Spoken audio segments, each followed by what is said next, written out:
It started as a normal Friday afternoon in early November.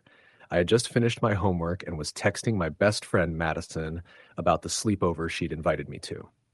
She lived about 20 minutes away, in a small town that always seemed quiet, even on the busiest days. Her house was an old two-story, one of those with peeling white paint and shutters that never quite closed. From the street, it looked like a picture-perfect old American home. But there was something slightly off about it, something I couldn't quite place at the time. I arrived just before 7, carrying a small overnight bag filled with pajamas, snacks, and my phone. Madison opened the door with a huge grin. Finally! I was starting to think you'd chicken out. She ushered me inside. The living room smelled faintly of cinnamon and dust, and the floorboards creaked under our weight as we ran toward the couch, giggling. Her parents had gone out for the weekend, leaving the house completely to us. That fact alone sent a thrill through us. No rules, no curfews, no adults lurking behind closed doors. We started the evening by building a blanket fort in the living room. It was a tangled mess of blankets draped over chairs, couch cushions, and the low coffee table. The fort was dimly lit with a string of fairy lights Madison had bought for Halloween, their soft yellow glow barely keeping the darkness at bay. We crawled inside with our snacks, planning to watch horror movies and tell ghost stories until we fell asleep. Around 9, we decided it was time for our first story. I started with a tale about a ghost that haunted an abandoned school down the road. Madison listened, wide-eyed, clutching her pillow. Then it was her turn. She began talking about a strange old woman who lived in the woods behind her house, and how she was rumored to appear in windows at night, watching people. The story was meant to scare me, but halfway through I felt a chill run down my spine. Something about the way she said it made me uneasy. The first odd thing happened around 10. Madison went to the kitchen to grab more soda, and I stayed behind in the fort, rearranging some blankets. I could hear the fridge humming, the occasional clang of a dish. Then a low thump came from upstairs, soft, deliberate, like a footstep. I froze. Madison would have been the only one in the kitchen, but the sound was coming from the direction of her bedroom. I called out to her, "Hey, are you okay up there?"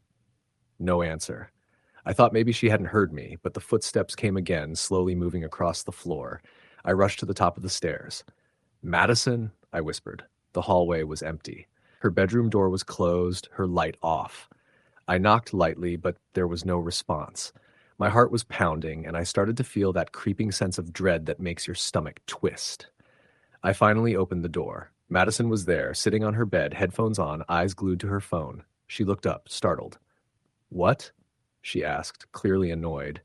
I thought I heard something upstairs," I said, feeling foolish. She shrugged. "It's probably the house settling or something. Old floors make noise." We went back downstairs, but the feeling didn't leave me. There was a pressure in the air, like the shadows themselves were watching, moving just out of sight. We tried to ignore it, telling ourselves it was just our imaginations, a product of the creepy stories we'd been telling. By 11, we had started watching a horror movie.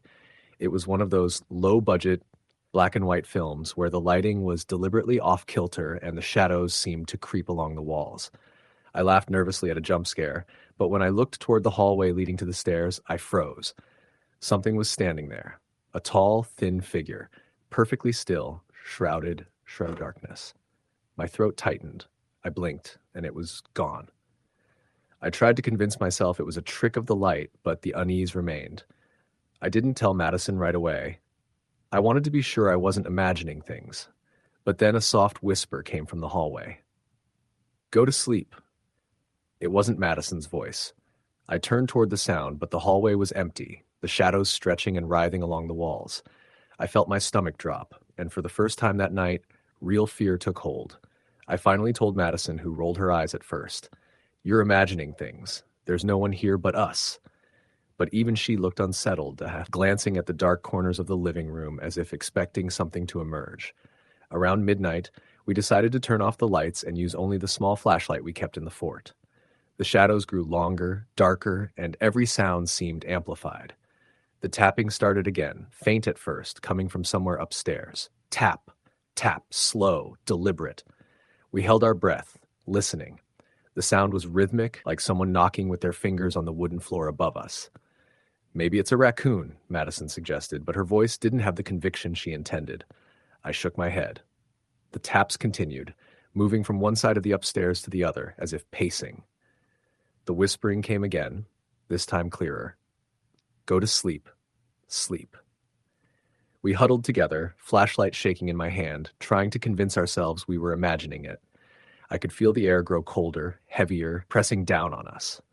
The fort seemed smaller now, almost suffocating. Shadows seemed to crawl along the ceiling, sliding down the walls like black fingers. I told Madison we needed to check the rest of the house to make sure no one was hiding there. We crept through the dark hallway, flashlight beams cutting through the shadows. Every door we opened revealed nothing. Empty rooms, neatly made beds, closets full of clothes.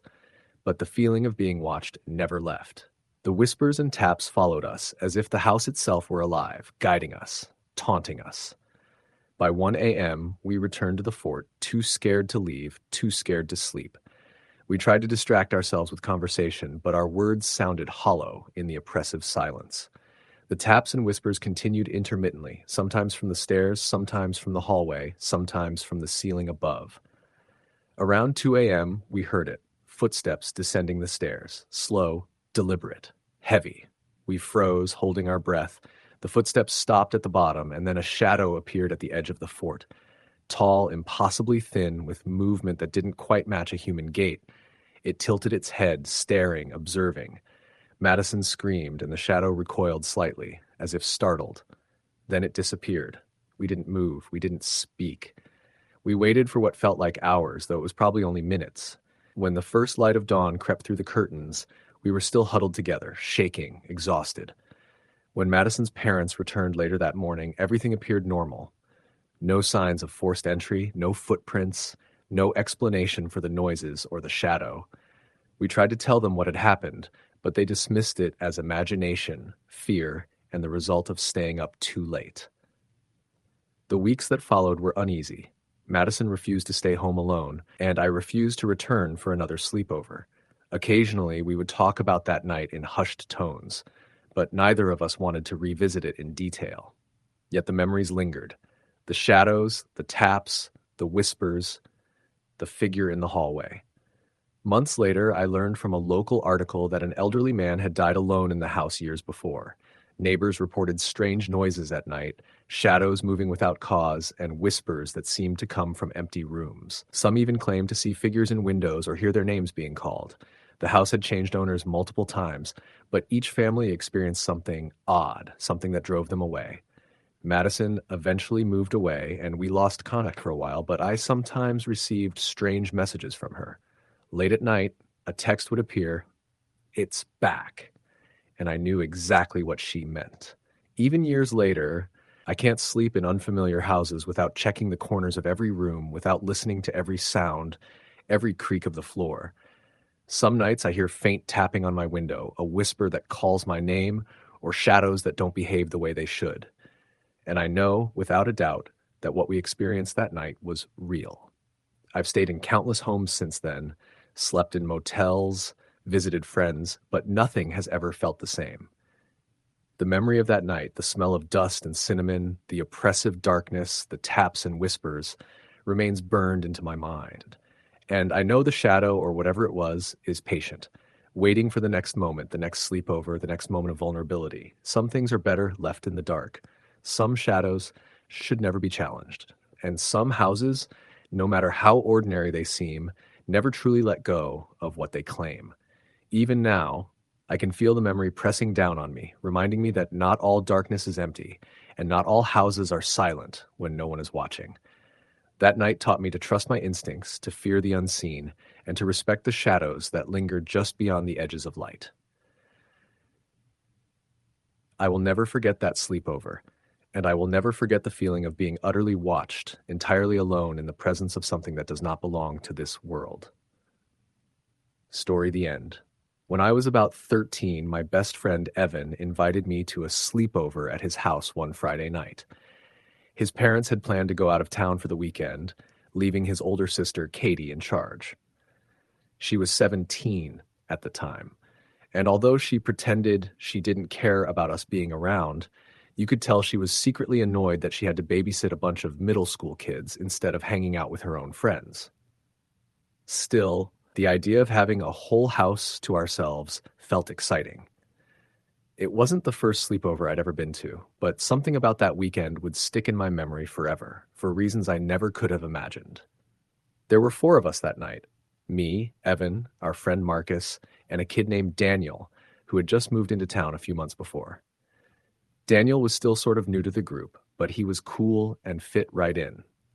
We all met up after school, walked over to Evan's place with our sleeping bags and backpacks, and settled in for what was supposed to be a normal night of video games, junk food, and maybe a scary movie or two. The neighborhood was a quiet suburban area in upstate New York, the kind of place where nothing much ever happened, which is probably why what we went through felt so much more disturbing. Evan's house was a 2-story place with a basement that had been converted into a den. That's where we were planning to sleep. It had a big old couch, a beanbag chair, and plenty of floor space for our sleeping bags. The basement was kind of cool, but also gave off that weird, unfinished vibe basements always seem to have. The concrete floors still poked out around the rug, and the ceiling was low, with those exposed wooden beams and pipes. There were no windows, just a small one high up on the wall near the laundry room.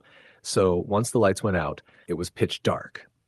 The night started off just like we thought it would. We played some Halo on the Xbox, ate a ton of Doritos and pizza rolls, and messed around telling dumb jokes. Katie kept checking in every once in a while, mostly to tell us to keep the noise down.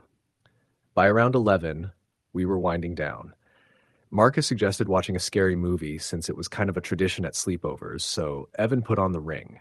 At 13, that movie still freaked us out, and by the time it ended, the basement felt colder than it had before. We tried to laugh it off, but there was that nervous energy in the room, the kind that makes everyone glance around at shadows. It must have been around 1 in the morning when things got weird. We were lying around, talking quietly, trying to figure out if we were tired enough to go to sleep, when we all heard something upstairs. It wasn't loud, just this creak like someone walking across the floor. At first we thought it was Katie checking on us again, but after a minute or so, it didn't sound like just one step. It was multiple. Slow, deliberate. Marcus whispered, "Is that your sister?" Evan frowned. She should be asleep by now. We sat there listening. The sound moved from the living room area toward the kitchen, then stopped. None of us said anything for a while until Daniel, trying to act brave, said, "Maybe she's getting a snack." That explanation made sense, so we tried to shake it off, but then the footsteps started again, moving toward the stairs that led down to the basement. We froze. The sound stopped at the top of the stairs, right above us. None of us dared to move or even breathe too loudly. Evan finally called out, "Katie?" There was no answer. He tried again. Louder. "Katie, is that you?" Still nothing. I remember how quiet it was, so quiet that I could hear my own heartbeat thudding in my ears. Then, after what felt like forever, we heard the faintest sound. A whisper. It was too soft to make out at first, but it was definitely there. Words being spoken. Marcus sat up straight. "Did you hear that?" We all nodded. It was coming from the top of the stairs. A low, whispering voice, muttering something over and over. We couldn't make out the words, but it definitely wasn't Katie. It didn't sound like her at all. It was too deep, too distorted, almost like it was layered. Daniel whispered, "Dude, that's not funny. Tell me this is a joke." Evan looked pale. "I swear, I don't know what that is." The voice stopped suddenly, and the silence that followed felt even worse. After about 30 seconds, the sound of footsteps started again, but instead of moving away, they came down a step. Then another. Then another. That was enough to send us into a panic. Evan scrambled to the light switch and flicked it on, flooding the basement with light. The stairs were empty. No one was there. We sat huddled together, too scared to move. Finally, Evan decided to go upstairs and check. Marcus and I immediately protested, but Daniel, trying to act tough again, said he'd go with him. I didn't want to be left alone, so I followed. Marcus had no choice but to come, too. We crept up the stairs slowly, every step squeaking under our feet. When we reached the top, we were all holding our breath. The living room was dark, but we could see the glow of the streetlight filtering through the curtains. Everything looked normal. See? Daniel whispered, but even he didn't sound convinced. We checked the kitchen, the hallway, even peeked into Katie's room. She was sound asleep, headphones in, with her door half open. She hadn't been the one walking around. That realization made my stomach drop. If it wasn't her, then who or what had been in the house with us? We tried to act like nothing had happened as we went back downstairs, but none of us could relax. We kept the lights on this time and lay there whispering, trying to come up with rational explanations. Maybe it was the house settling, maybe we imagined it, maybe someone outside. But deep down, we all knew that wasn't true. The footsteps, the whispering, they had been too clear. Around 3 a.m, just as we were starting to doze off despite our fear, it happened again. This time, it wasn't footsteps, it was the sound of breathing. Heavy, raspy breathing coming from the far corner of the basement near the laundry room. We all sat up at the same time, staring into the dark corner. The light didn't fully reach that area, and it looked like nothing was there. But the sound was unmistakable. Someone was standing there, breathing. Marcus whispered, "Oh my God, oh my God." Then, as if it knew we were listening, the breathing stopped. For the next few minutes, no one said a word. My whole body felt frozen, like if I moved, something would notice. Finally, Evan grabbed the nearest thing he could find, a plastic baseball bat, and stood up. He walked slowly toward the corner. "Don't," I whispered, but he ignored me. He swung the bat into the dark, hitting nothing but the wall. The breathing didn't return, and after a minute, the corner was just a corner again. But none of us felt any safer. We barely slept that night, jumping at every creak and noise the house made. At some point, exhaustion took over, and we drifted into uneasy sleep. When morning finally came, the house looked perfectly normal in the daylight, like nothing had happened. We didn't tell Katie about it, and when Evan's parents came home the next day, we didn't mention it to them either. Maybe we were afraid they wouldn't believe us. Maybe we didn't even believe ourselves. But all 4 of us knew what we'd experienced that night wasn't just our imagination. It wasn't until a few weeks later that Evan told me something that still gives me chills. He said that a few years before his family moved into that house, the previous owner, an older man, had died in the basement. No one knew how long he'd been down there before they found him. After that, I never wanted to sleep over at Evan's house again. And to this day, I still can't sit comfortably in a dark basement without thinking about the sound of those footsteps, that whispering voice, and the breathing that came from the corner where no one was standing. Story the end. When I was in 8th grade, my best friend at the time, Jason, invited me over for a sleepover at his house. It was one of those suburban 2-story houses in a quiet cul-de-sac, the kind with a trimmed lawn, a basketball hoop over the garage, and blinds that were always perfectly straight in every window. I'd been over there before during the day, but never at night. And I didn't think much about it when he called me up that Friday afternoon and asked if I wanted to stay over. It was fall, October, and I remember the air was already crisp when my mom dropped me off. The plan was simple.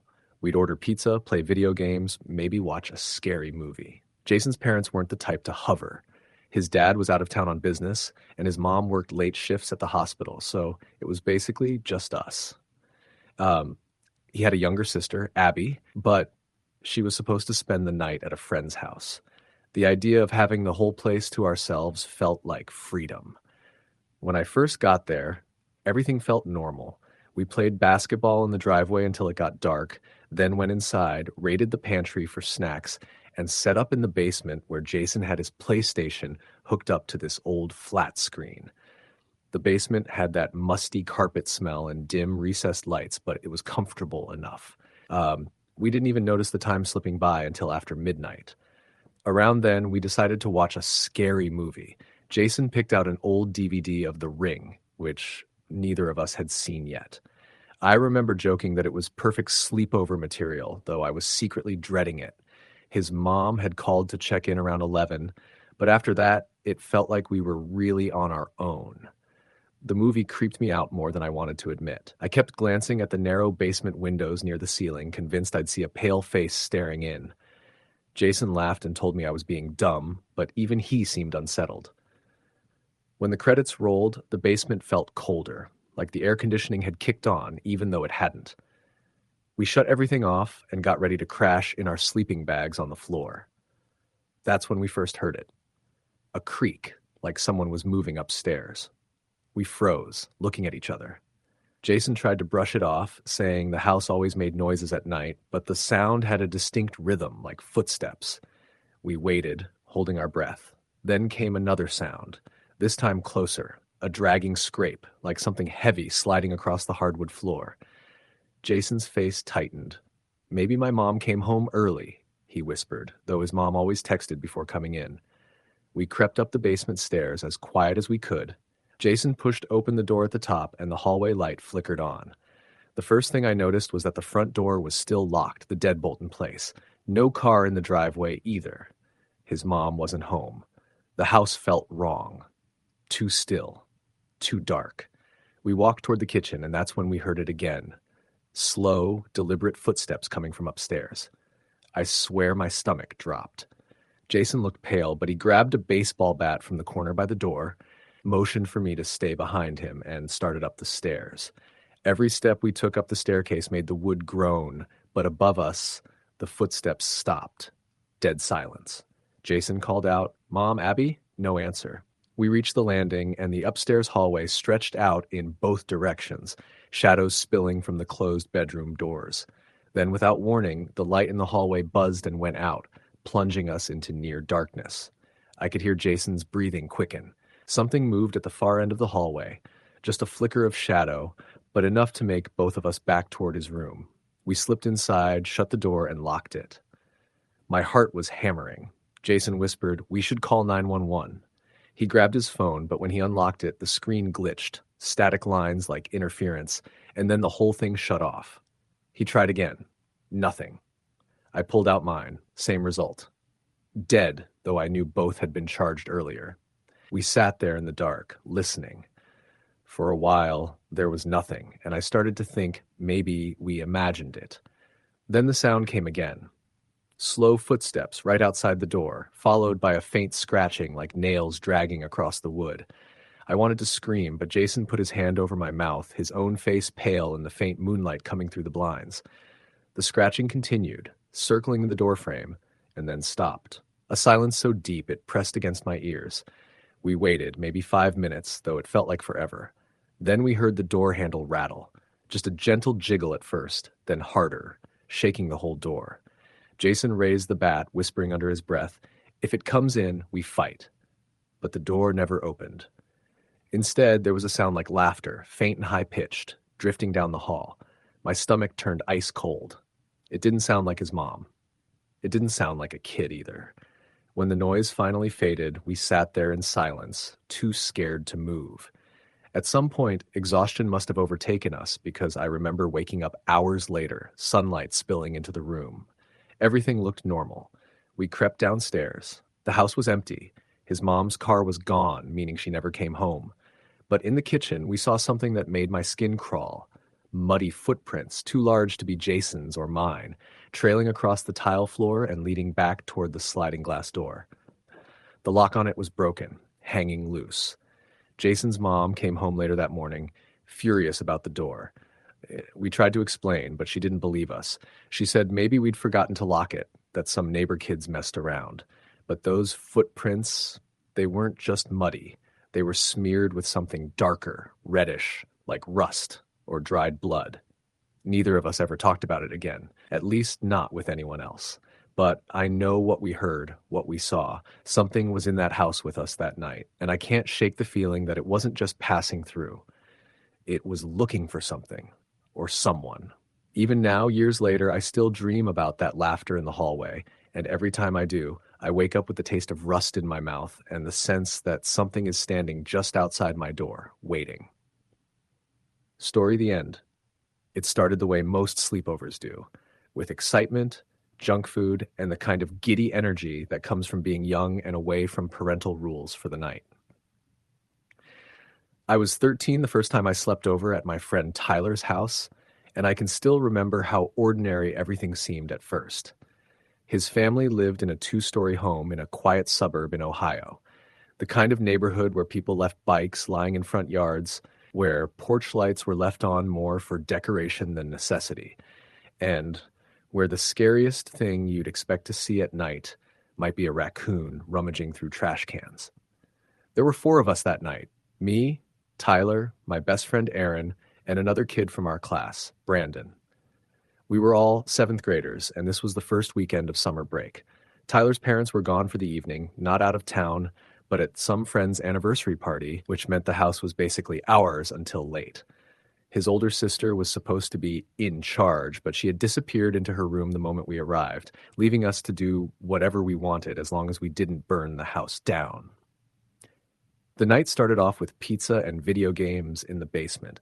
Tyler's basement was half finished, with old couches arranged around a TV on one side, and the laundry machines humming away on the other. The air always smelled faintly of detergent and damp concrete. We played Call of Duty until our thumbs hurt, our voices cracking as we yelled at the screen and each other.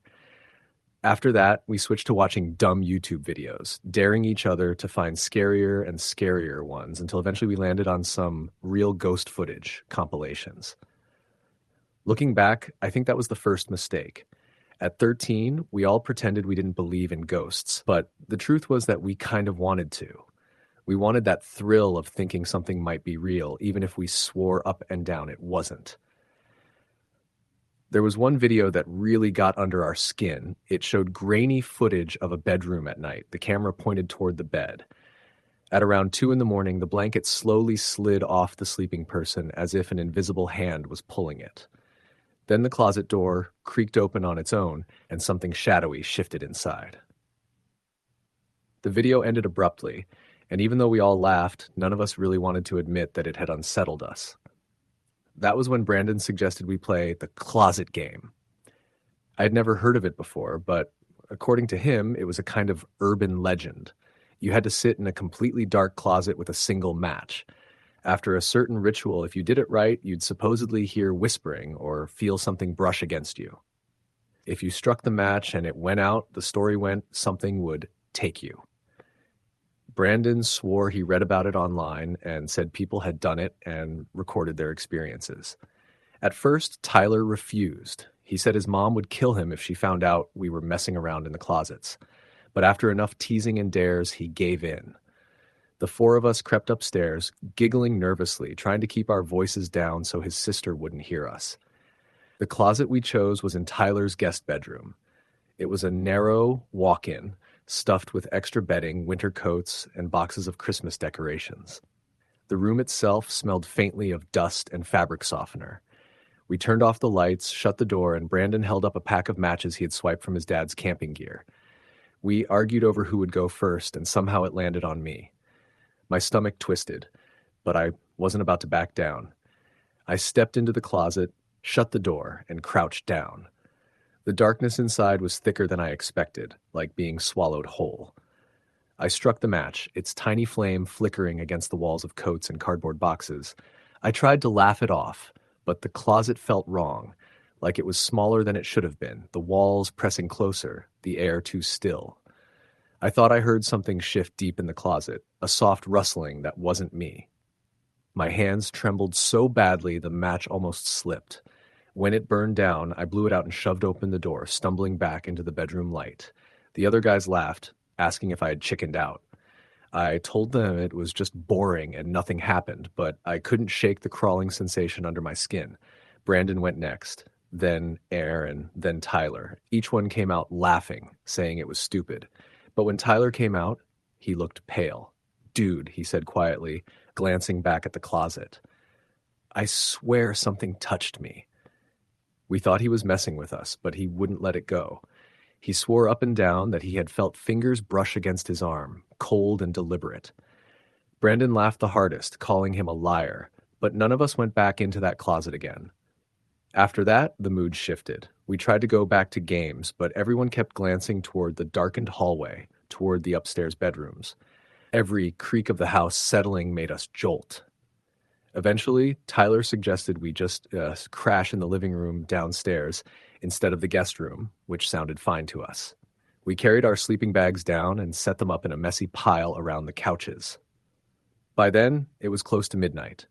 We had run out of energy and were just lying around talking about school, girls, and summer plans. At some point, the conversation drifted back to the closet. Tyler was still visibly uneasy, saying again that he felt something in there. He even rolled up his sleeve to show us a faint red mark on his arm, like a scratch. We argued about whether he had scratched himself without noticing or whether he was faking it. Brandon kept calling him a baby, but Aaron was quieter. I could tell he was thinking about it too. That was when we heard it. A soft thump upstairs. All of us froze. At first, we thought it was Tyler's sister, but then we remembered she had her headphones in and her door shut. This sound hadn't come from her room. It was heavier, from down the hall, near the guest bedroom. Another thump, louder this time. We sat up, whispering nervously to each other, trying to convince ourselves it was just the house.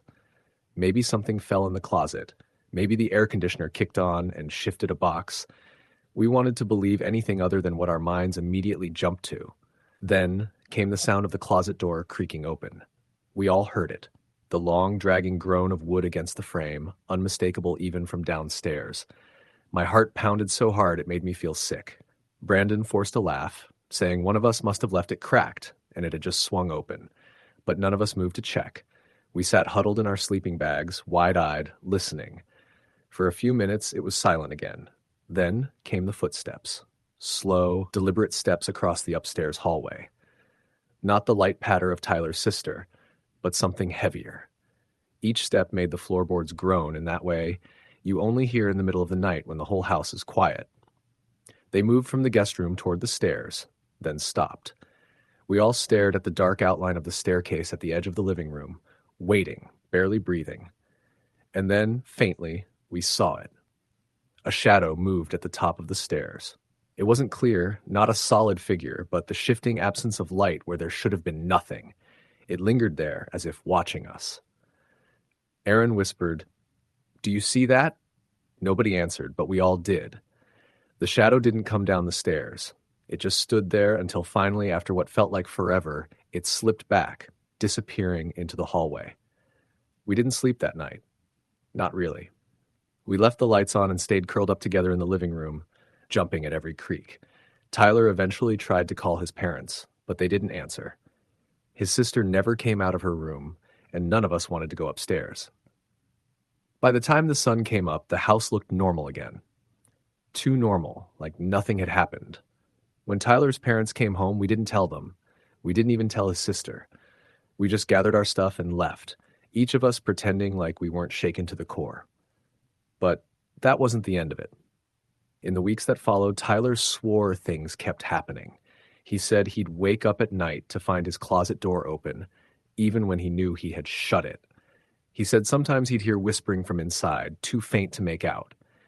He begged us to believe him, but after a while, we all tried to distance ourselves from it. Brandon especially mocked him, saying he was just trying to scare himself. The last time I ever slept over at Tyler's house was later that summer. By then, he looked exhausted all the time, with dark circles under his eyes.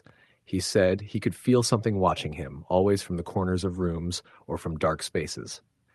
That night, I woke up around 3 a.m. to the sound of footsteps in the hallway again. I opened my eyes and saw, just for a moment, someone standing in the doorway. I thought it was his sister, but when I blinked, the figure was gone. I never went back after that. None of us did. By the time school started again, Tyler's family had moved. His mom said it was because his dad got a new job in another state, but I've always wondered if that was the full story. Even now, years later, I can still hear that creaking closet door in my mind, opening in the dark. Story the end. It started as a regular Friday night sleepover at my friend Lauren's house. We'd been planning it for weeks. Just a few girls, snacks, movies, and gossip. The kind of night that felt like the end of summer, even though school wouldn't start for another week. Lauren's parents were going out of town for the weekend, which meant the entire house was ours. The excitement was palpable as soon as I stepped inside, my backpack heavy with sleeping bag, pillows, and snacks. Lauren's little sister Abby had begged to join, but Lauren's mom firmly said no. Abby sulked, but eventually went to her room, leaving the four of us to take over the living room. Lauren's house was in a quiet suburban neighborhood, the kind with wide streets, tall oaks, and almost no foot traffic at night. Her parents' house was big, 2 stories, with a finished basement that we were planning to take over. The basement wasn't particularly spooky, just a big open room with beige carpet, a sectional couch, and a few old shelves, but when the lights were off and the windows dark, the shadows made it feel different, like another world. We started the night like any other sleepover, sprawled across the couch and floor, laughing, gossiping, and trying to decide which movie to watch first. Eventually, we settled on a horror movie marathon, mostly because we liked testing ourselves. The first movie was some cheesy slasher film that had us laughing half the time, screaming the other half. By the time it was over, it was close to midnight, and the house had settled into that heavy, quiet stillness that comes when the whole world is asleep. It was Jenna, one of my friends, who suggested telling real scary stories next. The four of us huddled in a circle, flashlights in hand, as the beam of light cut across each other's faces. At first, we told stories about urban legends, local myths, things we had read about online or heard from older siblings. But then Jenna leaned in, eyes wide, and said, "I want to tell you something that happened to me." We leaned closer. "What?" Lauren whispered, trying to sound casual, but I could tell she was nervous. Jenna swallowed. "It's about my cousin. She moved into this house in the middle of nowhere, like seriously isolated. One night, she was home alone, and she woke up to someone standing at her window." We all laughed nervously. "Yeah, okay, sure," I said, trying to sound confident, but my stomach tightened. "I'm serious," Jenna said. "She said the guy didn't move. He just watched her for hours. And when she finally looked away, he was gone. But she swears she felt him watching her for weeks after that." There was a long silence. The shadows of the basement seemed thicker, darker. Even the hum of the air conditioner felt louder, more deliberate. Lauren scoffed. "That's just some random guy. She probably imagined it." "Yeah," I said, though my voice didn't sound convincing even to me. But somewhere deep down, I felt a knot of unease twisting in my stomach. We tried to shake it off by moving on to a lighter story, but it didn't help. Every creak in the house, every gust of wind brushing against the siding made us flinch. By the time we decided to start winding down, it was close to 1 a.m. We had spread sleeping bags across the floor and couch, and lights were dimmed, just enough to see each other's faces. About half an hour after lights out, I woke up. At first, I thought it was my imagination, the kind of half-sleep hallucination that makes shadows dance. But there was a sound, soft, faint. Footsteps, I think, moving slowly across the basement. I froze, holding my breath, listening. The sound stopped as suddenly as it started. I told myself it was Lauren or Jenna shifting in their sleeping bags, but when I looked around, they were still asleep, their faces peaceful in the glow of the flashlight we'd left on low. I tried to go back to sleep, but the sound came again, this time closer, deliberate, a shuffle across the carpet, a soft thump against the wall. I wasn't imagining it. My heart started pounding, and I shook Lauren lightly. "Do you hear that?" I whispered. She stirred, frowning. "Hear what?" "The footsteps." She froze, listening. Then Jenna sat up. "I hear it too," she said, her voice shaking. "Something's down there." Lauren turned on the flashlight, pointing it toward the stairs that led up to the first floor. Nothing. The beam cut across the beige carpet, the couch, the shelves. Empty. "Probably a raccoon or something," Lauren said, but her voice lacked conviction. "We're all in the basement," I said. "It couldn't be outside." The silence pressed against us, heavy, almost suffocating.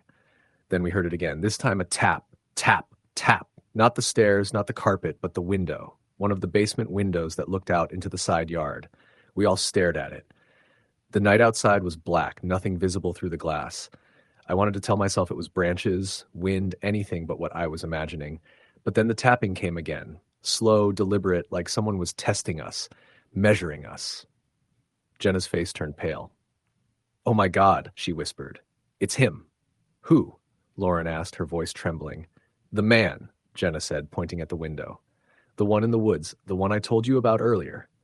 We laughed nervously, but it was the kind of laugh that doesn't reach your eyes. The sound didn't stop. Tap, tap, tap. Lauren grabbed the flashlight and cautiously approached the window. We followed, our stomachs twisting. She shined the beam outside. Nothing. No branches, no raccoon, no person. Just the yard. Silent still. It's probably nothing, Lauren said, though her voice sounded hollow. Yeah, probably, I said, trying to convince myself. We went back to the sleeping bags, huddling together for comfort, but none of us slept. Every time a floorboard creaked, every time the wind blew against the house, we jumped. Around 2:30 a.m., we heard the sound again, this time at the basement stairs. Slow, deliberate creaks like someone was descending step by step. Lauren's parents weren't home. There was no one else in the house.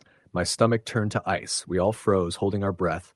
The creaking stopped halfway down the stairs, and then there was silence. Long, stretching, unbearable silence. Then the sound of dragging. Something being pulled across the carpet at the bottom of the stairs. Stay here, Lauren whispered, though she was shaking. I'll check. No, Jenna said. We go together. We didn't argue. Slowly, cautiously, we moved toward the stairs. The dragging sound had stopped. Nothing. Empty basement. But then we saw it. A smear on the wall, faint like someone's hand had scraped against it while climbing up the stairs.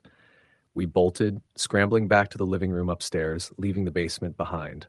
Our hearts were racing, and none of us said a word for a long time. We turned on every light in the house, grabbed blankets, and stayed huddled on the couch. None of us slept that night. Every sound, the hum of the fridge, the wind against the siding, the creak of the floorboards, made us jump. Morning came, but it didn't make the fear go away. Lauren's parents came home later that day. We told them everything. They didn't believe us. They said we'd scared ourselves, that maybe we'd imagined the footsteps, the tapping, the dragging. But when Lauren's dad checked the basement later, he noticed the faint smears on the wall by the stairs. No one ever slept over at Lauren's house again. We tried to shrug it off as imagination, fear, teenage paranoia, but I still remember the sound of the dragging, the tapping, and that cold, watching silence that filled the basement. Even now, years later, I can't think about that night without shivering. And sometimes, when I'm home alone, I hear it again. Tap, tap, tap. Story the end. It started the summer after 8th grade. I had been invited to my friend Haley's sleepover at her house on the outskirts of our town, in a neighborhood that was quiet and tucked away, almost like it didn't want to be found. Haley was new to our school that year, quiet but friendly, and she'd been desperate to make friends. Her invitations went out to a small group. Me, my best friend Sarah, 2 other girls from school named Megan and Lily, and a girl I barely knew named Claire. Haley's house was an old Victorian, tall and imposing, with peeling white paint and shutters that didn't quite close all the way. There were gargoyle-shaped gargoyles, or maybe they were just decorative downspouts on the corners of the roof, and a long, narrow driveway that seemed to disappear into the shadows of trees behind the house. Haley had mentioned casually that her family had lived there for generations, but there had been a period when no one had occupied it, which explained why it looked as though it had been frozen in time.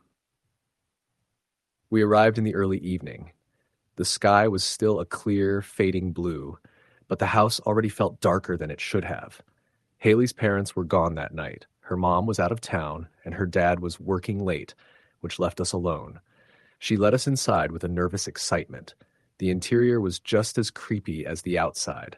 Narrow hallways, walls lined with faded wallpaper, and heavy wooden furniture that made every step creak. There was a faint smell of mildew mixed with something sweet and stale, like old perfume.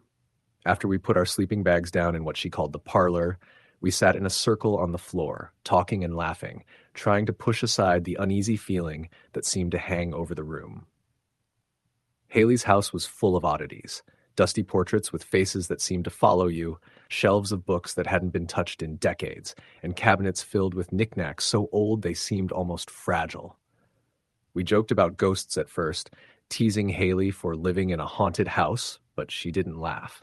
Her smile was tight, and she kept glancing toward the staircase that led upstairs. As night fell and the shadows grew longer, we decided to tell ghost stories. It started innocently enough. Sarah told a story about a cabin in the woods, Megan about a spirit that haunted mirrors, and Lily about a man who watched children through their bedroom windows. I was about to tell my story when Haley interrupted, her voice low and hesitant.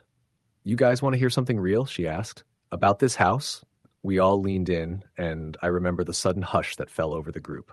Even Sarah stopped fidgeting. Haley's eyes were wide, and she spoke in a whisper. The people who lived here before my family, there was a girl, around our age. She died in this house. We all froze.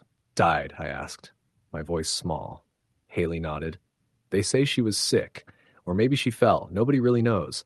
But sometimes people say they see her, in the windows, in the hallways. She watches. I felt my stomach twist, but I forced myself to laugh. You're just trying to scare us. Haley didn't answer. Her lips were pressed tight together, and she kept staring toward the staircase. We tried to move on with our night. We watched a movie in the living room, tried to play board games, but it was impossible to ignore the atmosphere. Every shadow seemed heavier. Every creak of the floor sounded deliberate. Around midnight, after the movie ended and the house had grown dark, we spread out our sleeping bags in the parlor. Haley had insisted we keep the lights off, saying it felt more fun that way. I regretted agreeing almost immediately. It was after 1 a.m. when I woke up to a soft noise. At first, I thought it was Sarah shifting in her sleeping bag, but then I heard it again. Footsteps, slow, deliberate, coming from the hallway outside the parlor. I froze, listening. The house was old and creaks were normal, but these footsteps were different, deliberate, heavy, and soft at the same time. I nudged Sarah. Do you hear that? She whispered back. It's probably Haley. I nodded, but deep down I didn't believe her. Haley's room was upstairs at the end of the hall, but the footsteps were coming from the opposite direction, the side of the house that led to the kitchen. We all stayed quiet, hearts thudding. The footsteps paused for a moment, then resumed, getting closer to the parlor. I could hear the faint brushing sound of something moving across the floor. My skin crawled. Then the light in the hallway flickered. 1 second, it was there, a dim yellow glow spilling into the room. The next, it was gone. I realized we were not alone. Suddenly, Haley whispered, "Shh, don't move."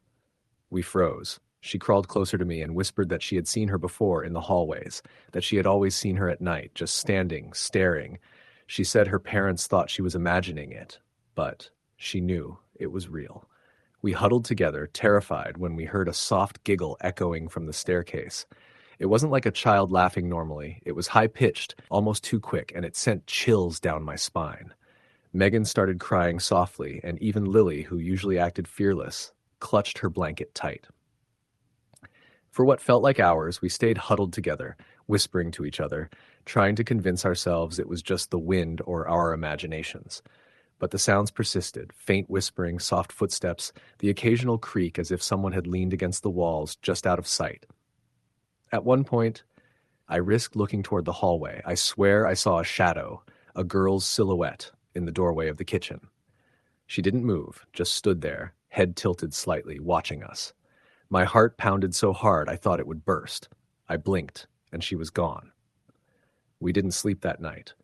We whispered and shivered under our blankets, each noise magnified in the oppressive silence of the house. Haley kept glancing toward the stairs, muttering that she could hear her walking around upstairs. Around 3 a.m., I was desperate to escape the room for a bathroom break. Haley's mom had left the bathroom door unlocked downstairs, so I slowly made my way down the hall, flashlight in hand. Every step made the floor groan under my weight. I passed the living room and the dining room, both empty, but the air felt thick, heavy, as though the house itself was watching me. When I reached the bathroom, I caught a glimpse of something in the mirror. At first, I thought it was my reflection, but there was another girl behind me. Her hair was dark and long, hanging in front of her face. She wore a faded dress that seemed to ripple without movement. I spun around, but the hallway was empty. My flashlight flickered, and when it came back, she was gone. I ran back to the parlor, heart racing, and told the others. Haley didn't look surprised. She just nodded gravely and whispered that she had warned us. Sarah started crying, saying she wanted to leave, but Haley said it was too late to call her parents. They were miles away, and there was no way anyone could come right then. We spent the rest of the night in a terrified silence, only daring to breathe when we thought it was safe. Every time someone went near the hallway, we thought we saw shadows move or heard whispers. I clutched my sleeping bag so tightly my knuckles turned white. Megan muttered prayers under her breath, and Lily buried her face in a pillow. Morning came, but it brought little comfort. The sun illuminated the house, but the feeling of being watched didn't leave. We packed up our things in silence. Haley didn't speak about what had happened. Her parents returned while we were getting ready, cheerful and oblivious. We left without a word, glancing back at the house that now seemed normal again in daylight, but I knew the night had changed it, or at least changed me. After that night, I didn't go to sleepovers for a long time.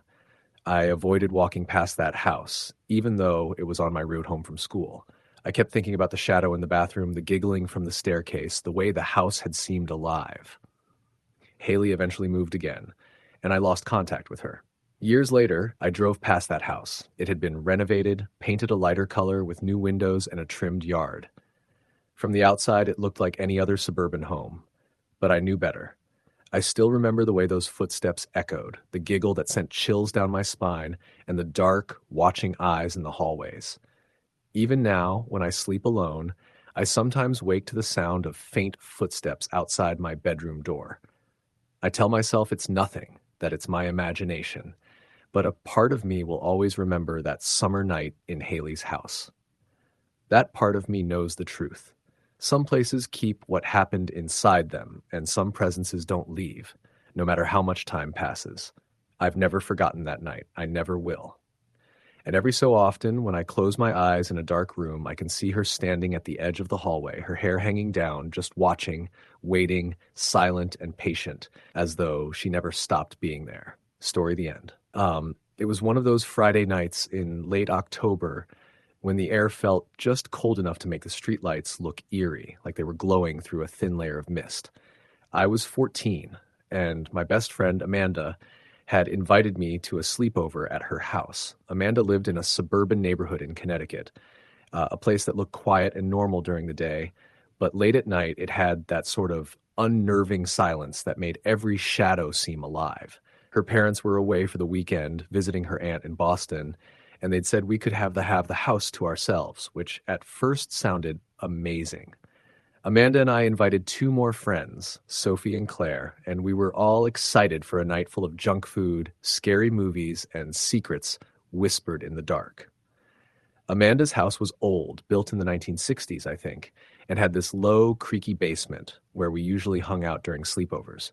Her mom had turned part of it into a small lounge with a couple of couches, a TV, and an old coffee table. The walls were wood-paneled, slightly yellowed from age, and there were a few shelves with knickknacks and old family photos. What made it creepy, at least to me, was that the basement had only one small window near the ceiling, and it looked out into the side yard, which was overgrown with bushes. At night, when you glanced at it, it looked like a tiny dark square where shadows seemed to move even when nothing was there. We arrived around 6, lugging sleeping bags, blankets, and pillow forts like it was some sort of expedition. After setting everything up, we grabbed bags of chips, soda, and candy from the kitchen, and we all plopped down on the floor in a circle. The first hour passed like most sleepovers do, laughing, gossiping, and daring each other to do small, less ridiculous things like trying to eat something super spicy or watching the scariest YouTube videos we could find. But around 8:30, Amanda suggested we play a game called Bloody Mary, which immediately made my stomach twist. I had heard of it before but had never played. The idea was simple but scary. You sit in a dark bathroom, stare into a mirror, and chant her name 3 times. Of course, it was supposed to summon her ghost, and no one could really explain what would happen if she appeared. We argued for a while about whether we should do it. Sophie and Claire were all in, laughing nervously, while I hesitated. Amanda tried to convince me. Come on, it's just a game. Nothing's going to happen. We're all together. Eventually, I agreed, mostly because I didn't want to be the odd one out. We turned off all the lights in the basement, except for one small lamp, which gave off a weak, flickering glow. We carried the lamp upstairs to the bathroom, a small room with a single mirror and a window facing the backyard. Claire went first, sitting on the toilet lid while Amanda and Sophie stood behind her, chanting Bloody Mary 3 times. Nothing happened. We all laughed nervously. Then it was my turn. I sat down, trying not to stare too long at my reflection. I chanted the name like the others had, and for a few seconds, there was nothing. But then I felt it, a chill like someone had just breathed down my neck. I whipped around. Nobody was there, but the air felt heavier, as if the room had gotten smaller. I turned back to the mirror and froze. My reflection wasn't alone. For a split second, I could have sworn there was a figure standing right behind me in the mirror. Dark, featureless, but definitely there. I screamed and jumped up. The lamp fell over and the bulb shattered. The others screamed too. Amanda grabbed me, whispering frantically, "It's just a shadow, just a trick of the light." But I couldn't shake the image of that thing, the way it had seemed to lean closer, watching me. We ran back downstairs, still clutching each other, and decided to forget about the game. We tried to calm ourselves with snacks and a movie, but every creak of the house, every gust of wind rattling the window, made us jump. Around 10, we were sitting in a circle when we heard it. The first sound that made my blood run cold. It was a slow, deliberate creak from the staircase leading to the basement. Someone or something was at the top, standing there, just listening. "Probably a raccoon or something," Amanda said, though her voice trembled. The creaking stopped, but then we heard it again, closer this time. Then a whisper. I couldn't make out the words, but it was there, faint, like it was coming from just outside the basement door. Claire grabbed my arm. "We should call someone," she said. None of us had cell service downstairs, of course, and calling 911 felt extreme, even though something about the voice made my skin crawl. We debated what to do when suddenly the basement door handle rattled. Not a creak, not a slow twist, but a sharp jolt, as if someone was trying to open it from the other side. Sophie froze. "It's locked, right?" Amanda nodded, her eyes wide. Yes, it's locked." But she didn't finish. None of us wanted to finish that thought.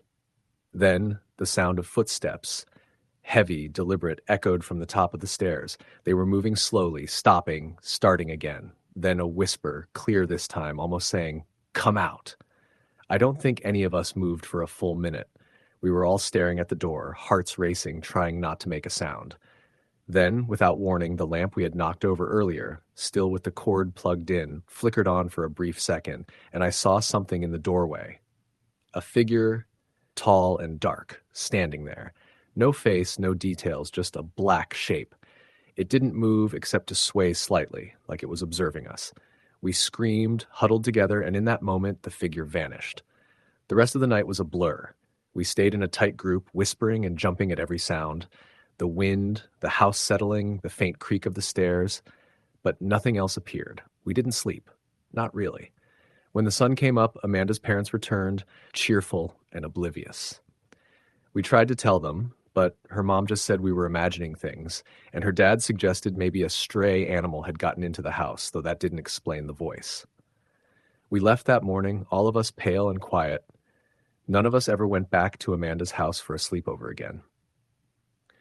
Years later, I learned from a neighbor that Amanda's basement had been the site of a break-in years before. A man who had lived in the area but never been caught. He had been reported to break in during the night, but nobody knew exactly what he did inside. The police said they thought he might have been watching the house for weeks before he disappeared. The thought of it, the idea that we might have had someone inside the house standing at the top of the stairs while we were asleep, still makes my stomach churn. Every Halloween, I remember that night, and every shadow in my peripheral vision becomes the shape of a figure just standing there, waiting.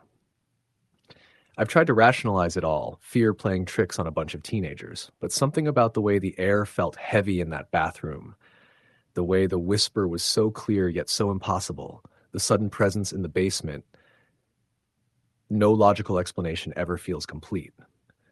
And sometimes, when I'm alone in a quiet room at night, I swear I hear faint footsteps echoing from somewhere just outside the door, slow and deliberate, like they're waiting for me to notice. I haven't had a sleepover like that since. I don't want to. Some nights when I'm lying in bed, I remember that shadow in Amanda's basement. I remember the cold, the whisper, the shape. I remember the fear that gripped us, so real it burned in my chest.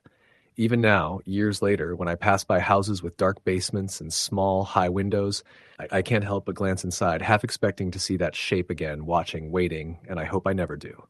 Story, the end. It was the middle of July when my friends and I decided to have a sleepover at Jessica's house. We were 14, living in a quiet suburban town in Pennsylvania, the kind of place where nothing ever really happened, or so we thought. Jessica's house was a two-story colonial on a street lined with tall maple trees that cast long shadows at night. Her parents had gone away for the weekend, leaving her, her older brother Matt, and us four friends to enjoy the freedom of an unsupervised house. The evening started as sleepovers usually did, with snacks, music, and hours of aimless chatter. Jessica's older brother Matt had just moved back from college, and he was hanging out with us reluctantly. He wasn't as interested in games or gossip as we were, and he kept rolling his eyes at every exaggerated scream or over-the-top joke we made. The basement was our headquarters, a dimly lit room with a large sectional sofa, a TV, and a coffee table, littered with empty soda cans and snack wrappers. After a few hours of playing video games and talking about stupid stuff, Jessica suggested we tell ghost stories. It was the middle of summer, but everyone's idea of fun seemed to involve the supernatural. I remember that Brandon, one of our friends, was already trying to scare us by showing a few scary videos on his phone, the kind that claimed to be real ghost footage. There was one clip that showed a shadowy figure moving in the corner of a bedroom while the person filming slept. Even though the resolution was terrible and the footage shaky, it was enough to make us all jump. That was when the idea came up. We should play the Midnight Dare. It wasn't anything official, but the story was that if you stayed alone in a dark room at exactly midnight, lights off, you might hear whispers or see things that weren't there. Everyone laughed at first, but I could feel a tension building. We were daring each other, teasing each other, but deep down, we all wanted to see if it was real. Jessica's room became the target. She had a walk-in closet at the far end, full of coats, boxes, and forgotten toys. Matt, skeptical as always, tried to discourage us. "You're just going to freak yourselves out over nothing," he said, but no one paid him much attention. We agreed that each of us would take a turn. I went first. The plan was simple. Step into the closet, sit quietly, and wait for 5 minutes. Sounds easy, right? I remember the moment I shut the closet door behind me, the darkness swallowing me whole. I struck a match to see inside, but it barely lit up the walls before going out. Then there was silence. Complete, oppressive silence. It wasn't just dark. It felt like the room itself was holding its breath. I tried to convince myself it was nothing, but then I felt it, a faint brushing against my arm, like someone had reached through the darkness. I froze, my heart hammering, afraid to even breathe. When I finally opened the door and stumbled out, my friends were pretending to laugh, but I could tell they were unsettled too. Brandon went next. He was braver than the rest of us, claiming he wasn't scared of anything. But when he came out, he was pale, his hands trembling slightly. "It's weird in there," he said, barely above a whisper. Jessica went after him. She didn't say anything when she came out, just sat down on her bed and hugged her knees, staring at the floor. Aaron, our quietest friend, refused to go at all. Even Matt, who had initially mocked us, started looking uncomfortable. We decided to call it a night, but the tension didn't leave. Every creak of the house made us jump. The house itself felt different once we had been inside the closet. The familiar rooms now seemed to shift around us, corners darker, shadows longer. Around 1:30 a.m., we were all sprawled on the floor and couches in sleeping bags. I was lying next to Aaron when we heard it, a soft thump from upstairs. Everyone froze. "Probably the wind," Brandon said, but none of us believed him. The thumps came again, more deliberate this time, and I realized they were coming from Jessica's room. We all sat up, staring at the staircase. Another thump, then a slow creaking sound, the closet door. It opened on its own, moving just enough to make the shadows dance along the walls. Matt got up, muttering something about checking it out. He stepped toward the stairs, but his movements were stiff, hesitant. We followed, clustering together as we reached the top. The closet was empty, but the sense of wrongness hung in the air, heavy and suffocating. We returned downstairs, trying to laugh it off, but sleep was impossible. Every time someone closed their eyes, they imagined movement, whispers or shadows sliding across the walls. I stayed up until dawn, unable to shake the feeling that something had been watching us the entire time. In the days that followed, Strange things continued to happen. Jessica's room seemed to carry a weight. Sometimes doors would be left open that we were sure we had shut, objects slightly shifted, whispers at night that none of us could explain. Aaron swore he saw a figure standing in the corner of his room, only to vanish when he blinked. Brandon refused to come to Jessica's house again, citing bad vibes, and Matt avoided sleeping over entirely. A few weeks later, Jessica's parents returned and the house returned to normal, but we never forgot that night. Every time we saw a shadow, every time we heard a strange creak in a house, it brought us back to that oppressive darkness in her closet, and the memory made our stomachs twist. Years later, long after we had all moved on to high school and eventually college, we still occasionally text each other about it. Not jokingly, not in the casual way you reminisce about childhood antics, but with a genuine sense of unease. Because even now, when I think about it, I can picture that closet, the darkness pressing in, and the faint brushing sensation that wasn't human. We never found a rational explanation. No one ever saw anything tangible, no fingerprints, no footprints, no recordings, just the feeling of being watched, of something lingering just out of sight.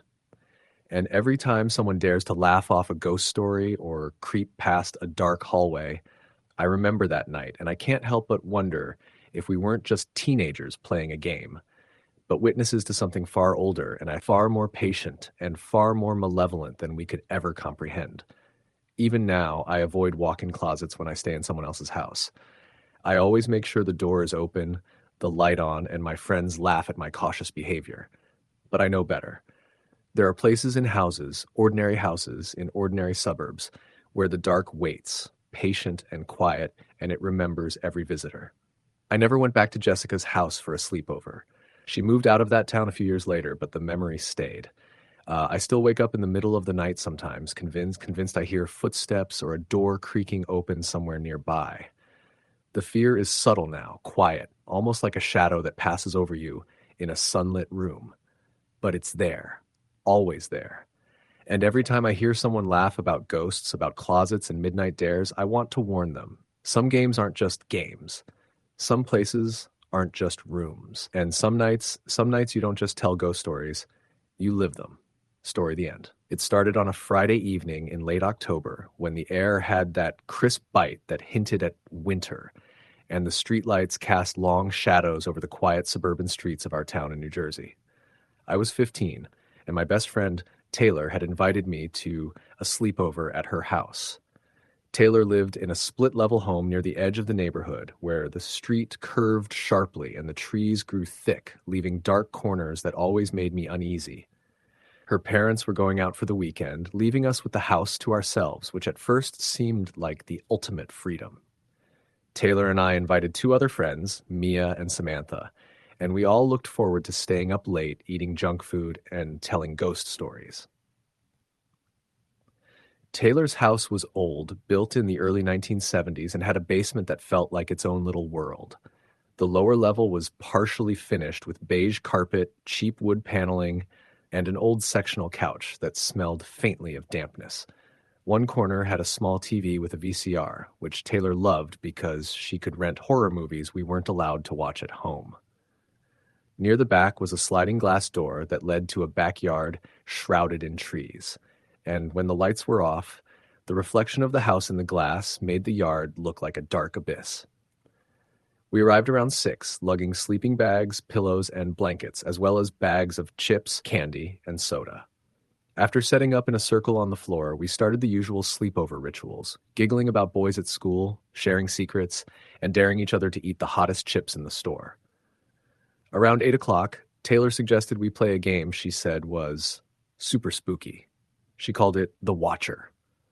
None of us had heard of it before, but it involved sitting in the dark, holding a candle, and trying to sense if someone or something was watching you. We argued for a while. Mia was skeptical, Samantha was terrified, and I felt uneasy but didn't want to back out. Eventually, curiosity got the better of all of us. We turned off all the lights, leaving only a single candle flickering in the middle of our circle. Taylor instructed us to close our eyes, take deep breaths, and try to feel the presence of the watcher. At first, nothing happened. We whispered, laughed nervously, and even dared each other to peek. Then I felt it, a prickling at the back of my neck, like someone was standing right behind me. I opened my eyes and froze. Shadows flickered across the walls, shapes that weren't from the candle, shapes that moved on their own. "Do you guys see that?" I whispered. Taylor shook her head. "It's just your eyes adjusting," she said, but her voice sounded unsure. We tried to convince ourselves it was nothing, but the feeling grew heavier. It was as if the air around us had thickened, and every small sound, the creak of the floor, the whisper of wind against the sliding door, was amplified. Then we heard it, a soft, deliberate tapping, not the floorboards under our own weight, but tapping against the glass of the sliding door. Mia whimpered, "Taylor, someone's out there." Taylor went pale. "No, it's probably just a branch," she stammered. But the tapping continued, slow and deliberate, 3 times, then a pause, then 3 more. We froze. None of us dared move. After a while, we realized the sliding door was locked, and yet the sound persisted. Samantha suggested we turn on the lights, but when Taylor reached for the switch, the candle went out, plunging us into total darkness. We heard a soft rustle from the far corner of the basement, the sound of something shifting. "I don't like this," I whispered, voice trembling. The others nodded, but none of us spoke for fear of attracting attention. Then came the voice. Not a whisper, not something from the TV or the walls, an actual voice, right at the edge of our hearing. Clear enough to send chills down my spine. It said, "I see you." We screamed, huddled together in a circle, and for a moment, nothing happened. Then we heard footsteps, heavy, slow footsteps, moving toward the stairs that led up to the main floor. We tried to call out, to tell whoever it was to leave, but no sound came from our throats. The footsteps stopped at the top of the stairs, right above us, and the air grew colder. Taylor whispered, "It's just a person. Maybe someone broke in." But that made it worse. The idea that someone could be in the house, watching us, made our stomachs twist. We sat frozen, listening as the footsteps moved away slowly, then returned. Over and over, until I felt like we were trapped in a nightmare that would never end. Hours passed like that, or maybe minutes, I couldn't tell.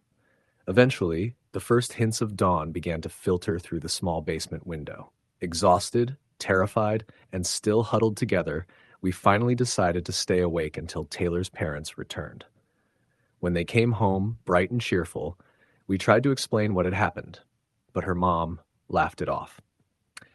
"You girls have overactive imaginations," she said, but I saw the flicker of worry in her eyes. Her dad checked the sliding door and windows, claiming everything was secure, though none of us believed him. We never spoke of that night again, at least not in detail.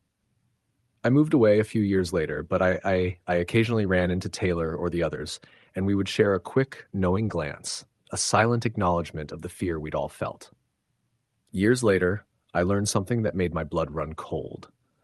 A neighbor, someone who had lived on that street for decades, told me that the house Taylor grew up in had a history. Years before we ever stayed there, a man had broken in during the night while the family was away. He had been caught and arrested, but there were rumors that he had been obsessed with watching children sleep and had once been spotted lingering near the basement windows. He had been released after a short sentence and vanished from the town, but neighbors reported strange sightings near the house for years afterward. Shadows in the yard, footsteps when no one was there, whispers that seemed to come from empty rooms. The thought of that man, or someone like him, watching us that night makes my stomach twist every time I remember it. Every creak, every shadow, every flicker of a candle in the dark recalls the fear I felt at 15, a fear so intense it felt physical, like my heart might burst from my chest. Even now, whenever I stay at a friend's house with a basement or a dark backyard, I glance at the windows, half expecting to see a shadow move. I check the doors repeatedly, imagining footsteps outside, whispering voices in the dark. I've tried to rationalize it as fear and imagination, but deep down, I know that what we experienced wasn't normal. Something was there. Something was watching. Sleepovers aren't the same for me anymore. The thrill, the jokes, the giggles, they're all overshadowed by the memory of that basement, the candle, and the eyes that seemed to pierce through the dark. I carry that night with me, a reminder that some fears are real, some shadows are alive, and some things are better left unseen. And sometimes when I lie in bed alone at night, I swear I hear a faint creak from the corner of the room, Footsteps that don't belong to me and a whisper calling my name. Story the end. It was a Friday evening in late October when my friends and I decided to have a sleepover at Jenna's house. We were all juniors in high school, the kind of kids who love to push boundaries, stay up late, and scare each other just for fun. Jenna's parents were out of town for the weekend, leaving her and her younger brother home alone. The excitement of having the house to ourselves made the night feel electric. We arrived around 6, hauling sleeping bags, pillows, snacks, and a stack of horror movies we were planning to binge watch. At first, it was normal. We ate pizza, drank soda, and sat on the living room floor with blankets wrapped around us. The sun dipped behind the trees, and the shadows in the corners of the house grew longer. Jenna's little brother, Max, was watching cartoons in his room, occasionally yelling things about superheroes. We laughed at him from the other room, pretending we didn't care. Around 8, we decided to start the movies, but halfway through the first one, the power went out. The lights flickered, then went out entirely. Jenna's parents had warned her that the old wiring in the house was spotty, so we shrugged it off and pulled out our flashlights. That's when things started to get uncomfortable. It was quiet, except for the hum of our flashlights and the occasional creak of the old house settling. That's when we heard it. Soft, deliberate footsteps upstairs. They weren't Max's footsteps. He was downstairs in his room, and none of us were anywhere near the second floor. Jenna tried to laugh it off, saying it was probably the house settling more, but her voice sounded nervous. We stayed in the living room, huddled together, trying to ignore it. The footsteps continued, slow and heavy, pacing back and forth above us. Then there was a loud bang, like someone had dropped a book on the floor upstairs. Max's room door opened and closed by itself, and we all froze. "Guys, this isn't funny," Jenna whispered. Her eyes were wide, and her hands trembled as she gripped my arm. We had all heard ghost stories before, but we never actually thought something like this would happen. I grabbed my phone to call my parents, but there was no signal. Jenna tried to call her parents. Same thing, no signal. The house felt suddenly smaller, almost suffocating. The air smelled strange, like wet wood and something metallic. Max ran out of his room, screaming, saying he saw a man standing in his closet. His words tumbled over each other as he described a tall figure with dark hair and pale skin, just standing there, watching him. We didn't see anything, but Max was hyperventilating and pointing upstairs. We decided to stay together and try to get Max out of the house, thinking maybe it was just a prank or someone hiding upstairs. But when we approached the staircase, Jenna swore she saw a shadow move across the wall, stopping at the top of the stairs. The shadow didn't have a clear shape, but it was unnervingly human. It seemed to lean slightly, as if peering down at us. I grabbed a flashlight and shined it upstairs. Nothing. The hallway was empty. That's when we heard whispering, low and guttural, coming from the upper hallway. It wasn't a voice we recognized. It didn't speak words we could understand, just a sort of hissing that made the hair on the back of my neck stand up. We decided to lock ourselves in the living room, barricading the door with the couch and coffee table. We huddled together, whispering about what we should do next. The lights flickered back on for a brief moment, and that's when we saw it. A figure standing at the top of the staircase. Its head tilted unnaturally to the side. Its eyes were dark, void-like, and it smiled.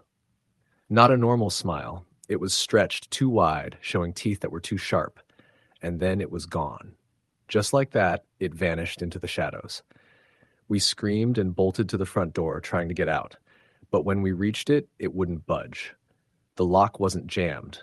It was like something was holding it shut from the outside. We pounded on it, screaming for help, but no one was around. The neighborhood was empty. Even the streetlights were out, plunging everything into darkness. Then the whispers returned, louder this time. They were all around us, coming from every corner of the living room. The shadows in the corners of the room began to move independently, stretching toward us like black tendrils. One of them wrapped around Jenna's leg, and she screamed as if it were burning her. I tried to pull her free, but my arms went through it like it wasn't solid. Max was crying, shaking uncontrollably. He kept saying, "He's here. He's going to take us." None of us knew who he was, but the fear in Max's eyes was palpable. It was impossible to argue with him. Suddenly, the TV turned on by itself. Static filled the screen, then a shadowy figure appeared, standing in the corner of the screen, just staring at us. Its mouth opened, wider than humanly possible, and it let out a scream that was both human and something else entirely. The sound made our ears ring and our stomachs churn. We ran to the kitchen, hoping to find another exit. All the windows were locked. Every door we tried was either locked or wouldn't open. It was like the house itself had trapped us. The shadows followed us, slithering along the walls, merging and separating, always just out of reach. In a panic, Jenna remembered the fireplace in the living room. "Maybe we can get out through the chimney," she shouted. We ran back, hoping it was possible. But when we opened the cover, the chimney was completely black, impossibly deep. There was no way out, and from somewhere inside, we heard the whispering again, closer, as if it were right behind us now. That's when the first one touched us. I felt cold fingers wrap around my shoulder, freezing my blood. I spun around, swinging my flashlight, but nothing was there. Max screamed, saying the figure was behind me. I didn't see it, but the feeling of being watched was overwhelming. We backed into the corner of the living room, holding each other, too terrified to move. That's when the shadows began to coalesce into a single figure, taller than any of us, with elongated limbs and a face that was all eyes and mouth. It leaned over us, whispering things we couldn't understand, its voice scratching at our minds like fingernails on a chalkboard. Then the lights went out again. Absolute darkness. The whispers stopped, and the house was silent. We dared not move. I could hear my own heart pounding in my chest, echoing in the quiet. Minutes, or maybe hours, passed. Then, just as suddenly as it had started, the front door swung open. We ran outside without thinking, not caring if we were barefoot or in the dark. The street was normal, quiet, suburban, as if nothing had happened. No lights flickered, no shadows moved. Everything was calm. We ran to the nearest neighbor's house and banged on the door. The lady who answered looked at us like we were crazy, but when she saw our terrified faces, she let us in. We called our parents, who came immediately and picked us up. The next day, Jenna's parents returned. They didn't believe us at first.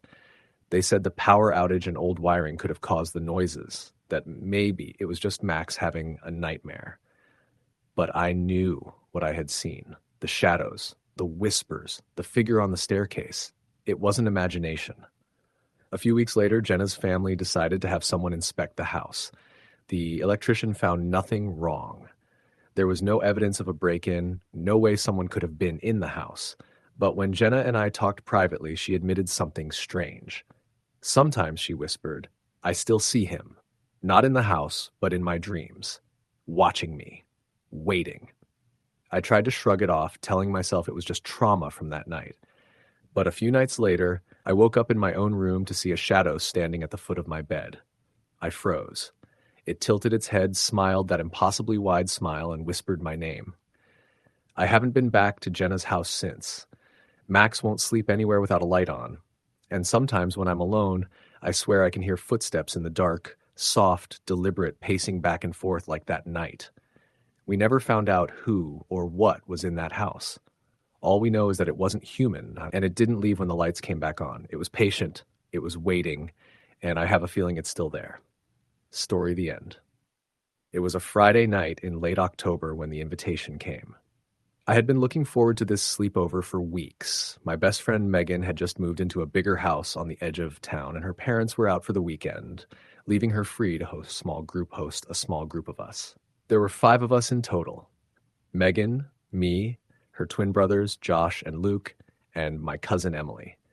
We were 16, somewhere between childhood curiosity and teenage bravado, and the idea of a night alone in a big house sounded thrilling. The evening started innocuously enough. Megan's parents had stocked the fridge with pizza and snacks, and we sprawled across her living room floor in mismatched pajamas, our phones close but mostly ignored. We played card games, told jokes, and shared the kind of secrets you only whisper in the dark with people you trust completely. Around 9, Megan suggested we explore the attic. It was something she had wanted to do ever since moving in, but her parents had always kept it off limits. The attic wasn't far from the staircase in the hallway, but it felt like stepping into a different world. The air was colder, dust hung in motes in the weak light, and the floorboards creaked under our weight. Boxes of old clothes, broken furniture, and forgotten toys were stacked along the walls, giving the space a feeling of being frozen in time. Megan, ever the thrill-seeker, shined her flashlight into the far corner and dared us to go further. Josh and Luke groaned, claiming they didn't want to, but Emily and I followed Megan anyway. That's when we found the mirror. It was full length, framed in dark carved wood, leaning against the far wall. Nothing seemed unusual at first, just an old mirror, slightly dusty, reflecting the dim light. But then Megan insisted we play a game she had read about online, Bloody Mary. She swore it was harmless, just a dare. We all knew the story. Chant Bloody Mary 3 times into the mirror and she would appear. Of course, we were skeptical, but being teenagers, we were also ridiculously brave, or stupid. Megan went first. She held her flashlight under her chin, her eyes wide with mock fear. Bloody Mary, Bloody Mary, Bloody Mary, she said in a sing-song voice. Nothing happened. We all laughed, the tension breaking into nervous giggles. One by one, we all repeated the chant, each of us making funnier faces in the mirror, daring each other to get more ridiculous. When it was my turn, I leaned close, whispered the words, and stared at my own reflection. I laughed and leaned back, feeling silly. Then I noticed something. My reflection wasn't doing exactly what I was doing. I blinked and leaned closer. My hand had moved slightly, curling toward me in a way I hadn't done. I froze, and the laughter from the others around me suddenly felt distant. My reflection's smile lingered a second too long after mine had faded. I looked at Megan, trying to gauge if she noticed too, but she was bent over laughing at Luke, making a weird face. Guys, I whispered, my voice shaky. Did anyone else? I couldn't finish the sentence. I didn't want to sound crazy. Emily stepped forward, squinting into the mirror. What is it? She asked. Before I could answer, the attic lights flickered. Only there weren't supposed to be lights in the attic. We were using flashlights. Then a thumping sound echoed from the far end like someone dragging something across the floor. The beam of Megan's flashlight caught the mirror again, and this time I saw her reflection. Not Megan's reflection, stand up straight while Megan herself was still crouched over laughing. Stop messing around, I yelled, heart hammering in my chest. Megan looked up at me, confused. We're not messing around, she said. The thumping grew louder. It sounded like footsteps moving toward the stairs. I grabbed Emily's arm and started to back away, but the floorboard under my foot creaked loudly, making the sound echo even more. Josh and Luke had frozen, and Megan, for the first time that night, looked scared. Maybe we should just go downstairs, Emily suggested, her voice barely above a whisper. We turned to leave, but the attic door slammed shut behind us. The flashlights flickered again, then went out completely. Darkness swallowed the room. Panic rose in my throat as I fumbled for my phone, turning on the screen for light. The cold air felt sharper now, pressing in on us. Then I heard it, breathing. Heavy, slow, deliberate breathing, not ours, coming from the shadows in the corner where the mirror leaned. Who's there? I demanded, trying to sound braver than I felt. No answer, just the breathing, now joined by a soft scraping sound against the floor. I shined the phone toward the mirror. The reflection was empty. But then, slowly, a figure stepped out from the darkness behind it, its movements jerky and unnatural, like a puppet being pulled. Megan screamed. Josh yelled something, but it was cut off by another noise, louder, closer, right behind us. I spun around and felt something brush my shoulder, cold and wet, sending me stumbling forward. The attic door rattled violently as if someone or something was trying to force it open from the other side. Emily screamed, and in that instant the figure from the mirror was gone. The room was silent, the only sound our panicked breathing. We didn't speak for a moment, just stared at each other, eyes wide in terror. Then, in a chorus of frightened voices, we ran for the stairs. The door wouldn't budge.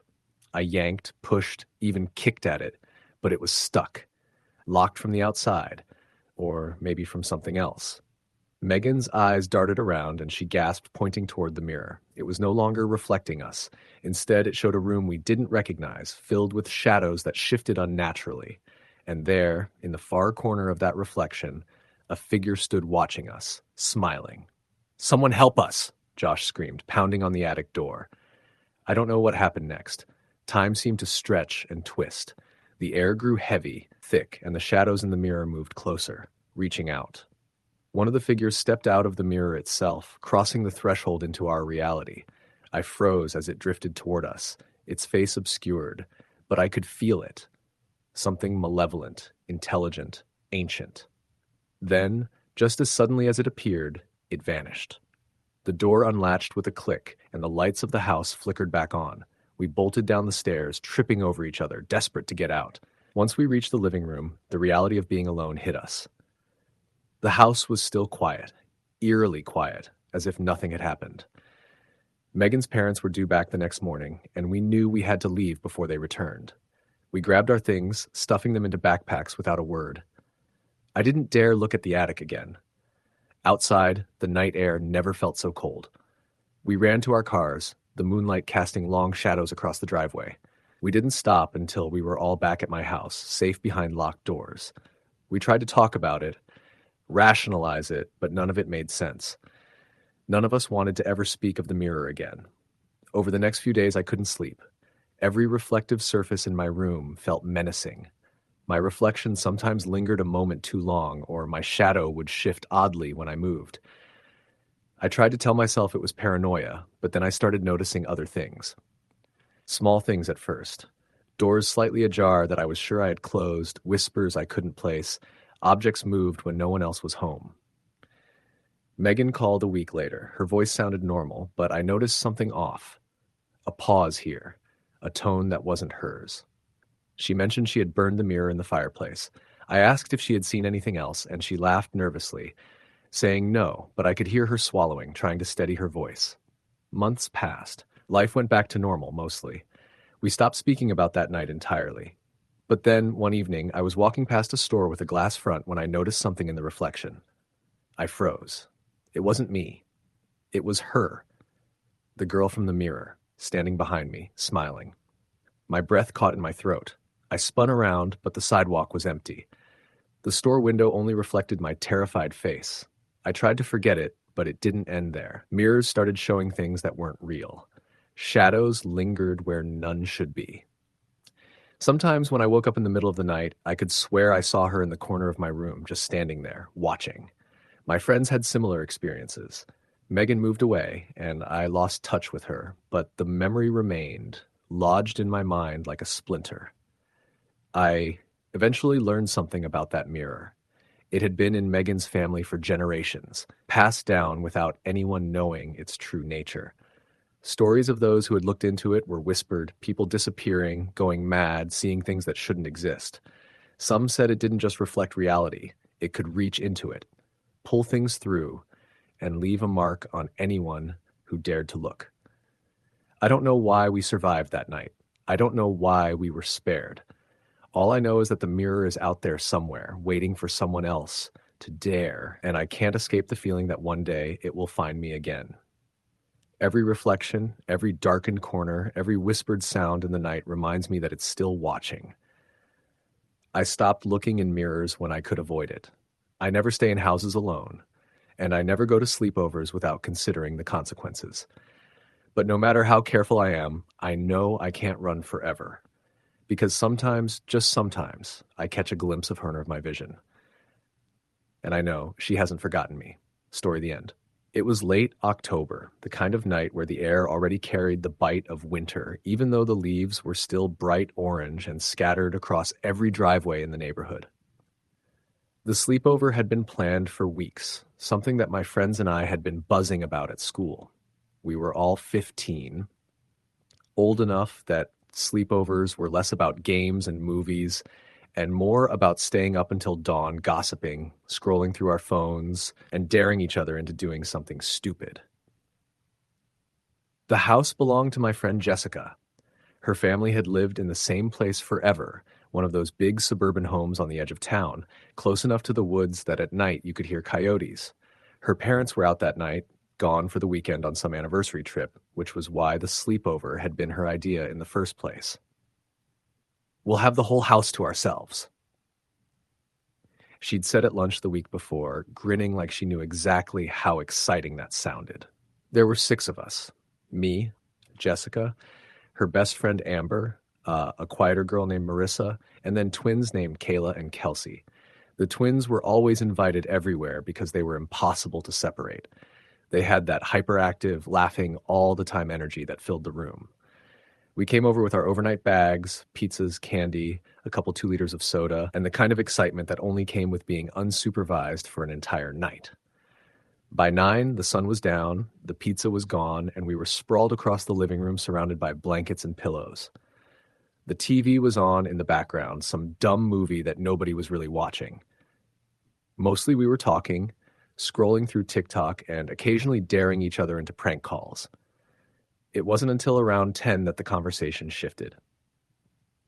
The twins were the ones who brought it up first, asking if anyone had heard the story of the man in the walls. Supposedly, a guy had been living inside the walls of a house not far from ours, sneaking out at night to eat food and creep around while the family slept.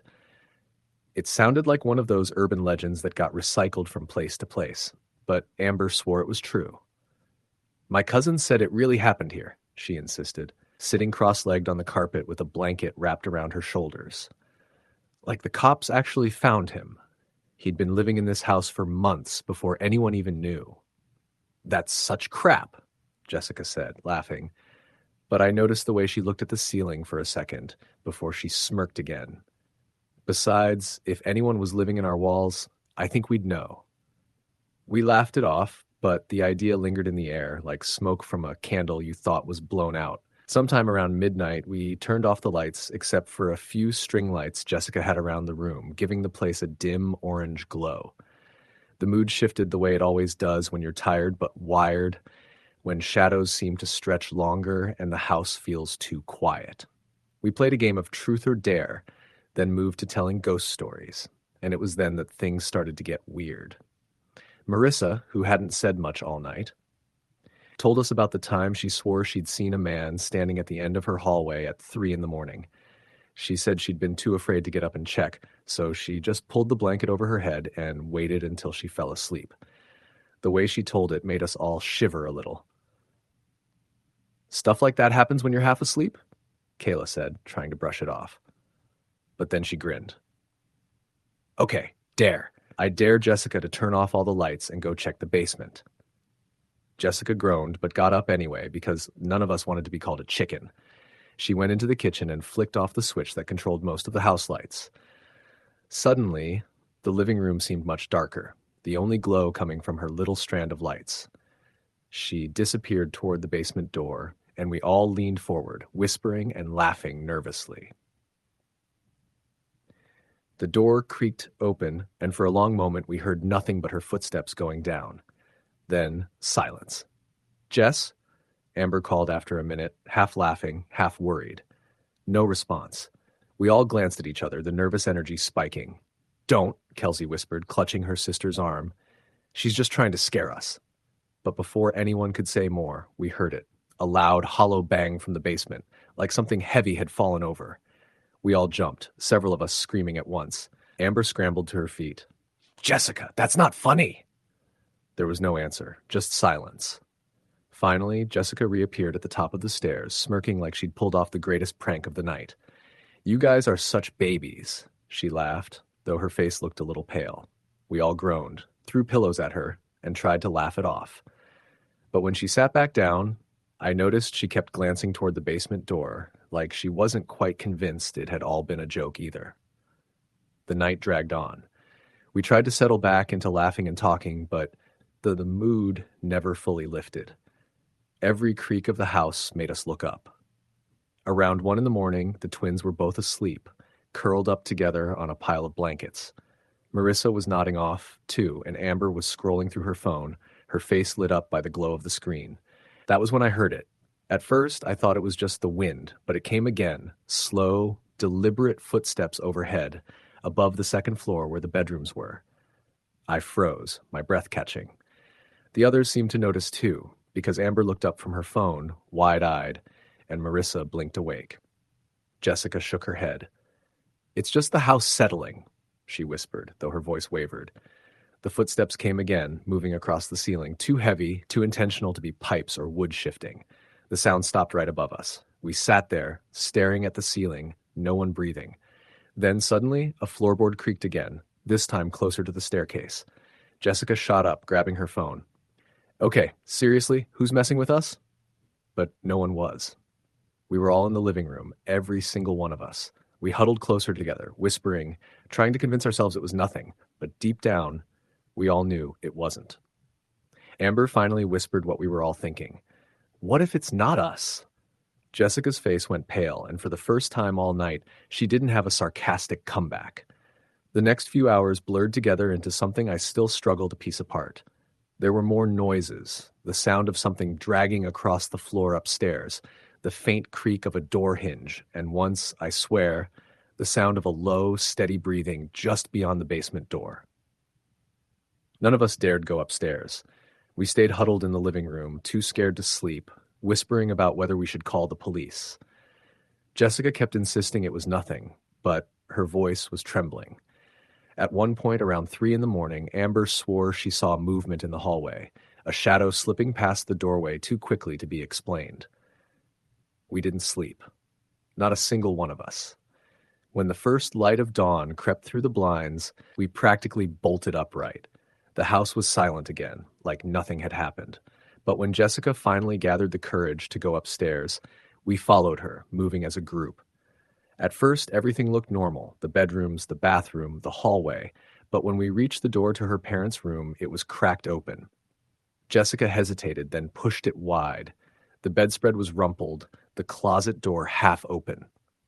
On the carpet, almost hidden in the shadow of the bed, was a small pile of crumbs, like someone had been eating late at night and left a mess behind. The air in that room was cold, unnaturally cold, like the window had been open all night. But it hadn't. And then we noticed it. The faint outline of a footprint in the carpet, leading from the window toward the closet. None of us spoke. The silence heavy, our stomachs twisting with the same unspoken thought. Whoever, or whatever, had been moving around upstairs that night hadn't left. We never told our parents exactly what happened. None of us ever wanted to sleep at Jessica's house again. And to this day, whenever I hear a creak in the middle of the night, I remember that sleepover. The footsteps, the breathing, the shadow in the hall, and I wonder if maybe Amber's story about the man in the walls wasn't a story at all. Story, the end. It was a Friday evening in early October when my best friend, Emily, invited me over for a sleepover at her house. We were both 16, living in a quiet suburban neighborhood in Ohio, and like most teenagers, we were drawn to thrillers, urban legends, and stories about things that go bump in the night. The sleepover started like any other: movies, snacks, and our usual chatter about school, crushes, and weekend plans. Her parents were gone for the weekend, leaving her older brother Jake to handle the house, but he had friends over and promised he'd stay out of our way. As the night stretched on, we grew restless after watching a couple of horror movies and decided to explore the attic. Emily's house was old, built in the 1960s, with narrow hallways and squeaky floors. The attic had always been a little creepy. It was the kind of place that smelled of dust and mothballs, with piles of boxes and old furniture. The light bulb above the stairs flickered, and the wooden steps groaned under our weight. Emily shone her phone flashlight across the room, and shadows danced across the walls. "Let's just see if anything cool is up here," Emily said, her voice betraying a mix of excitement and nervousness. "Maybe old stuff from my parents when they were teenagers." I followed her reluctantly. We rummaged through boxes of old clothes, holiday decorations, and yellowed newspapers. That's when Emily found a small, black, leather-bound book tucked away in a corner. The cover had no title, only strange symbols etched into it. "Whoa, what is this?" she whispered. I shrugged. "Looks old. Maybe it's a diary or something." She opened it, and we both leaned in. The pages were filled with handwritten notes in a jagged script, almost like it had been written in a hurry. The entries were dated back to the 1970s, but what caught our attention was that they weren't just ordinary diary entries. They were accounts of strange happenings, strange sightings, and things that felt wrong. "There are all these instructions here," Emily said, turning the pages slowly, "like rituals or something, and it talks about someone, or something, watching.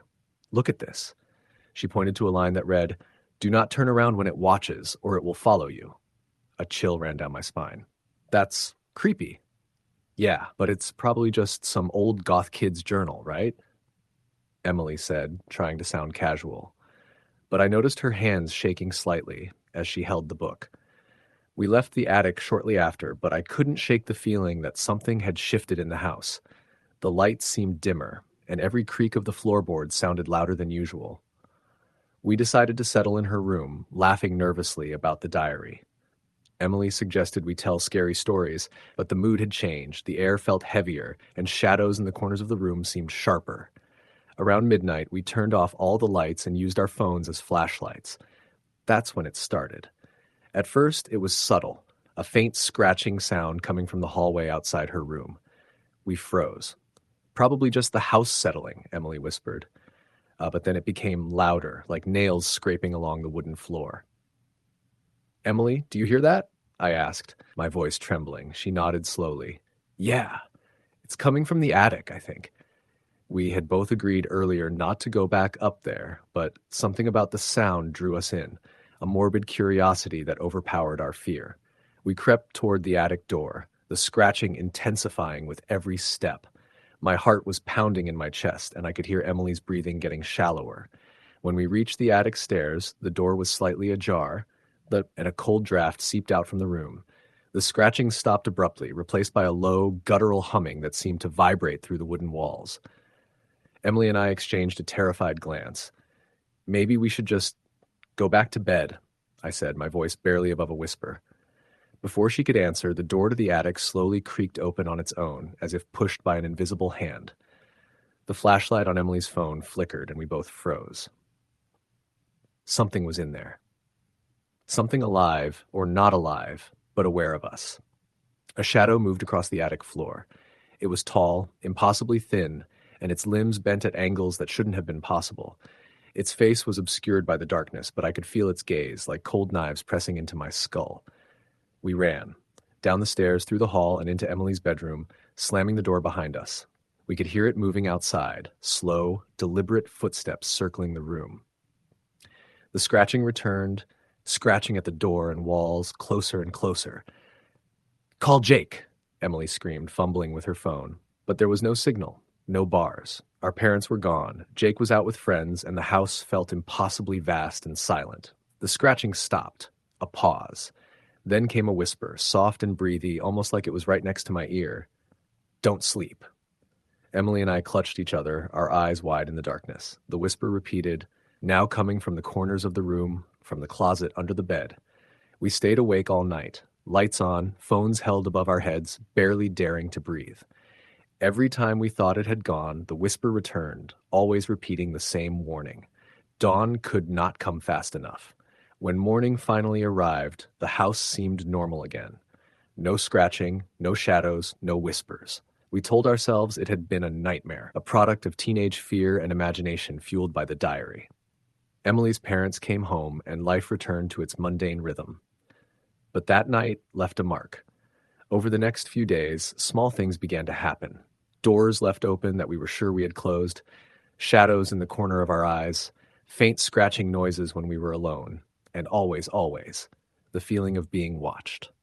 Weeks later, Emily's older brother found the black leather-bound book in the attic. He said he didn't know how it got there. He had never seen it before. But when Emily and I looked inside, the final page had changed. Written in a shaky hand we didn't recognize were 3 words: "We are watching." We never stayed over at her house again. And even now, years later, whenever I'm alone in a quiet room, I feel that same pressure, the gaze of something waiting just beyond the edge of my sight. I've tried to rationalize it, to chalk it up to fear and memory, but every shadow, every faint sound brings it back. And I know deep down it never really left. It doesn't matter where I go. That night at Emily's house taught me that some things are patient. They wait, they watch, and when you least expect it, they make themselves known. Even now I can hear it sometimes, a faint scratching at the walls of my mind, a whisper just beyond comprehension, reminding me that I am never truly alone. Emily and I still talk, but the friendship has a layer of tension now, an unspoken understanding that some doors should never be opened, some books should never be read, and some nights should never be remembered. Years passed, and I moved to a different state for college, hoping distance would be enough to forget. But one night, I was in my dorm room, studying late, when I felt it, a pressure behind me, like someone was breathing over my shoulder. My textbooks seemed to shiver, the shadows in the corners of the room elongating and bending. I didn't turn around, I never do. A soft whisper floated across the quiet room. Don't sleep. I froze. My phone was on the desk, but there was no signal. I could barely hear my own heartbeat over the whisper. I remembered the attic, the diary, the shadow that had followed us for nights. It had followed me, and I knew then that no amount of distance could protect me from it. The nights grew worse. It wasn't just whispers anymore, it was movement, scratching, knocking. Sometimes objects would fall without cause, doors would slam shut, and shadows would stretch impossibly long across the floor. My doormates began to notice my anxiety, but I could never explain it. How do you tell people that something unseen is stalking you, whispering to you, that you are never alone? I stopped sleeping. Every night I would sit upright, watching, listening. Every time I blinked, I felt its gaze. It had become patient, cunning, and insistent. I tried to leave, tried to escape to different rooms, different cities, but no matter where I went, the whisper followed. Then one night, it spoke clearly in a voice I could almost understand. You can run, but we will find you. I tried everything. Rituals, protective charms, even calling on old superstitions from the diary, but nothing worked. The fear had become physical, a weight pressing into my chest, a shadow pooling around me no matter how brightly I turned on the lights. I realized then that it wasn't just attached to the house or to Emily or even to the diary. It was attached to me. I had glimpsed it, acknowledged it, and now it was patient, lurking, waiting for the right moment to make itself fully known. Sometimes late at night I hear scratching or a whisper or feel that gaze just behind me. I don't turn around anymore. I never will. Because I know that if I do, I'll see it, and once it's seen, it will never leave. So I stay awake, I watch, I listen, and I remember the night at Emily's house, the attic, the diary, the shadow, because some things, once they find you, are never truly gone. Even now, writing this, I can feel it watching from the corner of the room. Always waiting, always patient, always hungry. Story the end. It was a Friday evening in early October when a group of 5 high school seniors decided to have one last sleepover together before everyone scattered for college. The house belonged to Claire, a tall, gangly girl with a sharp sense of humor and an obsession with horror movies. Her parents were out of town for the weekend, and she had convinced her friends that her house was the perfect place for a night of movies, junk food, and scares. There was Emily, petite and always anxious about everything. Sarah, the jokester of the group. Matt, a laid-back guy who claimed nothing could scare him. And Jessica, who had an obsessive fascination with the supernatural. The night started like any typical teenage sleepover. They ordered pizza, sprawled on the living room floor in mismatched pajamas, and made a fort out of blankets and couch cushions. They were scrolling through their phones when Jessica, with a gleam in her eyes, suggested they play a game she'd found online called The Midnight Visitor. It was supposedly a game where you could invite a spirit into your house, but it was all digital and done through a chat app, completely harmless, according to Jessica. Come on, it's just a joke, Matt said. You don't really believe in that stuff, Jess. I don't, she said, but it's fun to see how freaked out everyone else gets. The rules were simple. You had to turn off all the lights, use a single candle for light, and ask the visitor questions. If it responded, you could continue, but you had to follow its instructions exactly. Emily groaned. This sounds stupid and really scary. Why do I always get stuck with you guys' dumb ideas? Because you're the brave one, Sarah teased, nudging her. Or maybe the easiest to scare. Finally, everyone agreed, laughing nervously. Claire found an old candle on the mantel, placed it in the center of the blanket fort, and they all huddled around it. The flickering light made the shadows dance across the walls, and the room suddenly felt colder than it had just moments before. Jessica typed in the first message on her phone. We invite the midnight visitor to join us. For several minutes, nothing happened. They joked about how silly it was, poking fun at each other's shadows. Then their phones all pinged at the same time. A message appeared. I see you. Everyone froze. Matt scoffed. That's someone trolling us. It's just a prank app, guys. Emily shivered, pulling her blanket closer. That wasn't funny. Jessica's fingers were trembling slightly as she typed back, "Who are you?" The response was instantaneous. "I've been waiting." The temperature seemed to drop further. The candle flame flickered violently as if caught in a sudden breeze, even though all the windows were shut. Sarah laughed nervously. "Okay, this is getting old. Whoever's doing this, stop. Do not stop." The message came from every phone. Emily gasped. She looked at Matt, expecting him to admit he was behind it, but his face had gone pale. Claire's hand was trembling as she held the candle. "Maybe it's just a glitch," she whispered, but her voice lacked conviction. Jessica's curiosity got the better of her. She typed, "What do you want from us?"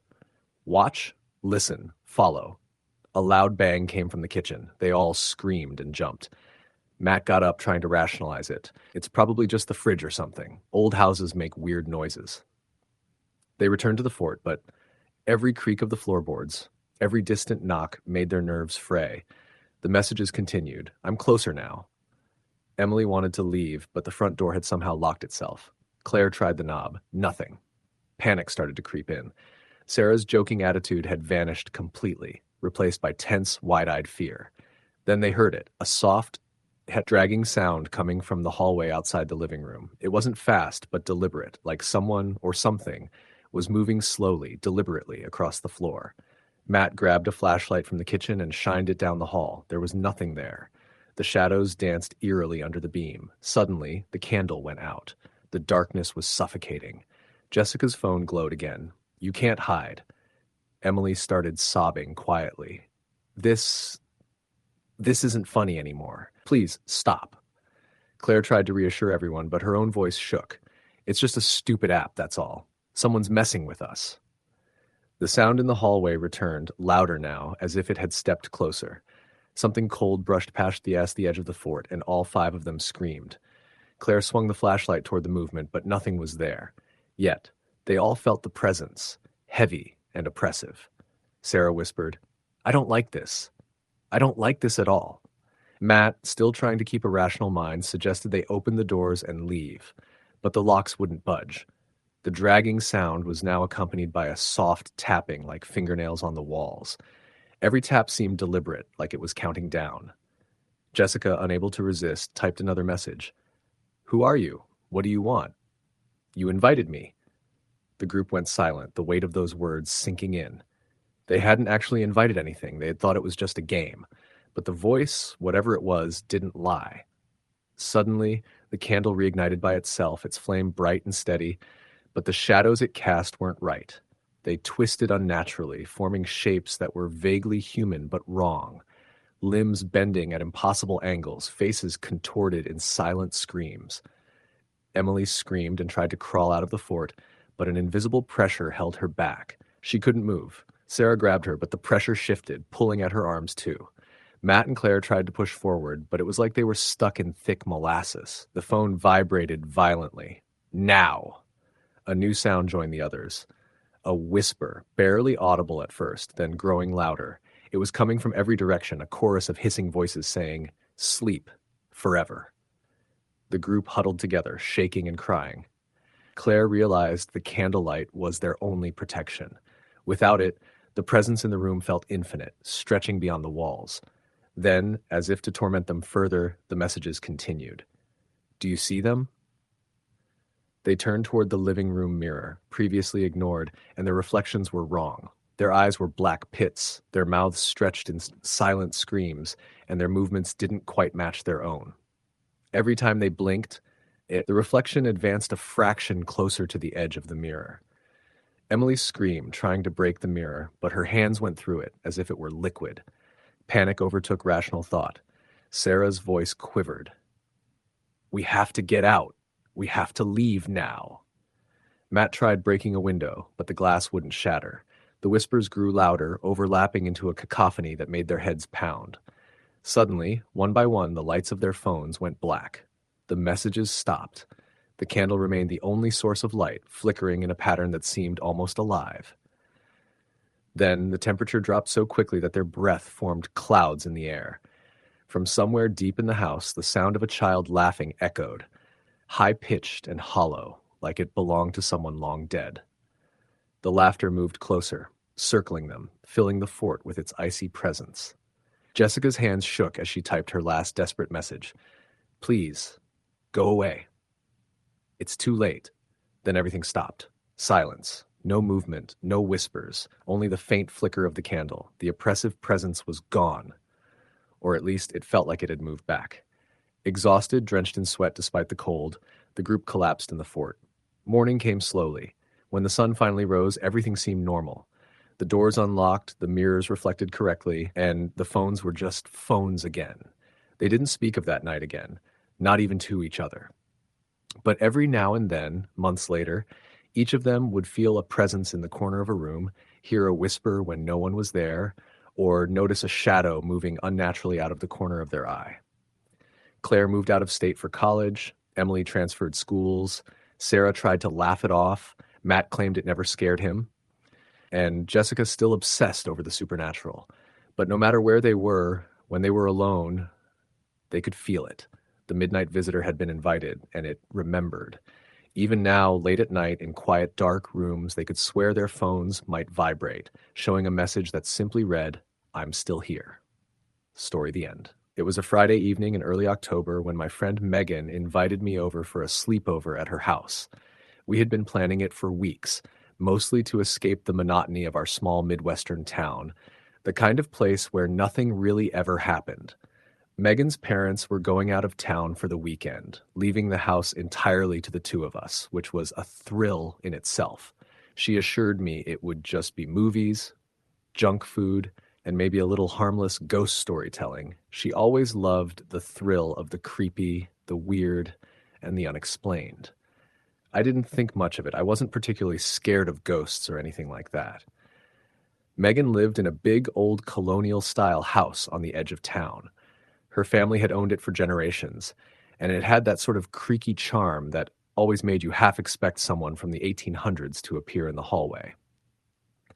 When I got there, Megan greeted me with a huge grin, and I noticed how unusually quiet the street was.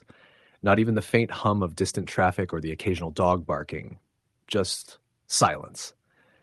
But I brushed it off. Maybe it was just a normal Friday night. We settled into the living room with blankets and snacks, the TV glowing faintly in the otherwise dimly lit room. For hours, we laughed at cheesy movies and talked about school, boys, and our favorite books. As the night grew late, Megan suggested we tell ghost stories. I hesitated at first, but the excitement in her eyes was contagious. She said she had a story she had been dying to share, something that supposedly happened in her very own house. She led me to the upstairs hallway, which was dimly lit by a single flickering light. "This happened last year," she began, her voice dropping to a whisper. "It was around this time, just like tonight. I was sleeping here in this very room." She gestured to the guest bedroom. "And I woke up to this sound, like footsteps, soft, slow, coming from the hallway. I felt a chill, even though it was warm inside. I tried to keep it lighthearted. Probably just the house settling, right? Old houses make weird noises all the time." Megan shook her head. "No, it was different. It wasn't random. It felt deliberate, like someone was walking on purpose, pacing outside my door." She paused, her eyes wide and unblinking. I called out, but nobody answered. Then the footsteps stopped, and when I finally got the courage to open the door, she trailed off. I leaned forward, intrigued despite myself. "What happened?" There was nothing, just the empty hallway. But when I turned around, I swear I saw a shadow moving in the corner of my room. I blinked, and it was gone. I didn't sleep for the rest of the night. I swallowed hard, trying to laugh it off. "Come on, Meg, it was probably just your imagination. It's scary to be alone sometimes, you know?" She didn't answer. She just looked at me with this intensity that made me uneasy. Something about the way her lips were slightly parted, her eyes almost pleading. It was like she needed me to believe her. We went back downstairs and tried to distract ourselves with another movie, but I couldn't shake the feeling of being watched. Every creak of the floorboards, every whisper of wind against the windows made my heart jump. Around midnight, we decided to call it a night and set up our sleeping bags in the living room. Megan insisted the lights stay on, and I agreed, though I secretly worried it would make me look like a coward. Hours passed, and gradually, I was dozing off when I heard it. A soft, deliberate creak from the hallway. I froze, my eyes snapping open. Megan was still asleep beside me, home and serene. I strained to hear it again. There it was, the same slow, deliberate pacing back and forth outside the living room. My skin prickled. I told myself it had to be the house settling, that it couldn't possibly be anything else. Then came a whisper, not loud, but distinct. My name. Emily. I bolted upright, whispering Megan's name, but she didn't stir. The pacing continued, slow, methodical, circling the living room as if someone were just out of sight. My heart was pounding, and I felt rooted to the spot. The whisper came again, closer this time. Emily. I wanted to scream, to wake Megan, but my throat felt paralyzed. Something about the voice was wrong. It wasn't just a voice. It carried a weight, a kind of malice that made my stomach twist. I remember slowly turning my head toward the dark hallway. That's when I saw it. A shadow, taller than any human should be, elongated and distorted, stretching across the walls. It had no distinct features, but it moved with purpose, gliding rather than walking. And then, just as suddenly as it appeared, it was gone. I thought about shaking Megan awake, but before I could move, I heard the softest, almost childlike giggle coming from behind the sofa. My breath caught. The giggle repeated, closer now, right beside me, though no one was there. I scrambled to grab my phone and flicked on the flashlight. The beam cut through the darkness, but the room appeared empty. My pulse was racing. I shook Megan gently, whispering her name. She stirred, mumbling something incoherent, then went back to sleep. I tried to convince myself it was a dream, that I was hallucinating in the half-light of the TV, but the feeling of being watched didn't fade. I could feel it, like a pressure in the air, something malevolent just outside my vision, waiting. Then the TV flickered, static filling the screen for a moment before showing what looked like our living room, but not quite. In the corner, a shadow stood perfectly still. My heart skipped a beat. I dropped the flashlight, which rolled across the floor, casting frantic shadows across the walls. When I picked it up again, it was gone. I didn't sleep the rest of the night. Every little noise, the creak of a floorboard, the whisper of wind, made me flinch. Morning couldn't come fast enough. When the first rays of sunlight crept through the windows, the oppressive feeling lifted slightly, but the sense of wrongness lingered. Megan woke up around 7, cheerful as ever, oblivious to my terror. I wanted to tell her, to warn her, but when I tried, the words stuck in my throat. Maybe I was imagining things. Maybe it had all been a nightmare. We ate breakfast quietly, and she laughed when I tried to explain that I had barely slept. Her parents were on their way back, and soon the house would be full of life again. But as I packed up my things, I noticed something on the wall near the living room. Scratched into the paint, nearly invisible unless you were looking for it, were 2 letters. EM. My initials. I froze. My stomach dropped. There was no way I had scratched that myself in my sleep, and Megan certainly hadn't. I looked around the room, half expecting to see someone or something watching me. There was nothing. I didn't want to stay another minute. I grabbed my bag, said goodbye quickly, and ran to my car. Driving home, I kept glancing in the rearview mirror, expecting to see a shadowy figure following me. Of course, there was nothing, but the feeling didn't leave me. Even now, thinking back, I can feel it, that heavy, watching presence. I didn't sleep that night either. Not really. Every time I closed my eyes, I could hear the whisper, my name. Soft, deliberate, cruel. And every time I tried to dismiss it, I remembered the letters on the wall. EM weeks passed, and life went back to normal. Megan never saw or heard anything again, and I tried to convince myself I was overreacting. But late at night, sometimes when I'm alone, I swear I hear footsteps in my hallway.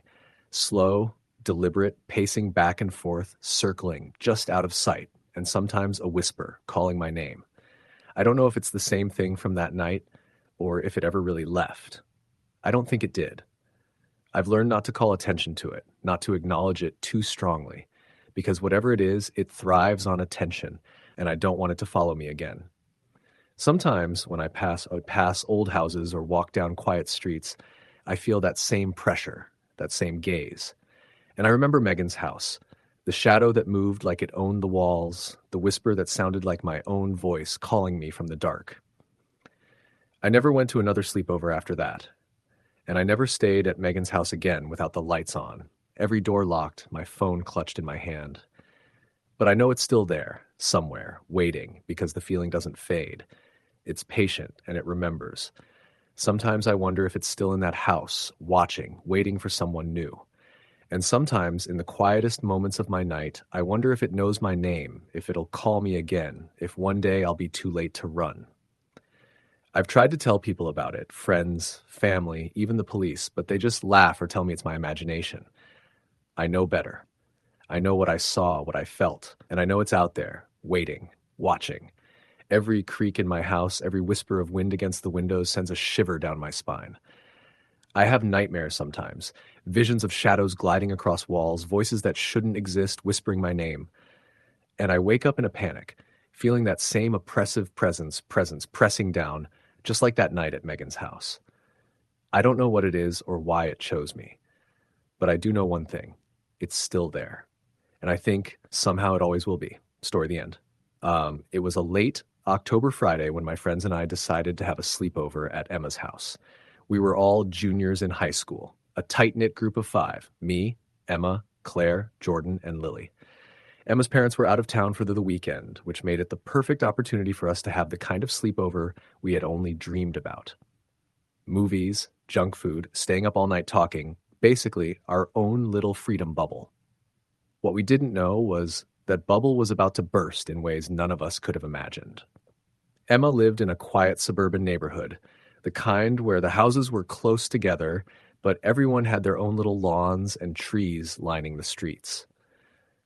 Her house was old but charming, built in the 1960s, with creaky hardwood floors and a basement that smelled faintly of mildew.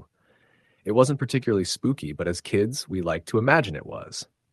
We laughed at the idea of ghosts and shadows as we set up our sleeping bags in the living room. Around 8 in the evening, we ordered pizza and settled into a marathon of horror movies. It was ironic in hindsight, the way we laughed and jumped at every fake scare, our shrieks echoing through the empty house. Around midnight, after finishing the 3rd movie, Claire suggested we play Truth or Dare.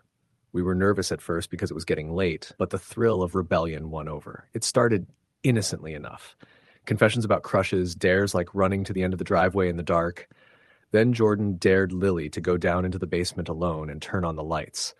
The basement had always given me a weird feeling, a low hum of unease that I'd never been able to explain. Lily went, giggling nervously, and we waited. A few moments later, we heard her screaming. Not a playful scream, but a blood-curdling, terrified scream that froze me in place. We all rushed down the stairs, and she was standing there, white as a sheet, pointing at a shadow near the furnace. I saw someone, she stammered. A man, watching me. We laughed it off at first, assuming it was her imagination, the thrill of the dare, and maybe shadows in the dim light playing tricks. Emma and I went to check the basement ourselves. Nothing. Empty. Just the usual clutter of old boxes and forgotten furniture. But I couldn't shake the feeling that we weren't alone, that someone or something was there with us. We decided to forget about the basement and move back to the living room, but as we sat huddled together, the power went out. The whole house plunged into darkness. The TV flickered off, the streetlights outside dimmed. We all froze, our laughter gone. Lily whispered, "Maybe it's just the storm coming. I think it's raining." It wasn't raining. Not yet. But outside, the wind had picked up. The house groaned under some unknown weight, the floors creaking in places we hadn't noticed before. I felt a chill crawl down my spine. Then we heard it, the faintest sound of someone or something walking across the roof. Emma tried to rationalize it. "It's just the old house settling," she said, but her voice wavered. Jordan swore he saw a shadow move past the front window. "No one should be there," he said. The street was empty. We all knew it. But the shadow, just at the edge of the glass, disappeared when we looked directly at it.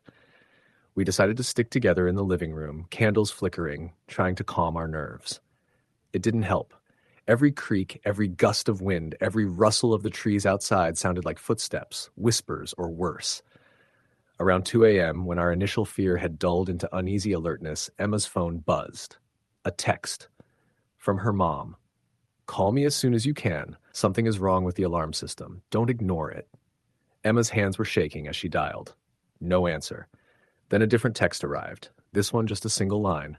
"I see you." We froze. I thought someone had hacked her phone, but that didn't make sense. Her mom was out of town, and none of us had even seen anyone near the house. The text didn't have a number attached. It was just there. Then came the sound from upstairs, a soft tapping like fingernails on wood, moving from the hallway down the stairs toward the living room. We all stared at each other, paralyzed. Emma whispered, "It's probably a tree branch, right?" But no one believed it. The tapping grew louder. Not random, but deliberate. Slow, rhythmic, like someone pacing. Then the doorknob to the living room door rattled. Not a gentle jostle, but violent shaking. Someone, or something, was trying to get in.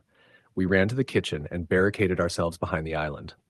Jordan grabbed a baseball bat, Claire grabbed a chair, Lily was crying quietly. I couldn't breathe. My hands shook. The doorknob rattled again, and this time we heard a voice, whispering, low and broken, right on the other side of the door. "Come out, come play." It wasn't any of our voices. None of us had ever spoken in that tone. It was wrong. Alien. But familiar in the worst possible way, like it knew us. We held our breaths, trying not to move. Then it stopped. Silence, except for our own terrified breathing. Minutes passed. I don't know how many, maybe an hour. It felt like a lifetime. Finally, when the first hint of dawn began to filter through the curtains, we slowly unblocked the door. Nothing. Empty hallway. No sign of anyone. No footprints. No disturbance. Just emptiness. Emma's parents came home early that morning. We told them everything, but they just exchanged worried looks. "You kids' imagination got the better of you," her dad said. But when he went down to the basement to check something, he didn't come back immediately. When he finally emerged, his face was pale. "There's someone living down there," he said, pointing toward a small crawl space beneath the furnace. "I don't know how they got in, but there are beds, supplies. Someone's been here for months." We called the police. They found a man, early 30s, skinny, disheveled, living in that hidden crawl space. He had been sneaking in and out of the neighborhood for weeks, maybe months, watching houses, watching people. He had seen us, and for whatever reason, decided to target Emma's house that night. They never explained why he didn't make a move sooner. But we all knew. That night could have ended very differently if we hadn't stayed together, if we hadn't barricaded ourselves in the kitchen. The image of him tapping on that door, whispering in a voice that wasn't his, still haunts me. Even now, years later, I get chills thinking about that night. Sleepovers are supposed to be fun, about laughter and games, but that night at Emma's house, we learned how quickly fun can turn into terror. The house is still there, quiet and old, with its creaking floors and shadowy basement. I don't go near it anymore, but sometimes, late at night, I can swear I hear that same soft tapping. It makes me wonder how close we came, how close we were to becoming just another statistic, a story to be whispered about years later. And I know without a doubt that if we had been alone, if any of us had wandered downstairs, it wouldn't have ended well. There's something unnerving about knowing someone was there, hidden in your home, watching, waiting. You tell yourself they're gone, but part of you never believes it. I still check my locks twice. I still peek into closets before I fall asleep. And sometimes, when the wind blows just right and the house creaks in its old way, I swear I hear the tapping again. I haven't had a sleepover since. None of us have. Not because we don't like them, but because that night changed the way we think about safety, about trust, about the simple assumption that our homes are ours and ours alone. That assumption is a fragile thing. Sometimes I imagine him, wherever he is now, thinking about that night too. Maybe he remembers us, our fear, our panic. Maybe he laughs at it, or maybe he's moved on, finding another house, another group of unsuspecting kids. And every time I think about that, a cold shiver runs down my spine because I know how easily the ordinary can turn into something terrifying. It's been years, but the memory is as vivid as ever. The shadows, the whispering voice, the tap, tap, tap on the door, the basement, the crawl space, the hidden man waiting just out of sight. It taught me a lesson I'll never forget. Monsters aren't always in the movies. Sometimes they live quietly, invisibly, in the very places you feel safest. And sometimes they find you at a sleepover when the lights go out and you're too young to understand that the world isn't as safe as you were told it was. Story the end. It started as a regular Friday night for me and my three closest friends, Megan, Jessica, and Aaron. We were 16, the summer before our junior year of high school, and sleepovers had become our ritual. This one was at Megan's house, a sprawling two-story in the suburbs of upstate New York. Her parents were out of town for the weekend, and we were buzzing with that mix of excitement and teenage rebellion that comes from having an entire house to ourselves. We arrived around 7, carrying sleeping bags, snacks, and the kind of teenage bravado that always made us feel invincible. Megan's house was huge, and her parents had filled it with expensive furniture, glossy hardwood floors, and framed landscapes that looked like they belonged in a hotel lobby. At first, the evening was everything we expected. We laughed about school gossip, played music loud enough to make the walls shake, and took turns attempting to scare each other with urban legends. By 9 o'clock, we were starving, so we raided the fridge. Megan's parents had stocked it with every junk food imaginable. Pizza rolls, soda, leftover Chinese takeout. They all disappeared into our eager hands in what felt like minutes. Afterwards, we sprawled across the living room floor, our stomachs too full for anything other than slumping and scrolling through our phones. It was around 10:30 when Jessica suggested we tell ghost stories. I remember groaning at first. Why ruin a perfectly good night with fake scares? But she was insistent, and Megan and Aaron sided with her. We sat in a circle in the dim light of the living room, the overhead chandelier off and only the lamp near the couch casting a weak yellow glow. Jessica started, her voice shaky but determined. She told a story about a girl who had died in a house fire, but whose spirit supposedly haunted the local library. Megan followed with a story about a man who appeared in mirrors and whispered your deepest fears back to you. Aaron's story was about a boy who had disappeared while camping in the woods behind our town. Each story was met with nervous laughter, though the hair on my arms stood on end more than once. When it came my turn, I didn't want to repeat any of the classic stories. Instead, I decided to tell something that had actually happened to my cousin last year. She had stayed at a friend's house, also empty for the weekend, and she said she kept hearing someone walking around at night, soft footsteps and whispers. At first, she thought it was her friends messing with her, but eventually she woke to find the door to her room wide open, even though she'd locked it herself.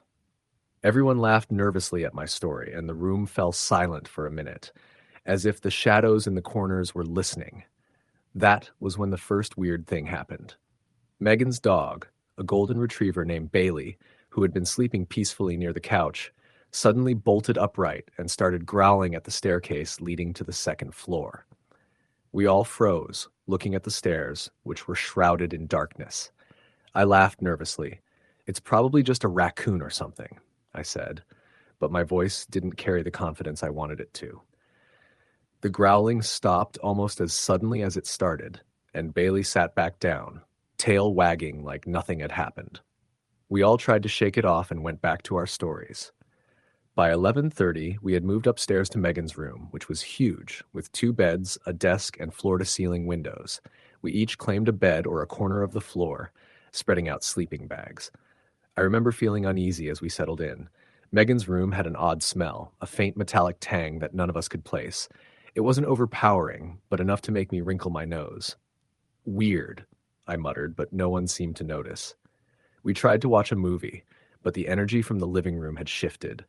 The laughter and chatter felt hollow, and every creak of the house made my stomach tighten. Around midnight, Aaron decided to use the bathroom, which was at the end of the hallway.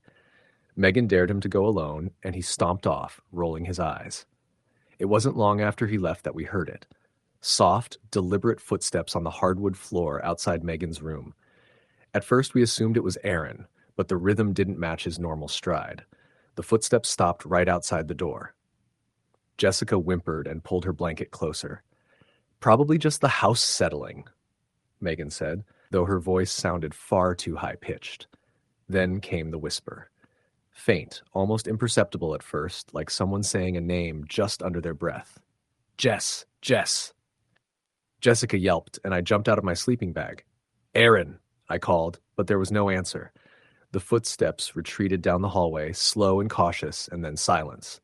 My pulse was pounding. Megan tried to convince us it was her imagination, but even she looked pale. We tried to sleep after that, but none of us could. Every shadow in the room seemed alive. Every creak of the house sounded like someone walking. Around 2 a.m., Megan finally said she had to check on something. She slipped out of the room, and we heard her moving around in the hallway. Suddenly, there was a loud bang from the living room.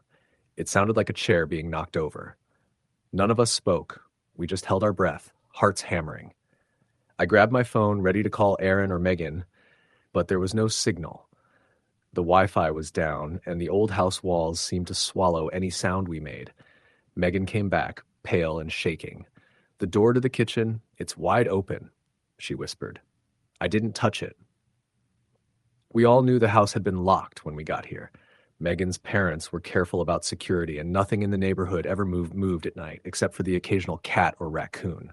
My stomach dropped. Something wasn't right. We decided to stay in Megan's room for the rest of the night, sitting close together and talking in whispers. Around 3 a.m., I drifted into a light sleep, exhausted from fear and adrenaline. That's when I woke to the sound of breathing. Not quiet, gentle breathing, but slow, deliberate, right next to me. I opened my eyes, and at first I thought it was Aaron messing with me. But the figure standing over me didn't look like him. It was tall, thin, and completely shadowed. Its face was obscured, but I could feel its eyes on me, burning. I froze, unable to scream, unable to move. Then it spoke. Not in words, but in a low, grating hum that seemed to pierce my skull. My body finally found movement, and I bolted, colliding with Jessica as she woke up screaming. Megan was already at the door, clutching her blanket like a shield. The room was filled with panicked energy, everyone shouting at once. The figure didn't move after that. It just hovered, then dissipated like smoke into the corner of the room. We didn't wait to see if it would come back. We grabbed every blanket and pillow, ran down the stairs, and left through the back door into Megan's fenced backyard.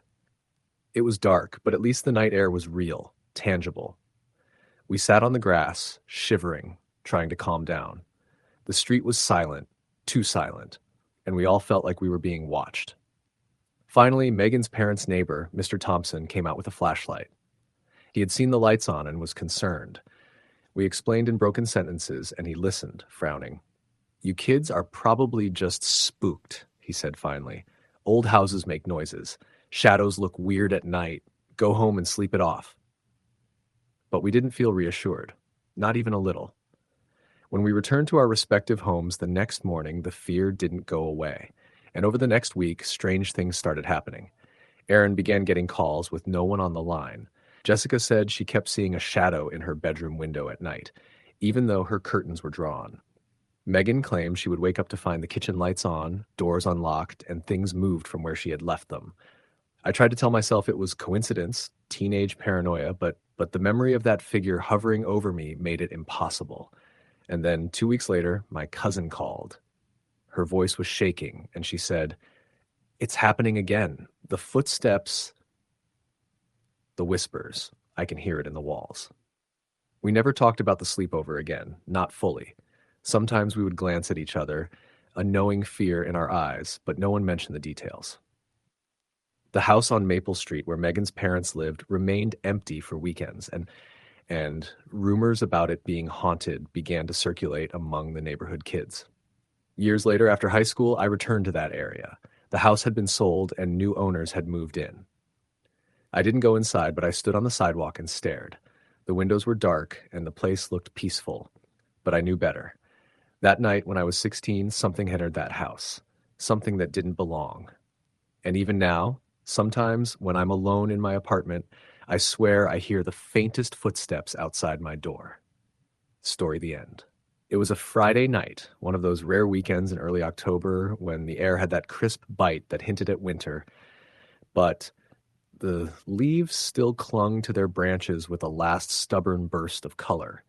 I had been invited to a sleepover at my friend Megan's house, which was a big deal because Megan was one of those kids who always seemed to have the coolest things. Her own basement set up like a movie theater, a huge backyard with trees just dark enough to feel like your own private forest, and her parents who were the kind that didn't hover, but were always there if something went wrong. I was nervous because it was the first time I was going to be at a sleepover with a group bigger than a few close friends, but I told myself it would be fun, and it had been weeks since I'd hung out with anyone outside of school. I arrived just as the sun was dipping behind the rooftops, painting the sky a deep, bruised orange. Megan greeted me at the door, wearing her usual oversized hoodie, looking like she had been waiting for me. Behind her, the house was buzzing with her friends, Shannon, Katie, and Tyler, laughing and unpacking sleeping bags. The basement was already half set up with blankets and pillows in a haphazard circle around the TV, where horror movies had been cued. I knew that was the plan. Watch scary movies, tell ghost stories, and maybe sneak outside to explore the dark corners of the backyard that none of us were allowed in during daylight. As we settled in, I noticed that the air in the basement was colder than it should have been. Megan laughed when I said something about it. It's probably the AC, or ghosts. Either way, it's Halloween month. It's supposed to be creepy. That joke made me laugh nervously, but I felt a little chill run down my spine. I brushed it off as excitement and the shadowy corners of the basement. We started with a movie. It wasn't too long before we moved to telling ghost stories. That's when things started to feel off. Megan suggested we do a round where each person had to share a real story that had happened to them, not just something we read online or from a book. Tyler went first, telling about a time he saw someone standing in his window at night while he was home alone. We laughed it off, but his eyes had a nervous twitch. Shannon shared a story about a creepy neighbor from her old apartment who would leave little notes that were never signed. Again, laughter, but the room felt heavier after her story, like the basement had suddenly swallowed the sound. When it came to me, I hesitated. I didn't have a true story that's scary, or so I thought, but I decided to tell a story about the old abandoned house a few blocks from my neighborhood. Everyone knew about it. Windows boarded up, the lawn overgrown, and always the faint smell of something rotting. Kids from school said it was haunted, but I'd only ever walked past it during the day. I told them about hearing scratching sounds from inside and glimpses of shadowy figures moving behind the windows, and how the place always gave me the chills. I laughed a little to hide my unease, but the basement stayed quiet. Megan's eyes were wide, and she leaned forward as if expecting the shadows to answer me back. After the story, Megan suggested we play a game called Bloody Mary. I had never done it, and part of me wanted to say no, but the rest of me wanted to be part of the group, so I agreed. Megan said we'd go upstairs to the bathroom. The light flickered as we walked down the hall, but none of us paid much attention. We took turns chanting Bloody Mary in front of the mirror while the rest of us waited in the darkened hall. Nothing happened at first. Megan laughed. Tyler joked about seeing someone behind the glass, but then Shannon screamed and I froze. When I ran to see what was wrong, Shannon was pointing at the mirror with wide, trembling eyes. I didn't see anything, just our reflections, pale faces pressed close together. Then I noticed it. A shadow, not our own, moving across the corner of the mirror. It looked like a person, but distorted, like the reflection itself was warped. Megan brushed it off as a trick of the light, but I could feel my chest tighten. There was a pounding in my ears as I turned to the door to get out of the bathroom, and it was gone.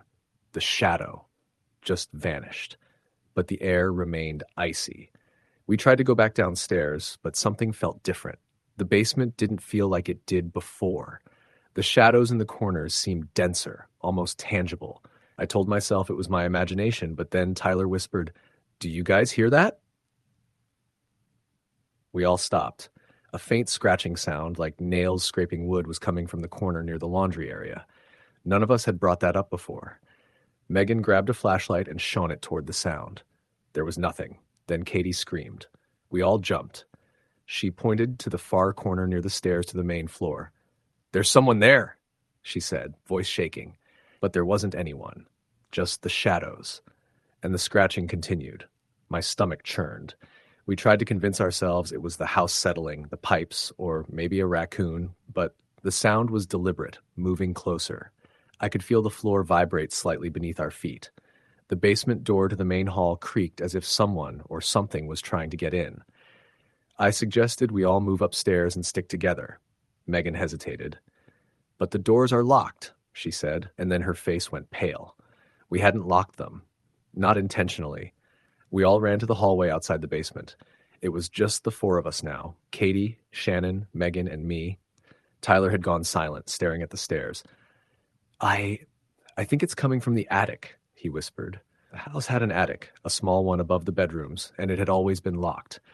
The scratching became louder, more insistent. It was accompanied by something else, a soft, dragging sound, like someone moving along the floor above us. Megan's dad was out of town for the weekend, her mom at a friend's house. There was no one else. I wanted to call 911, but our phones had lost signal inside the house, something I'd never experienced before. Shannon started crying softly, and Katie clung to me. I could feel the hair on my neck stand on end. Suddenly, the lights went out. Complete darkness. Not the flicker from a bulb, but nothing. Only the moonlight coming through the windows faintly illuminated the edges of the hallway. We heard footsteps on the stairs from the basement, moving slowly but deliberately. Megan grabbed my hand, trembling. "We're not alone," she whispered. That was all it took for all of us to panic. We ran to her parents' room and locked ourselves in, barricading the door with a chair. Then the scratching turned into knocking, soft at first, then harder.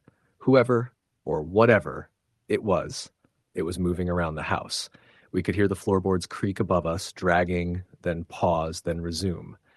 The sound of breathing, low and raspy, came from the hallway outside. I wanted to scream, but my voice wouldn't come out. The four of us huddled together on the bed, eyes wide, waiting for it to break through. Time stretched. Minutes felt like hours. The knocking and dragging stopped abruptly, replaced by silence.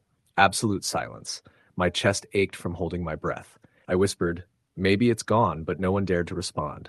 Then, from the basement, a single clear voice called my name. E. My heart froze. The voice was distorted, like it was coming through water. I shook my head, hoping it was a dream. Then Tyler's voice, echoing, called my name too, but we were all upstairs. The silence returned, but the feeling didn't. The kind of watching, the sense that eyes were following every movement. Megan whispered that we needed to leave the house, and we knew she was right. We grabbed flashlights and carefully crept down the stairs. The basement door was ajar now, though we were certain we had locked it. Scratches lined the wood, long and jagged, as if claws had raked across it. The air smelled of damp, rot, and something metallic. Blood, maybe. We ran out the front door into the cool night, leaving everything behind.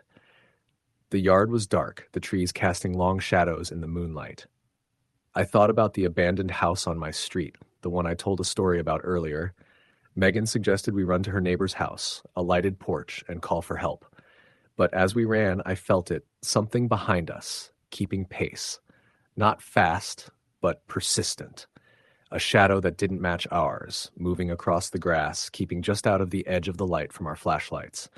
We finally reached the neighbor's porch and banged on the door. Mr. Harris, an older man, opened it. We were panting, shaking, and trying to explain. He looked at us like we were crazy, then stepped outside briefly to see the yard. "Nothing out there," he said, frowning. But when he turned to go back inside, we saw it. A figure standing at the edge of the yard, just under the tree line, darker than the night itself. Its eyes reflected the porch light, red and cold. We never went back to Megan's house. The sleepover ended abruptly. Our parents called, and we had to explain why we were outside at 2 a.m. in our pajamas. No one believed us entirely, but we didn't care. Megan's house sat quiet that night, shadows deep in every corner, the faint sound of scratching continuing somewhere within. I couldn't sleep for weeks after, imagining the footsteps in my room, the soft voice whispering my name, calling me back. Even now, when I walk past dark houses at night, I feel it. The sense of being watched, the unshakable weight of something waiting, lingering just out of reach. And every October, I remember the basement, the attic, and the way the darkness can feel alive, breathing, and waiting for the right moment to reach out. Story the end. It was a Friday night in late October when I got the call from my best friend, Lauren. Her voice was all excited, like she had been waiting all week for this moment. "Hey, you're coming over tonight, right? Sleepover at mine? It's going to be epic." I could hear the background hum of her house, the faint clinking of dishes in the kitchen. I had been looking forward to this all week, the first real sleepover since summer ended. Lauren lived on the outskirts of town, a place where the streetlights were sparse, and the houses were set back far enough that the occasional car passing felt like a disturbance in a quiet world. My mom gave me the usual caution about staying out too late, but she didn't know anything unusual was going to happen that night. I grabbed my overnight bag, tossed in a few changes of clothes, my phone charger, and a flashlight. I always brought a flashlight on nights like this, mostly for the ridiculous stories we'd tell in the dark. When I arrived at Lauren's house, it was already dark outside. The air smelled of wet leaves and smoke from a neighbor's fire pit. Lauren was waiting by the door in her oversized hoodie, hair messy from running around earlier in the day. She ushered me inside quickly. "Come on, I've got snacks and everything ready. You're not going to believe what I found in the attic." Her eyes sparkled with that mix of excitement and mischief that I had always loved about her. The living room was cozy, with a big sectional couch and the glow of fairy lights strung across the ceiling. There were snacks laid out on the coffee table: popcorn, chips, candy, and soda. I dropped my bag in the corner and sank into the couch, feeling the tension of the week slip off my shoulders. Lauren went upstairs, calling over her shoulder about the attic. I could hear her footsteps creaking on the stairs, and a moment later she returned carrying an old, dusty board. "Found this in the attic," she said, brushing off the dust. I think it's some kind of Ouija board. Look, it's got letters, numbers, and even that little planchette thing." I laughed nervously. "Are we really doing this? You know those things are supposed to be?" I hesitated. "Creepy?" "Exactly," she interrupted. "That's why it's perfect. Come on, don't be a wimp." She set the board on the floor in front of the couch, dimmed the fairy lights, and we both sat cross-legged, fingers hovering over the planchette. The first few minutes were silly. We spelled out random letters, pretending to contact spirits, giggling at each other's dramatic interpretations of the messages. Then Lauren's expression changed. Her eyes widened and she leaned in closer. "Do you feel that?" she whispered. I didn't feel anything at first, just the cold draft from the window, but then the hairs on the back of my neck stood up. The planchette started moving on its own. Slowly, deliberately, it traced out letters L-O-O-Yoop. I froze. Lauren's face went pale. "Maybe it's just a trick," she muttered, but I could hear the quiver in her voice. I tried to tell myself it was a coincidence, that maybe our fingers were subconsciously pushing it, but the tension in the room was thick. I looked up at the ceiling. Nothing. Then I noticed the shadow. It wasn't ours. It wasn't the familiar shapes cast by the fairy lights or the furniture. It was too tall, too sharp, a dark smudge that moved slowly across the far wall. I blinked, and it seemed to stretch, a silhouette against the faint glow. Lauren grabbed my hand, squeezing tight. "I saw it too," she whispered. We didn't speak for a long time after that. The air was heavy, almost pressing against our chests. We tried to distract ourselves with movies, turning on the TV at full volume, but every few minutes I caught a glimpse of movement in the corner of my eye. At first, I thought it was just my imagination, but then the noises started. A soft scratching, like nails on wood, coming from upstairs. Not the usual creaks of an old house. This was deliberate. I froze mid-sip of my soda. Lauren paused the movie, eyes wide. "That's from the attic," she whispered. My heart rate spiked. We had been laughing about the attic just minutes before, but now it felt like some forbidden place. "I'm going to check," Lauren said, trying to sound brave, but her voice shook. I wanted to stop her, but I couldn't find the words. She grabbed a flashlight and crept up the stairs. The scratching stopped immediately when she reached the top. I heard her gasp, the floorboards creaking under her weight, and then a muffled whisper that sounded like her name being repeated over and over. I ran upstairs, calling her name. She was standing at the attic door, which was slightly ajar. I didn't see anything," she said, but her eyes were wide with fear. "But it called my name." We went back downstairs and tried to laugh it off, telling ourselves it was the wind, a draft, the house settling. But the tension didn't leave. The shadows seemed to linger even when the lights were on. Every sound made us jump. Then, at around midnight, the real terror began. We heard footsteps in the hallway outside the living room. Heavy, deliberate, pacing back and forth. We froze, staring at the dark hallway, whispering frantic questions to each other. "Who is it?" I whispered.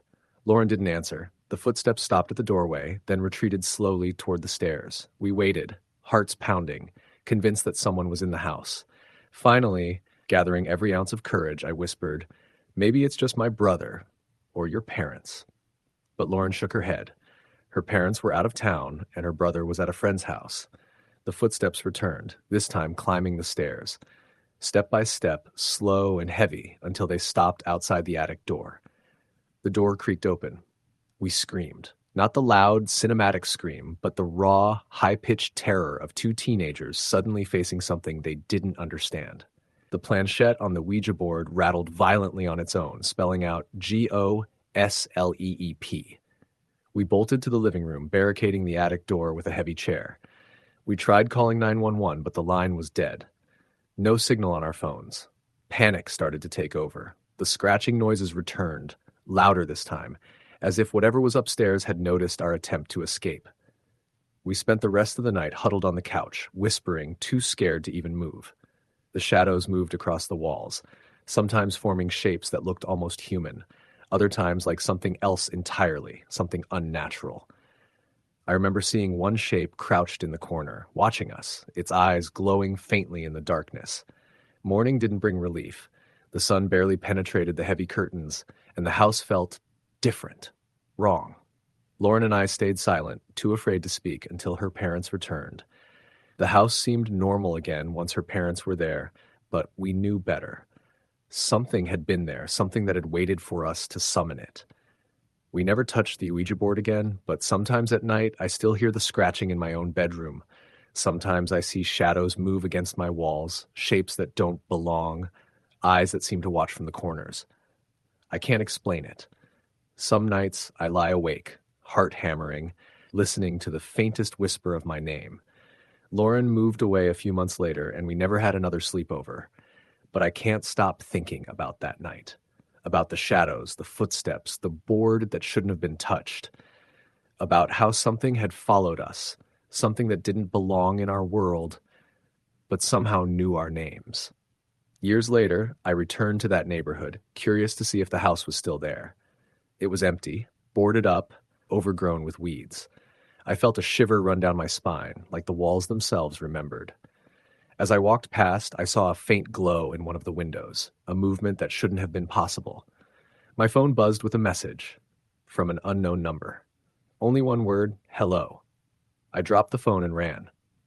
Some nights, when I can't sleep, I imagine the shadows creeping closer, moving silently through the streets, waiting for the next person to call their name. And I remember that night, the first night I realized that the world isn't always safe, that some things don't belong, and that curiosity can be more dangerous than you ever imagined. I can't forget the sound of the attic door creaking, the planchette moving on its own, spelling out warnings I wasn't brave enough to heed. And though I try to tell myself it's over, I know better. Some nights, when the wind is right and the moon hangs low, I swear I hear it again, calling my name from the dark corners of the world. Even now, I sleep with the lights on, doors locked, windows closed, yet I know it's still there, watching, waiting, remembering. And every once in a while I see a shadow in my peripheral vision, and I remember that night, the night a sleepover became a nightmare I'll never escape. Story, the end. It started as a normal Friday night, the kind that every high school student in a small suburban town in Ohio looked forward to. The kind of night where the stress of school, homework, and looming responsibilities just melted away with the promise of junk food, movies, and friends. There were 5 of them in total. Megan, the quiet, observant one. Hannah, who was always the first to laugh and the last to take anything seriously. Lauren, whose obsession with horror stories had earned her the nickname Creepshow. Josh, the practical, skeptical one. And Claire, the instigator, always pushing boundaries to see who would flinch first. The night began at Megan's house, a modest 2-story home with a backyard that backed up to a dense patch of woods. Megan's parents were out of town for the weekend, attending a wedding across state lines, leaving the house empty and, to the teenagers, perfectly inviting. They spread sleeping bags across the living room floor, ordered pizza, and cracked open sodas while a stack of horror movies sat on the coffee table. By 9 o'clock, they had finished the first movie, a particularly gruesome slasher film, and the lights were dimmed, the only illumination coming from the flickering images on the TV. The mood was light, full of jokes and mock screams, but the air had begun to feel heavier, like the night itself was pressing in around them. Lauren, ever eager to up the ante, suggested they play a game she had read about on a forum dedicated to urban legends and paranormal encounters. It's called the watching game, she said, her eyes bright with excitement. Basically, you turn off all the lights, sit in a circle, and just wait. You can't talk. You can't move around too much. If someone or something is watching, you'll feel it. Josh rolled his eyes. Sounds like a load of crap to me. Why would we just sit there in the dark and do nothing? Because it's terrifying, Lauren said with a grin, and because Megan's house is perfect for it. Lots of shadows, the woods right there, and old floorboards that creak all the time. It's perfect. Megan shifted uncomfortably. She didn't like the idea, but she didn't want to disappoint her friends. Fine, she said, but if anything weird happens, we stop, okay? Deal, Hannah said, her voice teasing but tinged with a nervous laugh. But you'll probably chicken out first. By 10 o'clock, the lights were off, a single candle flickering in the center of their circle, casting long, wavering shadows across the walls. At first, nothing happened. They sat silent, listening to the occasional hum of the refrigerator and the faint rustling of the wind outside. But as the minutes ticked by, the silence began to feel oppressive. Every small sound seemed amplified. A floorboard creaking, the soft tap of a branch against the window, the faint scuff of something that might have been footsteps. Lauren broke the silence first, her voice a whisper. Do you feel that? Like, someone's looking at us? Josh scoffed. It's just your imagination. It's pitch black in here. Of course it feels creepy, but there's no one here. Hannah shivered, pulling her knees to her chest. I don't know. It feels like someone is, right behind us. Megan, trying to rationalize it, suggested they move closer to the candle, but as they did, a cold draft swept across the room, extinguishing it instantly. The sudden darkness was suffocating. The only light came from the faint glow of their phones, which they reluctantly held out to see. That's when they heard it, a soft, dragging sound coming from the hallway that led to the bedrooms. Josh, trying to sound brave, grabbed a flashlight from the kitchen and shone it down the hallway. Nothing. But the sound continued, slow, deliberate, as if someone or something was dragging itself across the floor inch by inch. Probably a raccoon or something, he muttered, though the uncertainty in his own voice betrayed him. Lauren shook her head. No, that sounded too heavy, too human. Suddenly, a loud bang echoed from upstairs. Megan jumped, knocking the flashlight to the floor. It rolled and landed facing the stairs, illuminating only empty steps. Their hearts were racing, breaths shallow. Hannah whispered, "We should just leave. Go outside. Call someone." Before anyone could respond, a voice, a soft, hissing voice that sounded like it was coming from the walls themselves, whispered, "Don't leave." The five friends froze. Megan's skin crawled, and even Josh's skeptical demeanor faltered. They all glanced at each other, wide-eyed, as the voice repeated, louder this time, "Don't leave. Stay." Lauren, though terrified, couldn't help herself. "Who's there?" she demanded. "What do you want?" No answer came, only the dragging sound returning, closer now. The candle flickered back to life, but the shadows it cast were wrong, elongated, twisted in impossible ways. For a fleeting moment, Megan thought she saw figures crouched in the corners of the room, silhouettes that didn't belong to any of them. Panic set in. Hannah tried to crawl toward the door, but something cold and invisible pressed against her back, forcing her to stay put. Josh and Megan attempted to help, but the pressure seemed to shift, holding them all in place. Lauren screamed, and the candle went out again, plunging them into darkness.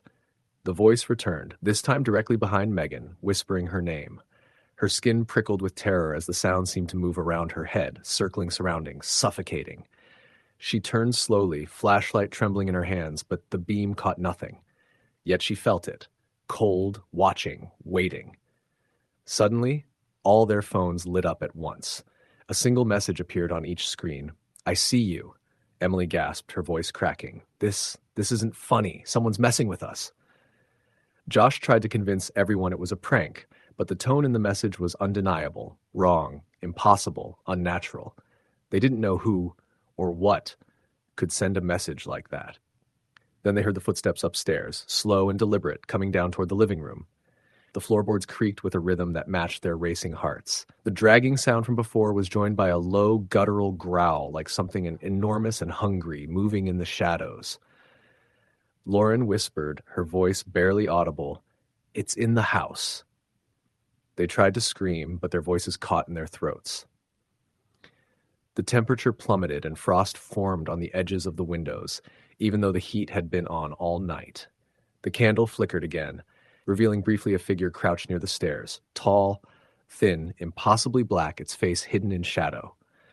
Megan, shaking uncontrollably, tried the front door. It wouldn't budge, neither would the back. Every window was locked, unyielding. The voice returned, now a chorus, surrounding them. "You invited me. You can't leave." Hannah sobbed, clutching Megan's arm. Josh tried to break a window with the flashlight, but it wouldn't shatter. The presence pressed against them now, heavy, cold, and suffocating. Shadows moved independently of any light source, crawling along the walls toward them. Then the candle went out completely, leaving them in total darkness. The dragging sounds stopped. The voice ceased. Silence enveloped the room. For a moment, they dared to breathe, thinking the worst was over. But when the candle reignited, the room had changed. The walls were longer, the ceiling higher, and the shadows now took forms that were unmistakably human, but wrong. Limbs bent at unnatural angles, faces stretched in silent screams, eyes that didn't blink. The figures moved closer each time the flame flickered. The friends huddled together, paralyzed by fear. The message appeared again on their phones: "You can't hide." Lauren, tears streaking her face, typed desperately, "Please, go away." The response was instantaneous. "It's too late." The dragging sound returned, accompanied by faint whispers that grew louder with every passing second. "Sleep forever," they hissed. The figures in the shadows crept closer, reaching out impossibly long arms toward them. Suddenly, the candle blew out again. This time, the darkness wasn't just absence of light. It was a presence, a weight, pressing down on them from every direction. Megan felt something cold brush against her cheek, and Hannah screamed as a shadow seemed to wrap around her arm. Josh tried to pull them all together and escape, but it was like fighting through water, the pressure of the dark holding them in place. Lauren's phone vibrated violently, the screen showing a single image, their faces, twisted in horror, reflected back at them, but not their own reflections. The eyes were black, mouths open in silent screams, the faces elongated and warped. A sudden, deafening crack split the room. The candle flared, and the shadows froze for a heartbeat. In that instant, the friends saw something at the edge of the room. A figure crouched low, impossibly tall, staring at them with eyes that gleamed like molten silver. It tilted its head, and the whispers returned, louder than ever. "You invited me. Now you stay." Megan screamed, and the darkness seemed to react, pressing harder, enveloping them in its icy grip. The candle flickered one last time and went out. When it reignited, they were alone. The room was normal. The walls, the furniture, the shadows, they were all exactly as they had been before the game. Dawn came slowly. When the sun finally rose, the door unlocked on its own. They spilled out of the living room, shaking, silent, unable to speak. Nothing appeared disturbed except their minds, which carried the heavy weight of what had happened, or what they had imagined.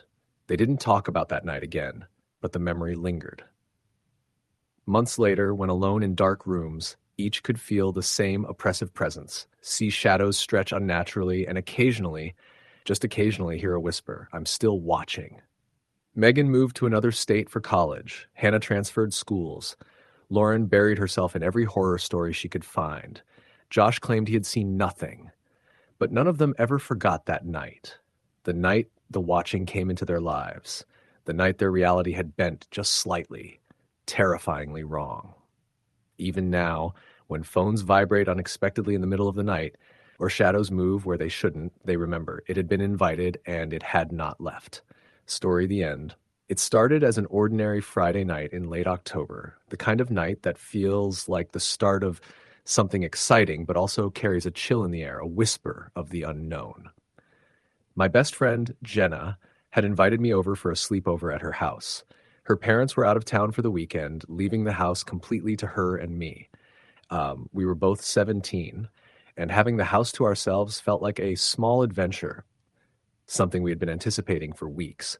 I remember feeling a mix of excitement and unease as I walked up the long driveway to her 2-story colonial-style home on the outskirts of town, the street eerily quiet under the dim glow of the streetlights.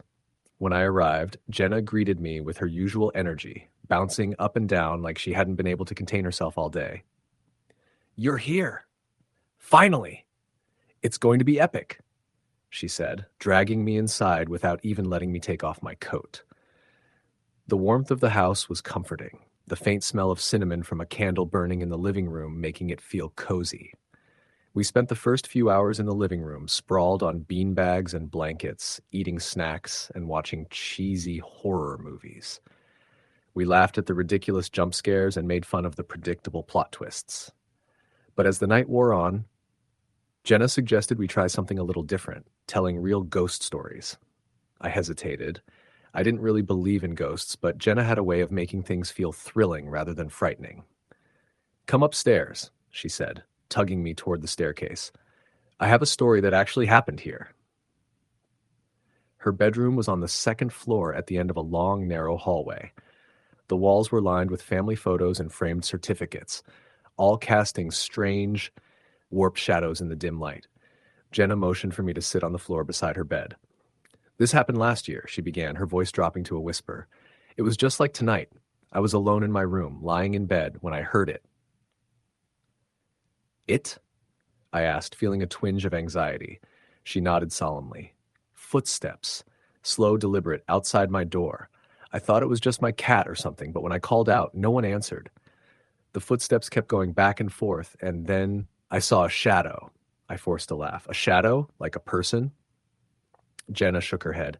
"No, not exactly. It was wrong. It moved strangely, almost floating like it didn't belong here. And it was tall, so tall it nearly reached the ceiling. I tried to convince myself I was dreaming, but I wasn't. It was real. I watched it for what felt like hours, frozen, until finally it just disappeared." I swallowed hard. "That's really creepy." She gave me a small, uneasy smile. "Yeah, and the weirdest part? Sometimes I think it's still here. Watching. Waiting." I wanted to believe her, I really did, but the rational part of my brain told me it was probably just her imagination. Old houses made noises, shadows were easily distorted, and being alone in a dark room could make anyone see things that weren't there. But as we settled into sleeping bags on the floor of her room later that night, I couldn't shake the uneasy feeling in my chest. The first few hours passed without incident. We talked quietly about school, our favorite movies, and future plans. The lights were dim, but not completely off, and the comforting hum of the heating system filled the silence. Around midnight, Jenna fell asleep, and I drifted into a light doze. That's when I heard it. A soft creak from the hallway outside her bedroom door. I froze, my heart hammering in my chest. The sound came again, slow and deliberate, like someone pacing. I told myself it was probably just the house settling, but a gnawing fear tugged at the edge of my mind. The footsteps stopped, and a silence so heavy it pressed against my ears settled in the room. Then a whisper. "Emily?" My blood ran cold. My name, barely audible, seemed to come from just beyond the door. I wanted to wake Jenna, to scream, to run, but my body refused to move. The whisper came again, closer this time. "Emily?" I swung my legs off the bed and slowly crept to the doorway, the carpet soft under my feet. The hallway was empty, just the pale glow of the moonlight spilling in through the windows. I strained my eyes into the darkness, and that's when I saw it. A shadow, taller than any human should be, elongated and distorted, gliding silently down the hall. It moved with purpose, almost as if it were searching for something or someone. My heart thudded painfully, and I took a step back, knocking over a laundry basket. The shadow jerked sharply, stopping mid-motion, then resumed its slow glide toward me. I stumbled backward into the bedroom and slammed the door shut, pressing my back against it. My breathing was ragged, and every nerve in my body screamed at me to run, to escape. Jenna stirred but didn't wake, muttering something incoherent in her sleep. The shadow paused outside the door, and I could feel its presence, oppressive and cold, pressing against the wood like it wanted in. For what felt like hours, it lingered. Every small noise, a squeak of the floorboard, the distant hum of the refrigerator, was magnified, each one making me jump. I tried to rationalize it, telling myself it wasn't real, that I was imagining things. But then I heard it again, a soft giggle, almost childlike, coming from the corner of the room. I whipped my head around, shining my phone flashlight into the dark, but there was nothing there. I didn't sleep the rest of the night. I stayed pressed against the door, flashlight in hand, too terrified to move. The first light of dawn was the only thing that made the oppressive presence lift, though, even then, the unease didn't fully leave me. Jenna woke up around 7, cheerful as ever, completely oblivious to the terror I had just experienced. We had breakfast in silence, and I tried to explain what happened, but the words felt hollow. How could I describe something that defied explanation? Jenna laughed, brushing it off as a bad dream, and soon her parents were home, bringing life and noise back into the house. But as I left, I noticed something carved into the baseboard near the living room, my initials. EM, I froze. There was no way I had done that, and Jenna certainly hadn't. I looked around, half expecting to see the shadow watching from a corner, but the house was empty and quiet. My stomach churned as I hurried to my car, unwilling to look back. Driving home, I kept glancing in the rearview mirror, half expecting to see a dark figure trailing me. There was nothing, of course, but the feeling of being watched didn't fade. That night, at home, I couldn't sleep. Every creak in the house, every whisper of wind made my heart race. I kept hearing soft, deliberate footsteps circling my bedroom, though I was alone, and sometimes a whisper, barely audible, calling my name. Weeks went by, and life returned to normal on the surface, but I never went back to Jenna's house for another sleepover, and I made sure never to be alone at night. Yet the memory of that night lingered. I would wake in the middle of the night, heart pounding, feeling a cold presence, like something unseen was standing in the corner of my room, watching me. I tried to tell friends, my parents, even school counselors, but everyone laughed or told me I was overreacting. They didn't see the shadows, didn't hear the whispers, didn't feel the oppressive weight pressing down in the dark. Only I did. Sometimes late at night I can still hear it, soft footsteps in the hallway whispering my name. Sometimes I swear I can see a shadow gliding just out of the corner of my eye, elongated and distorted, moving with purpose. And sometimes when the house is too quiet, I think I hear that same childlike giggle echoing just beyond reach. I've come to realize that whatever it is, it's patient. It waits, watching, always in the background, unseen but ever present. It doesn't matter where I go or how busy I am or who I'm with. It remembers, and it waits. I don't know what it wants or why it chose me. I only know that it exists and that it thrives in the shadows, feeding off fear and attention. I've learned not to acknowledge it too loudly, not to provoke it. I keep the lights on when I sleep, doors locked, and never stay alone for long. But the sense of being watched never fully leaves. Some nights when the wind howls just right, or when the floor creaks under the weight of nothing, I remember Jenna's house and the shadow that glided through the hallway. I remember the whisper of my name, soft, deliberate, cruel. And I know that somewhere, waiting in the dark, it still remembers me too. Even now, I can't bring myself to walk past abandoned houses or darkened streets without a shiver. I keep checking corners, listening for soft footsteps, whispers of my name in the dead of night. I know it's out there, always waiting. I know that one day, if I'm not careful, it might follow me home. I don't know if I'll ever be truly free from it. All I know is that it exists, that it watches, and that it remembers. And sometimes, when the house is quiet and the shadows stretch long, I swear I can feel it, just beyond sight, breathing, patient, waiting. I learned that night that some things are not meant to be understood. They exist beyond reason, beyond explanation, waiting in the dark corners of old houses, in the spaces between heartbeats, in the quiet moments when you least expect them. And once they notice you, they don't easily forget. Story the end. It started on a Friday evening in late October. The air had a crisp bite, and the first hint of autumn chill clung to the sidewalks of our suburban town. I was 14 at the time, and like most of my friends, I was obsessed with the idea of perfect sleepovers. Lots of junk food, scary movies, and staying up all night laughing about things that would be embarrassing to admit in daylight. This particular night, the plan was for me to go to Olivia's house. Her parents were out of town, so we had the entire place to ourselves. Olivia lived at the end of a quiet cul-de-sac. Her house was a 2-story colonial with an attic and a basement that smelled faintly of damp wood and something else I couldn't quite place. The kind of house that made the perfect backdrop for ghost stories, but that was exactly why we loved being there. I arrived just before 6, and the rest of our small group, Maya, Jenna, and Lucas arrived shortly after. We immediately stashed our backpacks in the living room where we planned to camp for the night. The first few hours were perfect. Pizza was ordered and devoured, movies played, and laughter filled the house.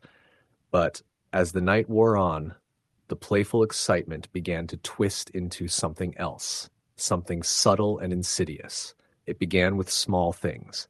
A door would creak open slightly, even though we were sure we had closed it. The wind outside was calm, but windows rattled as though someone was tapping on them.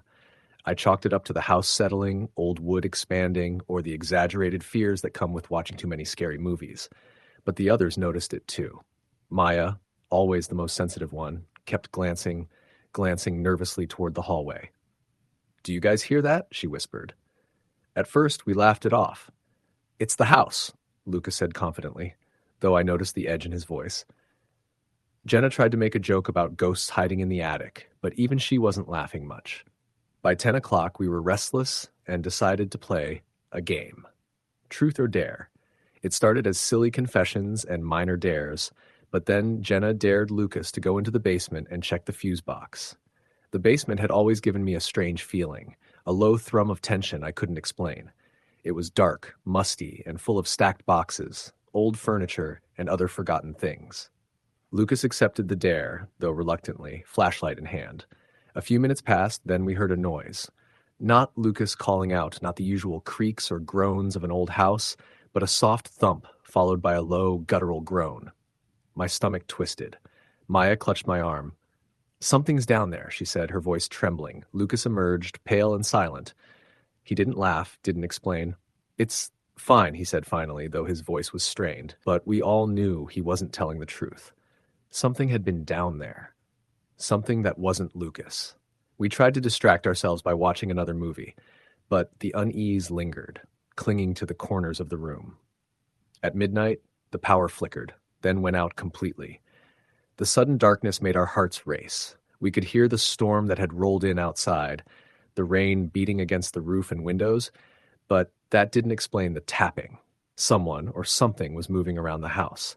Slowly, deliberately. We huddled together in the living room, flashlights and candles shaking in our hands. The first tap came from upstairs, light but deliberate, like fingers drumming on wood. Then came another, from the basement stairs. The timing was impossible. There was no one else in the house. No one had arrived. We were all in the living room. Then we heard it, a whisper. Low, broken, almost childlike, coming from the hallway outside the living room. "Come play." We froze. None of us had spoken. None of us had moved. The voice wasn't familiar, but it carried a strange familiarity, like someone who had been inside the house before. We barricaded ourselves in the living room, using the sofa, chairs, and anything else we could move. Lucas grabbed a baseball bat, Jenna a broom. Maya and I sat on the floor, trembling. The whispers continued, moving closer to the door, and then the doorknob rattled violently. Something was trying to get in. The minutes stretched on, each second an eternity. Then, suddenly, it stopped. Silence. Only the sound of our own breathing and the storm outside remained. By the time the first light of dawn crept through the curtains, we were exhausted but alive. We unblocked the door slowly, fearing that anything could be on the other side. The hallway was empty. There were no footprints, no signs of forced entry, nothing but the faint smell of damp wood and mildew. When Olivia's parents returned later that morning, we told them what happened. They exchanged worried glances, but seemed hesitant to believe the full story. "It's just a house settling," her father said, though I noticed a flicker of concern in his eyes. That afternoon, he went down to the basement, and we followed hesitantly. At first, it seemed empty, just as we had seen in the living room. Then, in the far corner, beneath a set of shelves, there was a small, hidden crawl space. It had a blanket, some food wrappers, and signs of someone living there. The realization hit us all at once. Someone had been inside the house without our knowledge. Someone had been watching. The police arrived and investigated. They found a man, probably in his late 20s, who had been sneaking in and out of houses in the neighborhood for weeks. The crawlspace was his hideout. He had been observing the family, learning their routines, waiting for the right moment to make a move. That night, he had chosen us. We never found out why he had whispered, why he had tapped, or why he hadn't revealed himself earlier. The authorities didn't have answers, and part of me didn't want answers. The image of that pale man emerging from the shadows, whispering in a voice that wasn't his own, remained etched into my memory. The experience changed all of us. Sleepovers became something I dreaded rather than anticipated. Even years later, I can still hear that tapping when the wind blows just right. Still imagine the shadow moving through the dark corners of rooms. I learned that monsters aren't always made up. They hide in plain sight, in the houses we feel safest in, waiting for moments when we let our guard down. Olivia's house remains the same on the outside, quiet and charming, with its autumn leaves and winding driveway. But for me, it will always be the house where laughter died for one night, replaced by something dark, unseen, and terrifying. I know that if any of us had been alone that night, the story would have ended differently, and none of us would have laughed about it the next day. Even now, when I drive past that street, I can't shake the feeling that eyes are watching from behind windows, from hidden corners. I check the locks twice before sleeping. I glance into closets before turning off the lights. The memory lingers in the smallest sounds, a creak, a whisper, a tap. It taught me a lesson that I carry to this day. Safety is fragile, and the ordinary can become terrifying in the blink of an eye. And the worst part is that the man who had hidden in that crawl space wasn't the only one. I know in my gut that there are others like him, watching, waiting. The world we live in is not as safe as we like to believe. Sleepovers, quiet nights, empty houses, they are all opportunities for the unseen to enter, and nothing prepares you for that moment when it does. Every time I think back to that night, I remember the sound of the doorknob rattling, the whispering voice, the way the shadows seemed to shift even when we weren't looking. And I remember our collective fear, the way it bonded us, but also the way it changed us forever. We were lucky, far luckier than we realized, to have survived the night. But the memory is permanent, haunting, a warning that safety is often an illusion, and that sometimes the most terrifying things are not in movies. They are real, and they are waiting for the right moment to remind you of that. I haven't had another sleepover since. None of us have. And sometimes late at night, I still hear it. The tapping, the whisper, the reminder that what we think is safe and familiar can become horrifyingly, impossibly wrong in a single moment. Story the end. 4 of us were crammed into the living room of Kayla's house that Friday night. Her parents had gone out of town for the weekend, leaving her older brother in charge, but he was barely around, already out with friends, promising to be gone most of the night. It was perfect for a sleepover. The kind where we could stay up too late, eat too much junk food, and scare each other with ghost stories until one of us broke and begged to turn the lights back on. The living room was cluttered with sleeping bags, pillows, and empty soda cans. The glow of the TV cast a soft blue light across us as some bad horror movie played in the background, mostly ignored. It was late, well past midnight, when the night shifted from silly fun to something heavier, something that made us all uneasy. I remember clearly the way the rain had just started, soft at first, then harder against the windows, the kind of sound that filled the silence between conversations. We were all awake, buzzing with sugar and the comfort of being together. When Kayla suggested we play a game, she said her brother used to play with his friends. It was supposed to be some creepy dare thing, like Bloody Mary, but different. "It's called The Visitor," she said, sitting cross-legged on her sleeping bag. Her blonde hair fell into her face as she leaned closer, her voice dropping to that mock-serious whisper people use when they're about to say something spooky. "You turn off all the lights, light a candle, and you sit in silence. If you start hearing knocking or footsteps, you can't blow the candle out, no matter what. You just wait until it goes quiet." "Sounds dumb," Emily said, tugging at the edge of her hoodie. She always tried to act skeptical when it came to this kind of stuff, but she was also the first to scream when something startled her. "Dumb, but fun," I said, half laughing. I didn't want to admit it, but my stomach already had that weird fluttery feeling, like when you know you're about to spook yourself. Maddie grinned, pulling her blanket tighter around her shoulders. "Let's do it. If we all get scared, we'll just blame Kayla." So we did it. We turned the TV off, the last sound cutting into silence except for the rain. Kayla got one of the emergency candles from the kitchen drawer, a thick white one in a little glass holder. We placed it in the middle of the living room floor and sat around it, shadows flickering across our faces.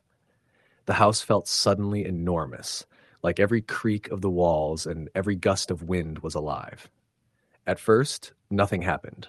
We sat there staring at the flame, whispering jokes until we remembered we were supposed to be quiet. The rain picked up, rattling the windows harder, and the candle swayed slightly with the draft. Then there was a sound, a faint thump from upstairs. We all looked up at the same time, wide-eyed. "Probably your brother," Maddie said quickly, but Kayla shook her head. "No, he texted me like 10 minutes ago. He said he's staying over at Ryan's tonight. He's not here." We stared at each other, the flicker of the candle between us. Another thump followed, heavier this time, like something had fallen. Emily reached for the edge of her sleeping bag and pulled it closer, her tough act dissolving instantly. "This is so stupid," she muttered. "We're freaking ourselves out. Houses make noise." But the sound wasn't like the settling of a house. It was footsteps, slow, deliberate, crossing the upstairs hallway. The four of us froze, listening. The steps moved, stopped, then started again, like someone pacing. My chest felt tight, and every instinct screamed that we weren't alone in the house. Kayla's face had gone pale. "No one's supposed to be here," she whispered. Maddie leaned closer to the candle like it was some kind of protection. "It's probably nothing. Or maybe your brother's messing with us." "I told you, he's not here." Kayla's voice was shaking now. The footsteps stopped. The silence that followed was worse than the noise, heavy and suffocating. I wanted to blow the candle out, to flood the room with the normal glow of the TV and prove none of it was real, but I remembered the rule. Kayla had been clear, you don't blow it out until the noises stop completely. And they hadn't, not yet. A new sound broke through the quiet. A dragging noise, faint but distinct, like something heavy being pulled across the floor above us. The four of us huddled closer together, every muscle tense. Then it stopped again. For a long time, nothing happened. The flame wavered, the rain poured outside, and we sat holding our breath. Finally, Emily whispered, "I'm done with this. I'm blowing it out." But before she could, the sound of footsteps started again, this time coming down the stairs. One by one, slow and careful until they reached the landing. I don't think I'll ever forget the way we all sat there, gripping each other's arms, listening to whatever it was stop just out of sight around the corner. The candlelight cast a weak glow toward the hallway, but nothing appeared. Kayla shook her head violently, eyes wide. "Don't blow it out," she mouthed. The steps started again, crossing the hardwood floor toward us. I swear I could feel the vibrations in the floor beneath my legs. My mouth had gone dry, my heart pounding so hard it hurt. But just when it felt like something was about to step into the living room, the sound stopped. We sat there in unbearable silence. The candle flickered once, twice, then steadied. Minutes passed. Nothing else happened. Finally, Kayla leaned forward and blew the candle out herself. Darkness swallowed us, broken only when Maddie scrambled for the TV remote and clicked it on. Flo didn't talk much light. We didn't talk much after that. Nobody wanted to admit how shaken we were, how real it had felt. We turned on every lamp in the room, pulled our sleeping bags close together, and pretended to sleep. But I didn't sleep. None of us did, not really. Every time the house creaked, I flinched. At one point, I thought I heard the faint sound of footsteps again, moving softly down the hallway, but I told myself it was just my imagination. The next morning, when sunlight finally filled the house, everything looked normal. Too normal. Like the night before had been some shared hallucination, except for one thing. At the bottom of the staircase, in the thin layer of dust near the baseboard, were footprints. Bare, larger than any of ours, leading into the living room and stopping right at the edge of the rug where we had sat around the candle. We never talked about it again.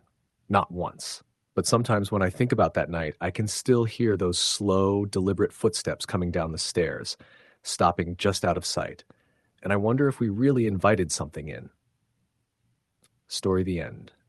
It was a Friday night in late October, the kind of evening where the air smells faintly of wood smoke and dry leaves, and the sky darkens early enough that the shadows in the streets seem longer and stranger than usual. I was invited to a sleepover at my friend Emily's house, and it wasn't just a normal sleepover. It was a small group from school: Emily, her older brother Jake, her best friend Lily, me, and a few others who I didn't know well. I had never been to a sleepover like this with the older kids included, and I was both excited and nervous.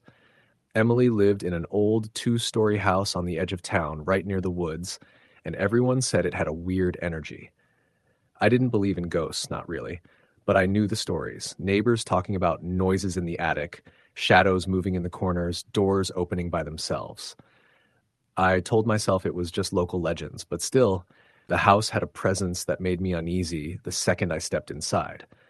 Emily greeted me at the door with a grin, and I noticed immediately that the house was cold, colder than it should have been for October. "Don't worry," she said, laughing as she handed me a plate of snacks. "It always feels like that in the fall. The old pipes, I guess." I shrugged it off and followed her to the living room, where the others were setting up sleeping bags. The basement had been converted into a kind of lounge with bean bags, old couches, a TV, and shelves full of board games and DVDs.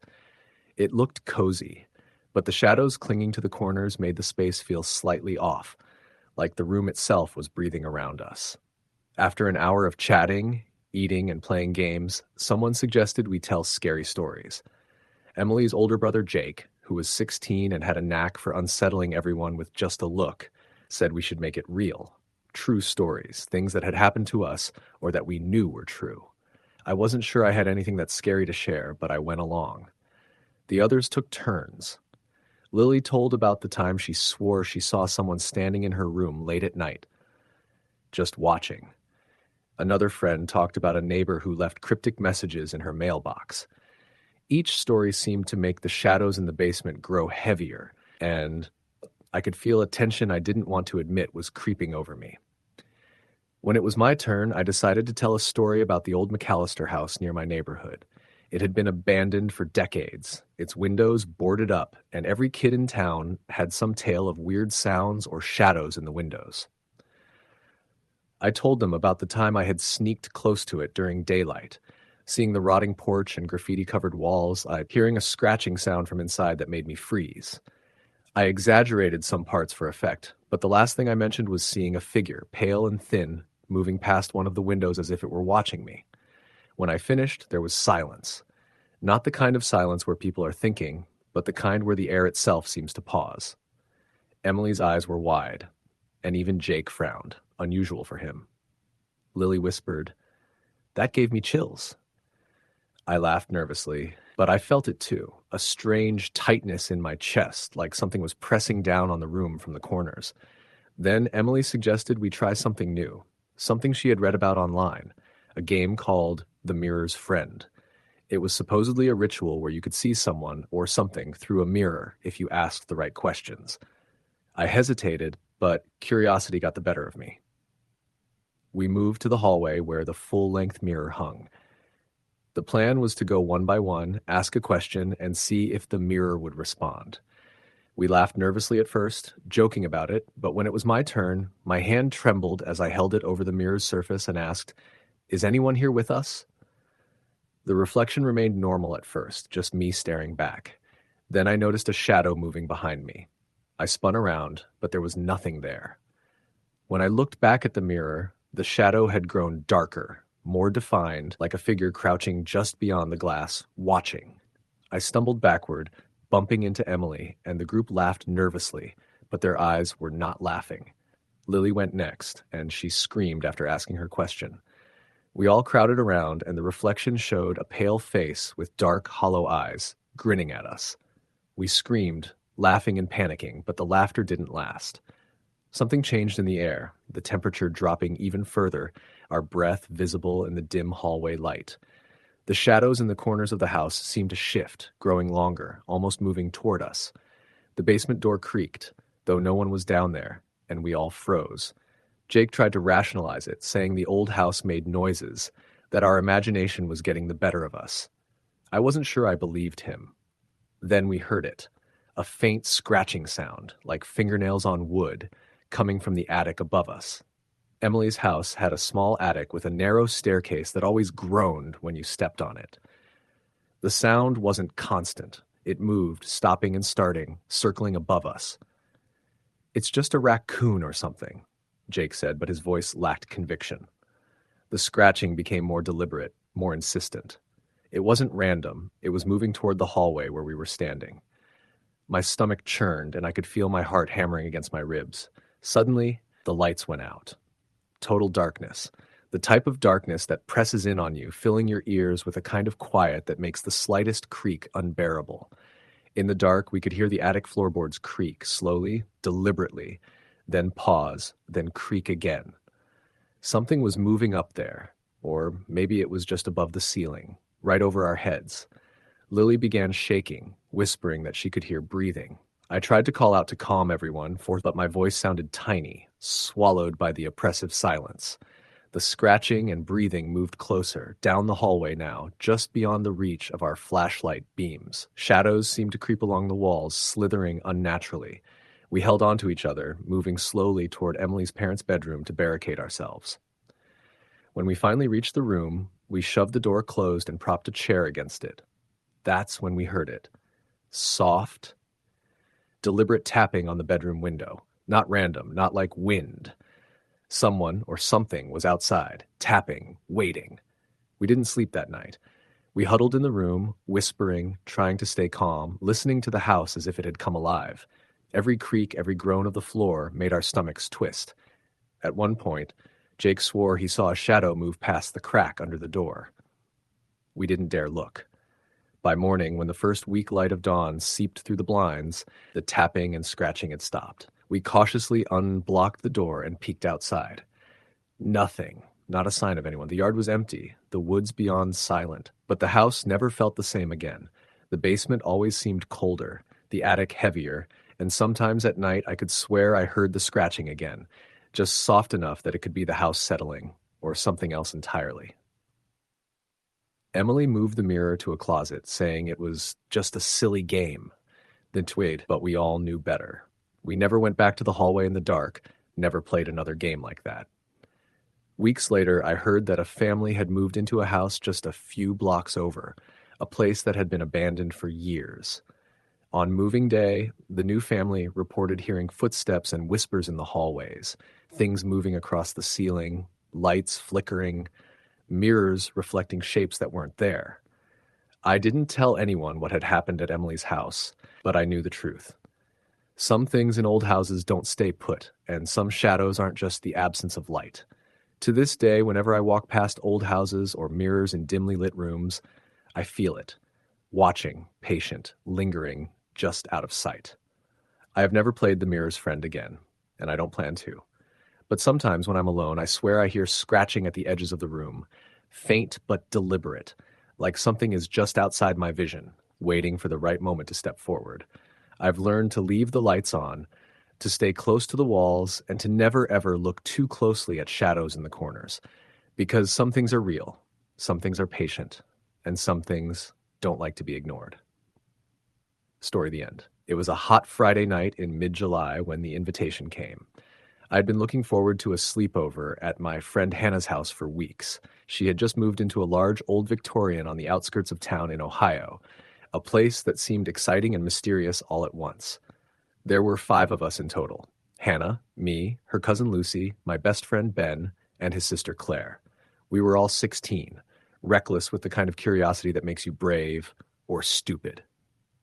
Hannah's parents were out for the weekend, and she assured us that the house was safe. That didn't matter. The old house had creaking floors, long hallways, and the faint smell of damp wood that made the air feel heavy. The evening started normally. We spread sleeping bags across the living room floor, ordered pizza, and dug into snacks, half watching a horror movie that none of us were really paying attention to. The excitement of being alone in a big house, coupled with the summer heat, gave the evening a restless, electric feeling. By 9, the sun had set, and shadows pooled in corners and along the staircases. That was when Hannah suggested we explore the attic. She claimed there were old trunks and boxes left untouched by her parents for decades. Naturally, curiosity got the better of us. The attic staircase was narrow and steep, and the wooden steps groaned under our weight. Dust hung in the air, coating everything with a gray film. Old furniture, boxes, and abandoned toys cluttered the space, giving it the feel of a forgotten room, frozen in time. Hannah led the way, shining her flashlight across the far corner, where a large, full-length mirror leaned against the wall. Its dark wood frame was carved into twisted, intricate patterns that gave it a sinister presence, even in the dim light. "Let's play a game," Hannah said, her voice tinged with excitement. "It's called Bloody Mary in the Mirror. You chant her name 3 times, and if she appears, you're out. Simple." We all laughed nervously. We were 16. We knew better than to believe in ghosts, or at least, we thought we did. Claire went first. She held the flashlight under her chin, staring into the mirror. "Bloody Mary, Bloody Mary, Bloody Mary," she chanted. Nothing happened. She laughed, relieved, and we all followed suit. When it was my turn, I leaned toward the mirror and whispered the name 3 times. I laughed, trying to shake the cold that ran down my spine. And then I saw it. At first, it was subtle. A flicker behind my reflection, a shadow that didn't belong. I blinked, and it was gone. I told myself it was my imagination. But then Hannah screamed. I spun toward her, and she was pointing at the mirror, eyes wide with fear. There, behind my reflection, a figure stood. Tall, shadowy, faceless. It mirrored the room perfectly, but seemed wrong somehow, as if reality itself had warped. "Get away from it," I yelled, heart hammering. The figure moved closer, its movements jerky and unnatural. I stumbled, backing over the flashlight, plunging the attic into darkness. Panic overtook me. Claire screamed, Ben yelled, and Hannah froze, paralyzed by terror. The air grew icy, and a low whispering began, circling us, repeating our names softly but insistently. We ran for the stairs, but the attic door slammed shut behind us. We tried to open it, pulling and pushing, but it wouldn't budge. The whispers grew louder, almost chanting now, and shadows stretched across the floor, moving in ways that defied explanation. The figure emerged from the mirror itself, gliding across the floor toward us. Its presence pressed down on us, heavy and suffocating. I grabbed Claire's hand, pulling her toward the door. Ben tried to block the figure, yelling at it to go away. But it didn't respond to words. It only moved closer, slower now, deliberate, as if studying us. Hannah finally screamed, lunging for the door with all her strength. The door burst open, and we tumbled into the hallway, gasping and shaking. The house felt different. The walls seemed taller, the shadows deeper, the air heavier. Every reflective surface, the windows, the television screen, even the polished wood of the staircase, showed flickers of movement that weren't real. We huddled together in the living room, terrified to speak. The whispers persisted, soft and relentless, circling the room, repeating our names, urging us to do something we couldn't understand. Hours passed like minutes. None of us could sleep.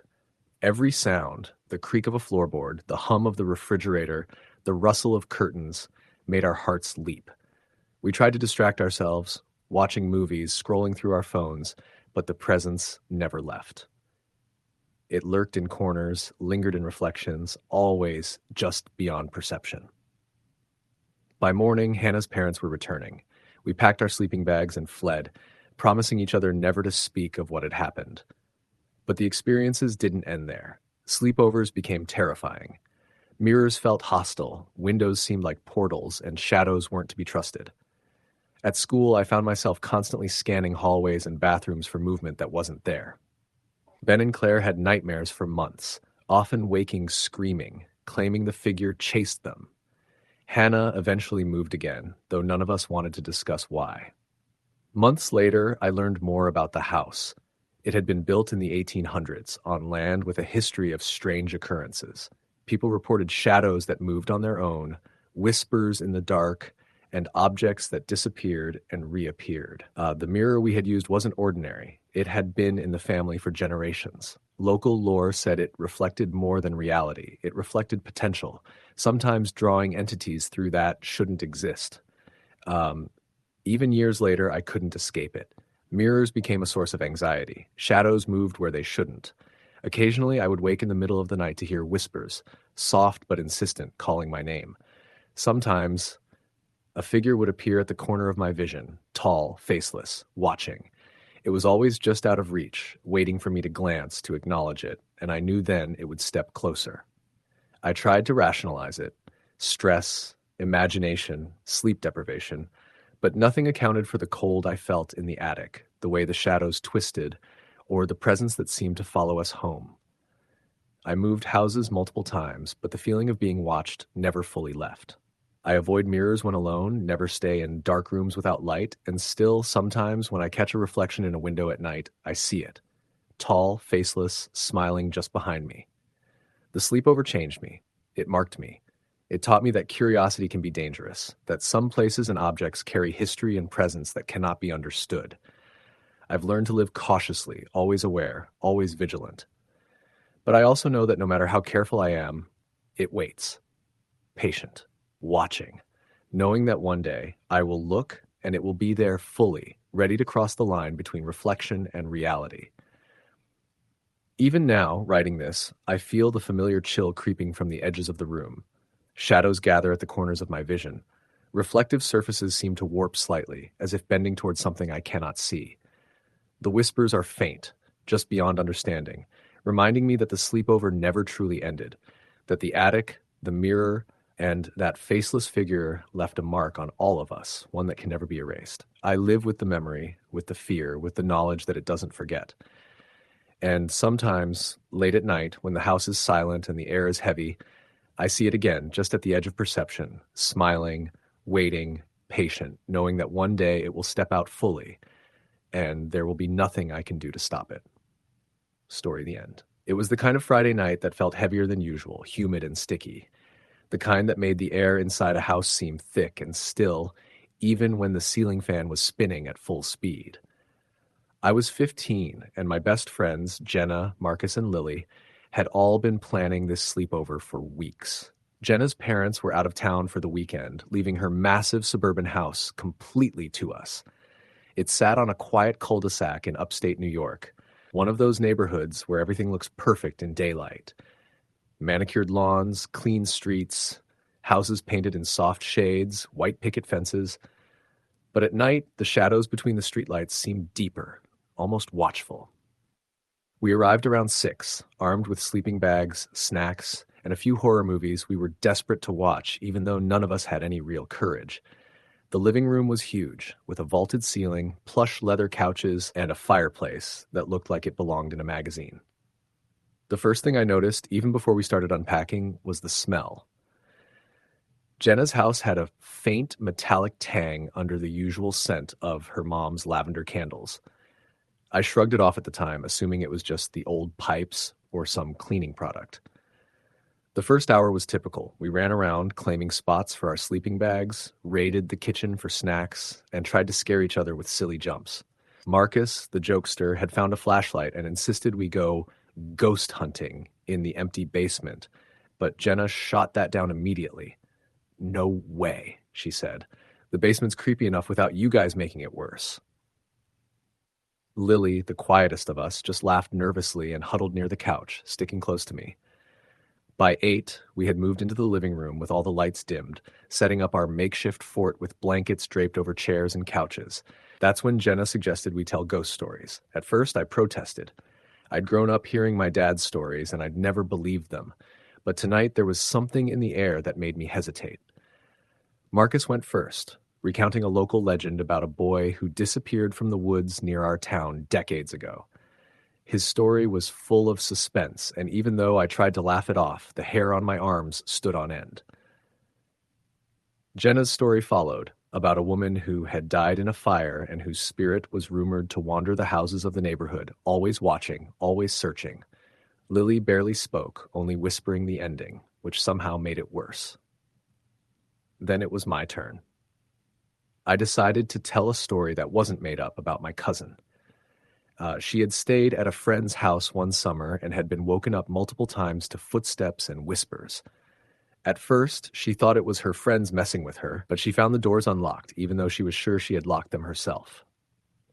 As I spoke, Marcus shifted uncomfortably, and I noticed Jenna's dog, a German shepherd named Rex, had started growling quietly in the corner.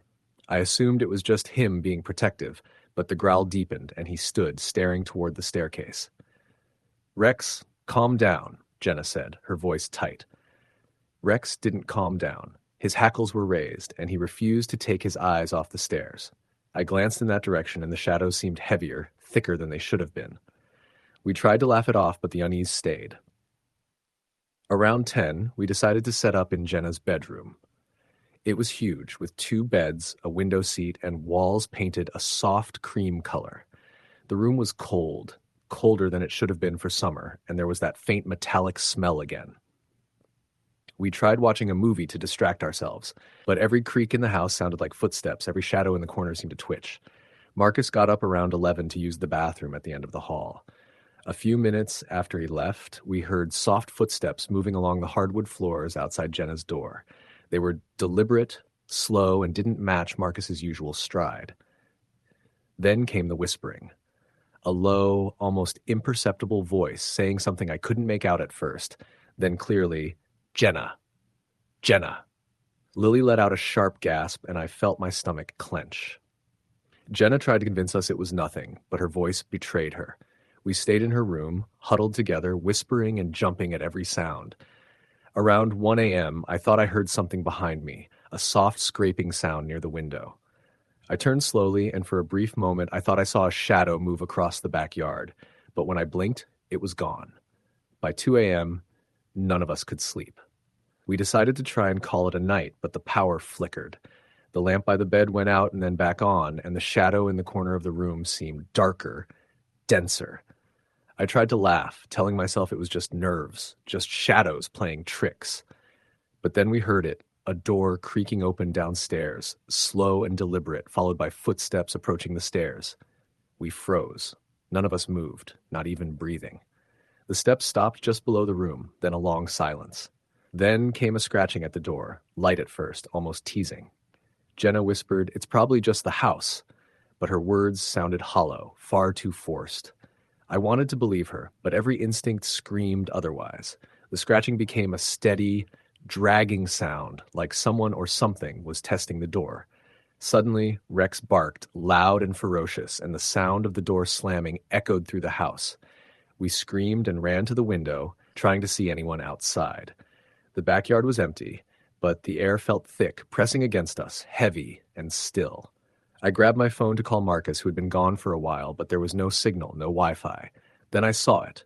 A figure, tall and thin, standing at the edge of the backyard, just outside the reach of the window light.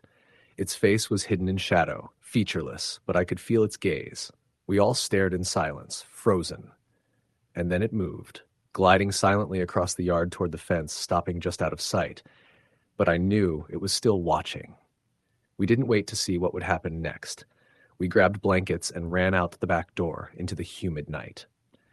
The street was empty, silent except for the hum of distant traffic and the occasional rustle of leaves.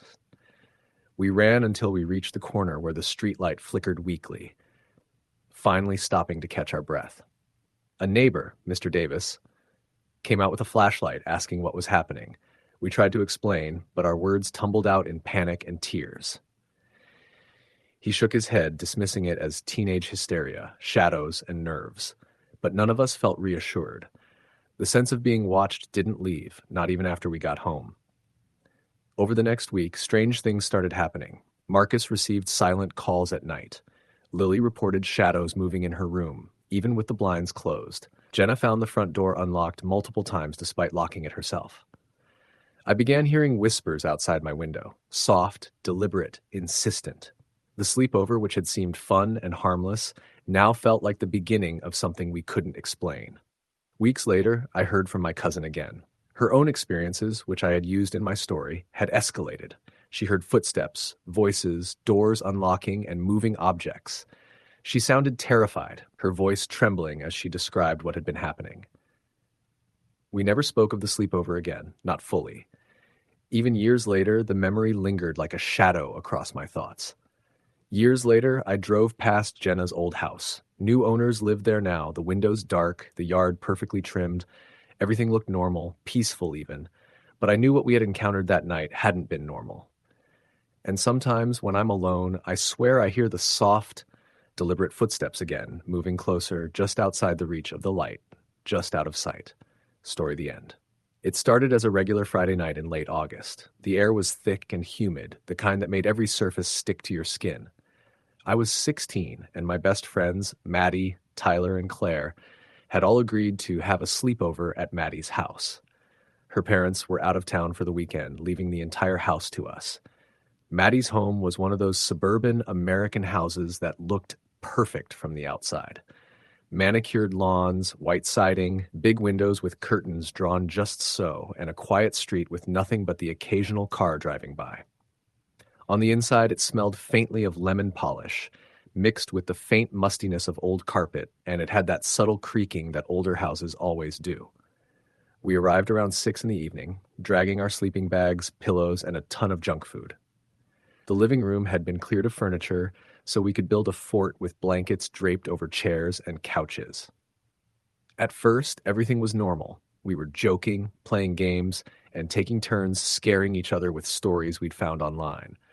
Tyler, being the Joker, insisted on bringing out his flashlight to explore the dark corners of the living room, but Maddie shooed him away, telling him it was silly.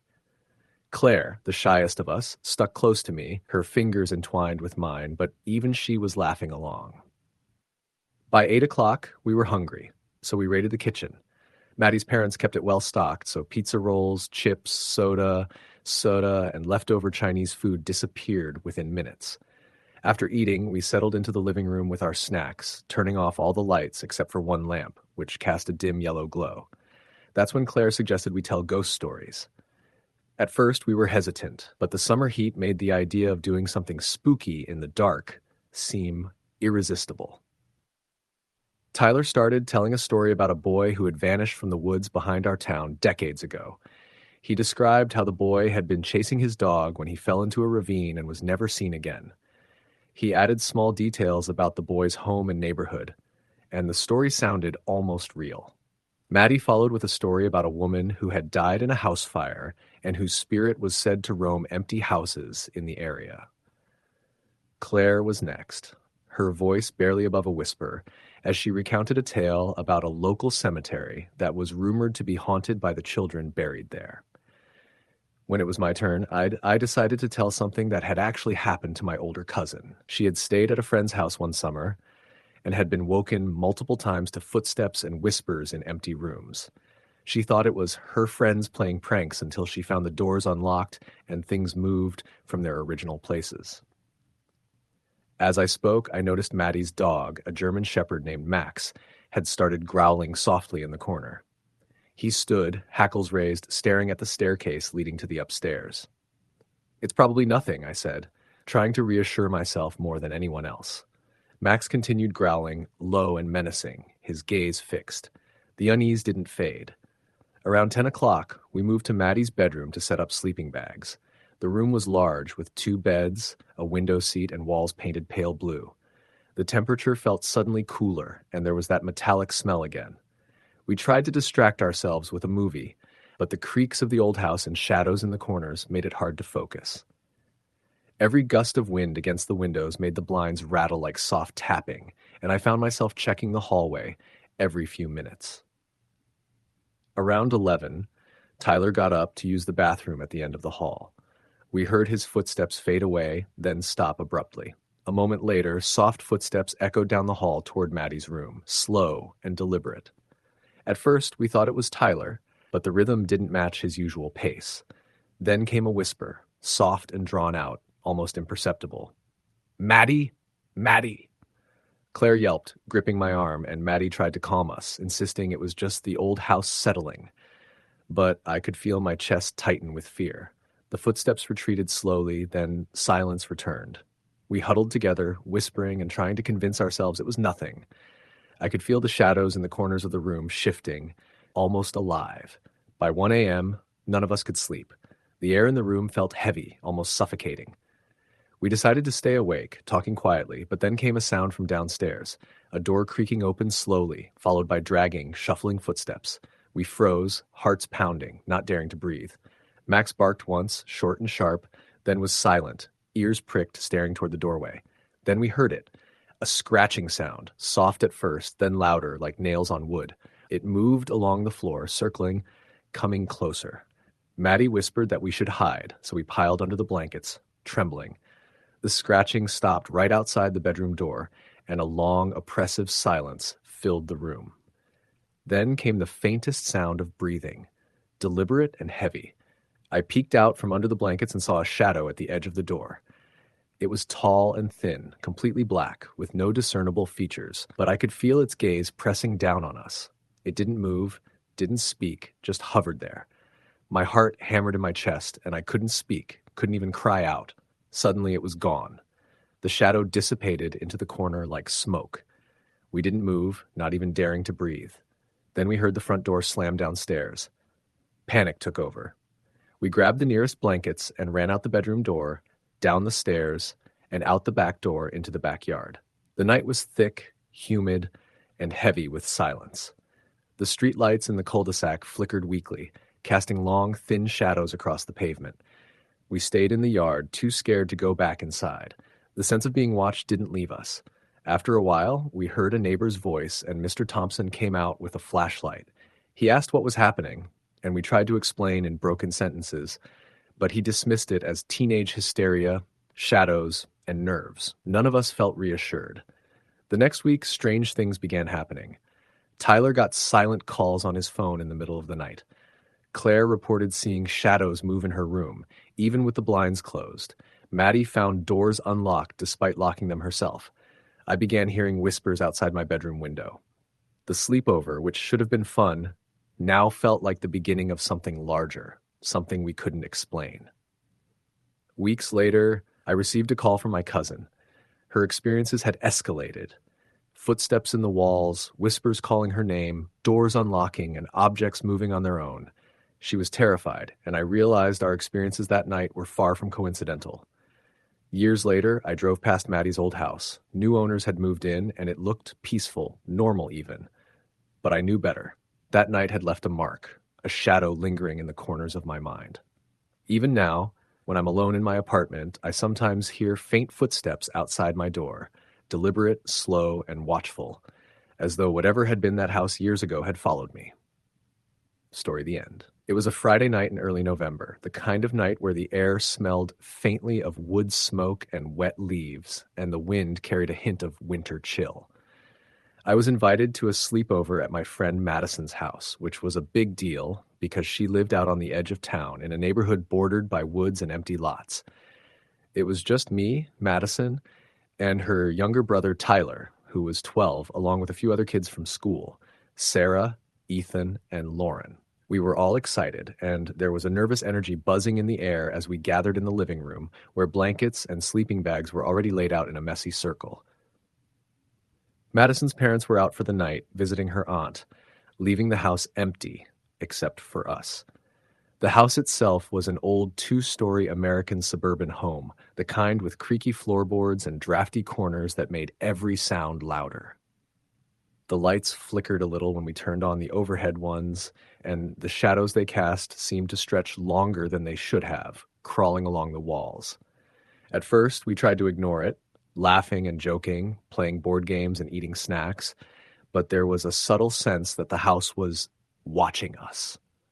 I know that sounds crazy, but even at 12, I could feel it. The floorboards groaning under invisible weight, the corners of rooms darkened in ways they shouldn't have been, and a chill that no amount of laughter could chase away. After a couple of hours, someone suggested telling scary stories. It started lightheartedly. Sarah told a story about her older brother's haunted locker at school. Ethan talked about a neighbor who swore he had ghosts in his attic. But then Madison said, "Let's do something real. No fake stories. Something that actually happened to you." Everyone agreed, and the mood shifted. It wasn't fun and games anymore. The shadows in the corners seemed thicker, almost as if they were leaning closer to hear the stories. Tyler went first. He told us about a time he was home alone and heard knocking at the window in his bedroom. He swore he saw a figure standing in the shadows, just outside, staring at him. Sarah shared a story about a night she woke up to someone breathing in her room, even though her parents were in the house with her. Each story made the room colder, the shadows longer, and my heart rate climbed, though I tried to hide it. When it was my turn, I decided to tell a story about the abandoned house at the end of our street. I had never been inside, but kids at school claimed it was haunted.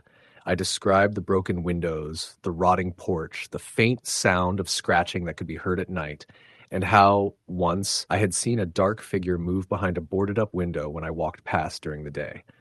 Everyone was silent when I finished, and I felt a chill crawl up my spine. Madison's face was pale, her eyes wide, and even Tyler's playful grin was gone.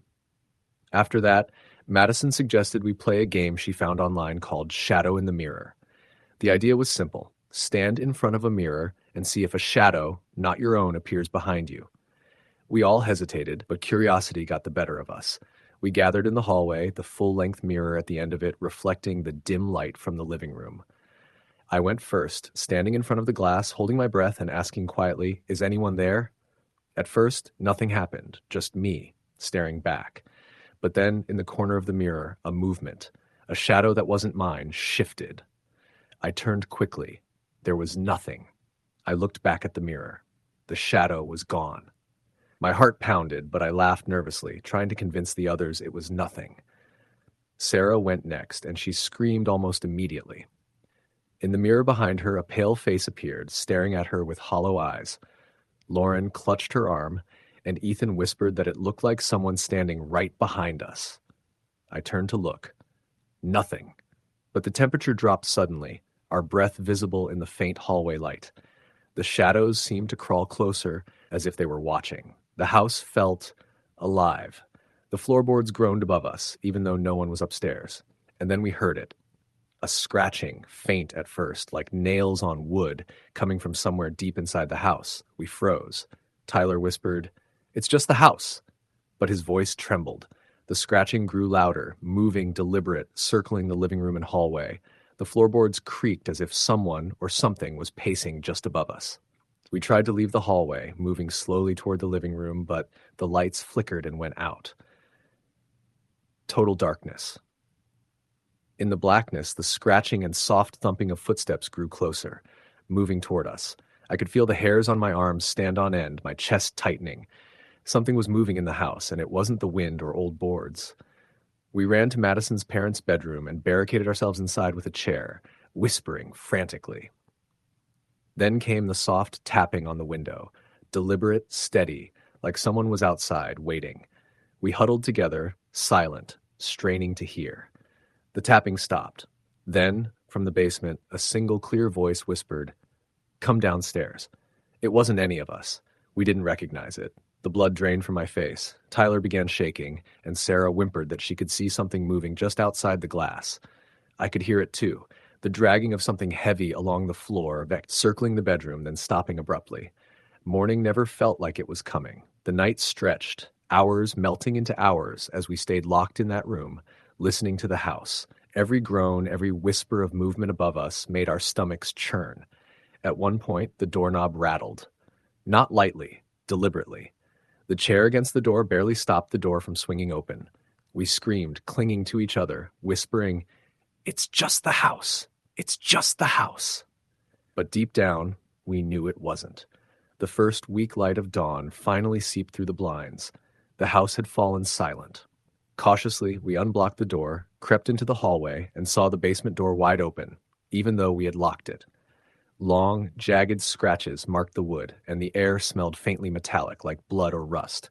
We ran outside, into the gray morning light, our pajamas soaked in sweat, hearts hammering. The yard was empty. The shadows of the woods seemed to retreat at the light, but I could feel it. Something was still watching.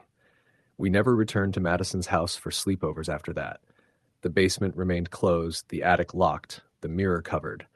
At school, we never spoke of that night. People would ask about the scratches, the noises, the shadows, but we'd only shake our heads. I knew the truth. Some houses are hungry for attention, for fear, for curiosity. They wait, patient, until someone opens the wrong door, stands in the wrong hallway, or looks too long into the wrong mirror. Years later, I drive past that neighborhood sometimes. The house still stands, old and quiet, surrounded by trees that sway unnaturally in the wind. Sometimes when I pass it, I swear I see a shadow moving past a window, just beyond the glass, watching. And sometimes, late at night, when the wind is just right and the street is empty, I can hear scratching. Soft, deliberate, patient waiting. Story the end. It was a humid Friday evening in late September when my best friend Rachel invited me to a sleepover at her new house. She had just moved to the outskirts of our small town in Ohio, and the house was huge, old, and creaked in ways that made it feel alive. Rachel's parents were out for the weekend, leaving us completely alone.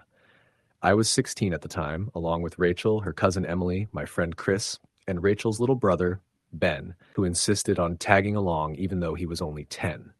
At first, the evening was perfect. We spread sleeping bags across the living room floor, ordered pizza, and laughed while scrolling through TikTok videos. The house was eerie but charming, with its high ceilings, dark hallways, and ornate wooden staircases. I remember looking up at the shadows along the walls and feeling a little thrill of excitement. By 9, the air had cooled, and the house grew darker, with the long hallways stretching into shadowy corners. That's when Rachel suggested we explore the basement. The basement door was old and squeaky, and it led to a steep staircase that smelled faintly of mold. The lights were dim, flickering occasionally even though the bulbs were new. When we reached the bottom, the basement opened into a large, unfinished space. Boxes were stacked haphazardly along the walls, and old furniture lay abandoned in corners. Dust floated in the beams of our flashlights. Rachel, ever the brave one, led the way deeper into the basement, pointing out the old trunk in the far corner. "What's in there?" Emily asked, her voice trembling slightly. "I don't know," Rachel said, "but I think it's been here forever. Let's open it." The trunk was heavy and covered in dust. When we pried it open, a musty metallic smell escaped. Inside were old clothes, some broken toys, and a few faded photographs. One of the photos caught my attention. A family portrait where everyone's eyes were scratched out. I shivered. Emily tried to joke that it was just someone being weird decades ago, but the feeling of being watched settled over me like a heavy blanket. We spent the next hour playing games and telling stories, trying to shake off the unease. But as the night wore on, the basement started to feel wrong. The shadows in the corners of the room seemed to move independently, flickering just outside the edge of our vision. The lights overhead began to flicker more aggressively, plunging the room into near darkness and then back into a dim glow. Rachel, always the thrill seeker, suggested a game called Shadow Watcher. We were supposed to turn off the lights and stare into the large mirror she had brought down from the attic for fun. The rules were simple. If you saw a shadow behind you that wasn't yours, you had to scream. It sounded stupid at first, but when we were already scared, curiosity got the better of us. Rachel went first. She sat cross-legged in front of the mirror, flashlight trembling in her hands. At first, nothing happened.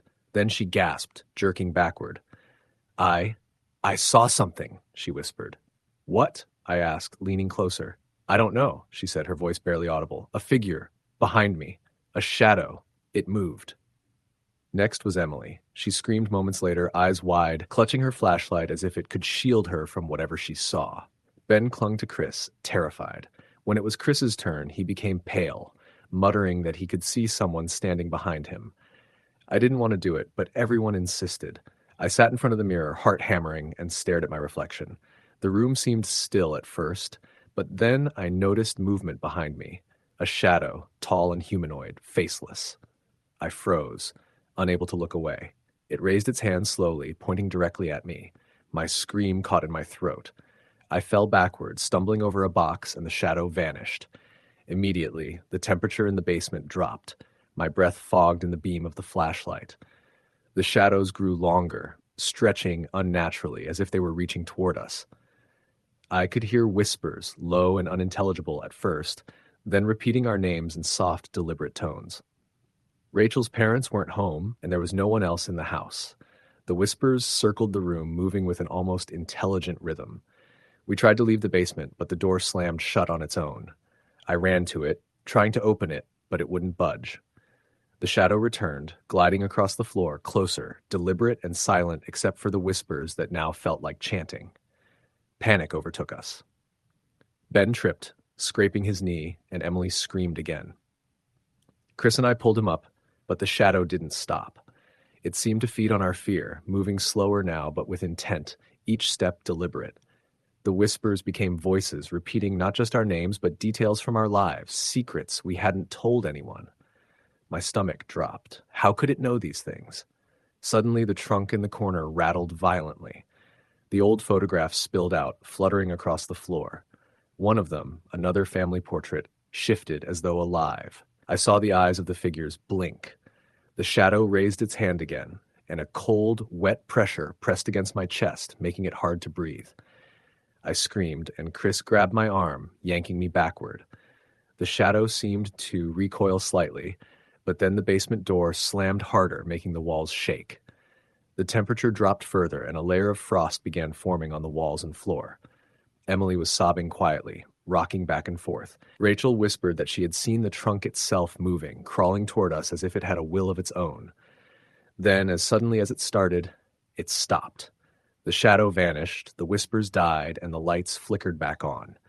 We collapsed to the floor, gasping for breath, unsure of what had just happened. For long moments, none of us moved. The basement felt quiet, but the air was thick, oppressive, as if the house had exhaled. When Rachel's parents returned the next morning, we didn't tell them anything. We packed our sleeping bags and left quickly, promising each other never to speak of the night again. But the experiences haunted us. Mirrors at home felt wrong, shadows seemed alive, and at night I sometimes heard whispers calling my name from the corners of my room.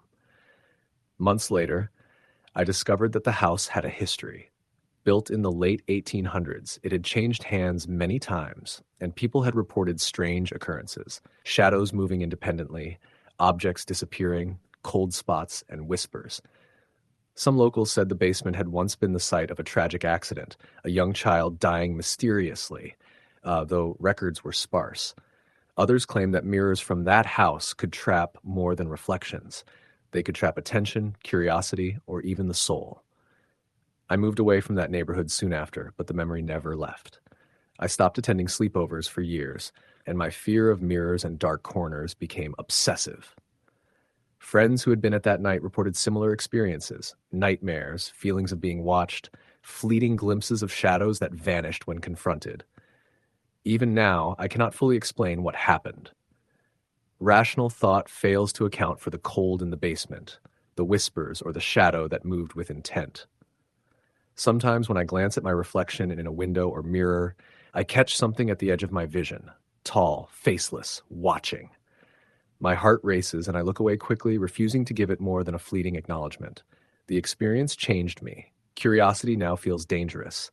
Shadows carry weight. Reflections are suspect.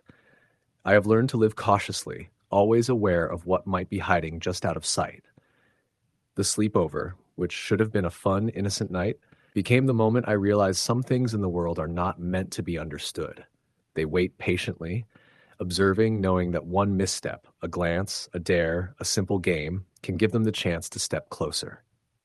Even as I write this, the memory of that night presses against me. Shadows linger where they shouldn't. Sometimes I hear faint whispers, almost imperceptible, repeating my name. And every so often, when I catch my reflection in a darkened window, I see it. Tall, faceless, standing just behind me watching, always patient, always waiting. Story the end. It was a humid Friday night in late August when it all began, the kind of heat that made the air heavy, sticky, and impossible to ignore. I was 15 at the time, and my best friends, Lila, Jason, and Harper, had planned a sleepover at Lila's house. Her parents were out of town for the weekend, leaving the sprawling two-story house entirely to us.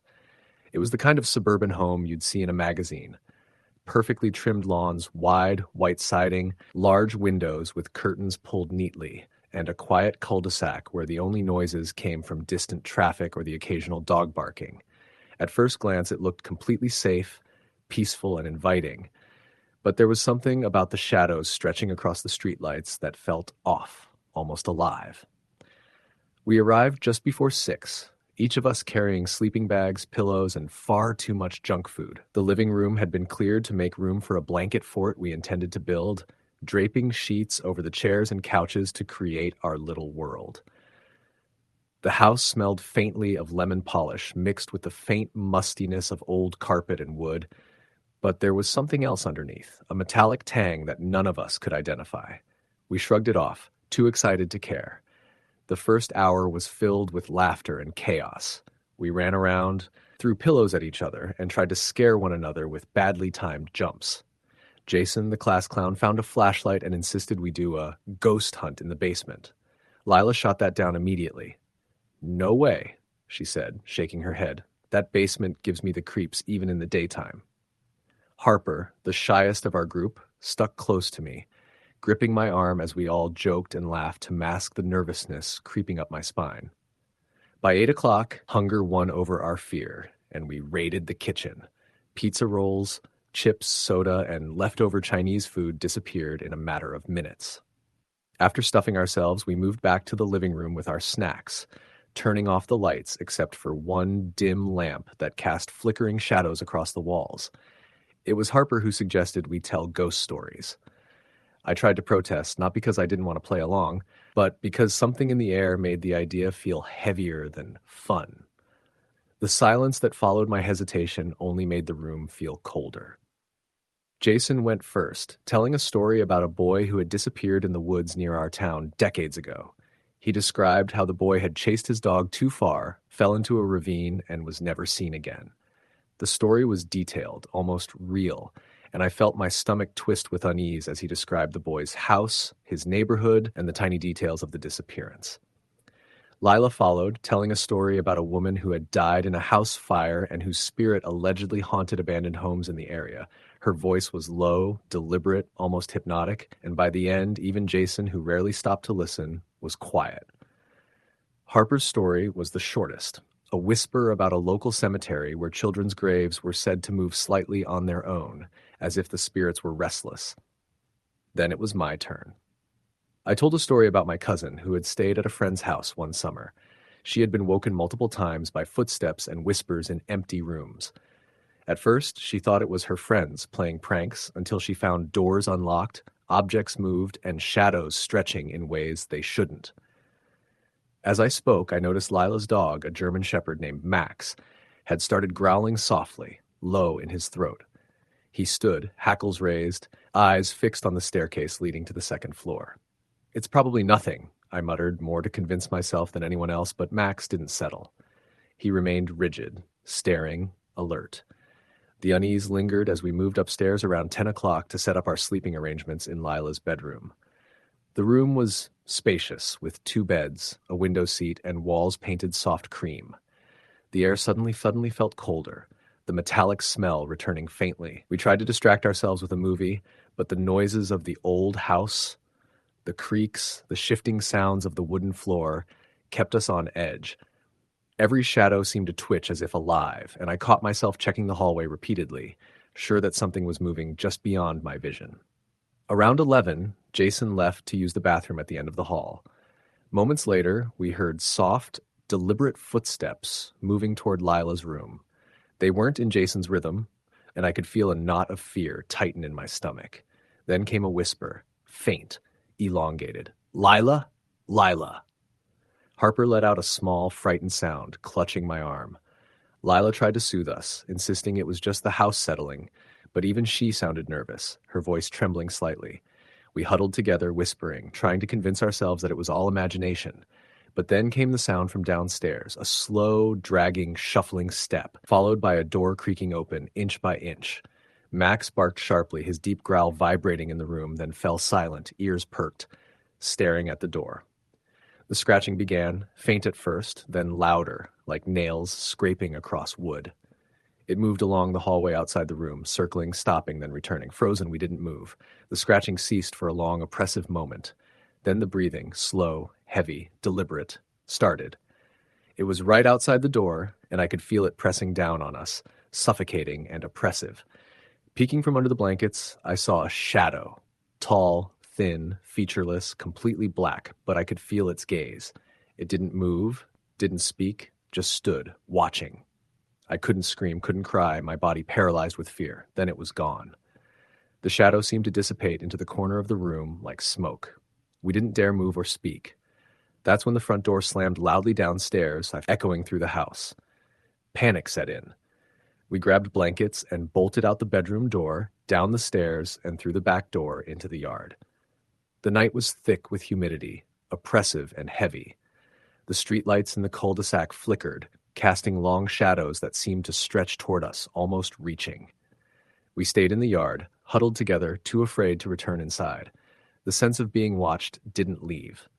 After a few minutes, a neighbor, Mr. Thompson, appeared with a flashlight, asking what had happened. We tried to explain, our words tumbling over each other, breathless and frantic. He shook his head, dismissing it as teenage hysteria, shadows, and nerves. None of us felt reassured. The next week was the beginning of a chain of events none of us could explain. Jason began receiving silent calls in the middle of the night. Harper reported seeing shadows moving in her bedroom, even with blinds drawn. Lila found doors unlocked, despite having locked them herself. I began hearing whispers outside my window, insistent, low, and almost human.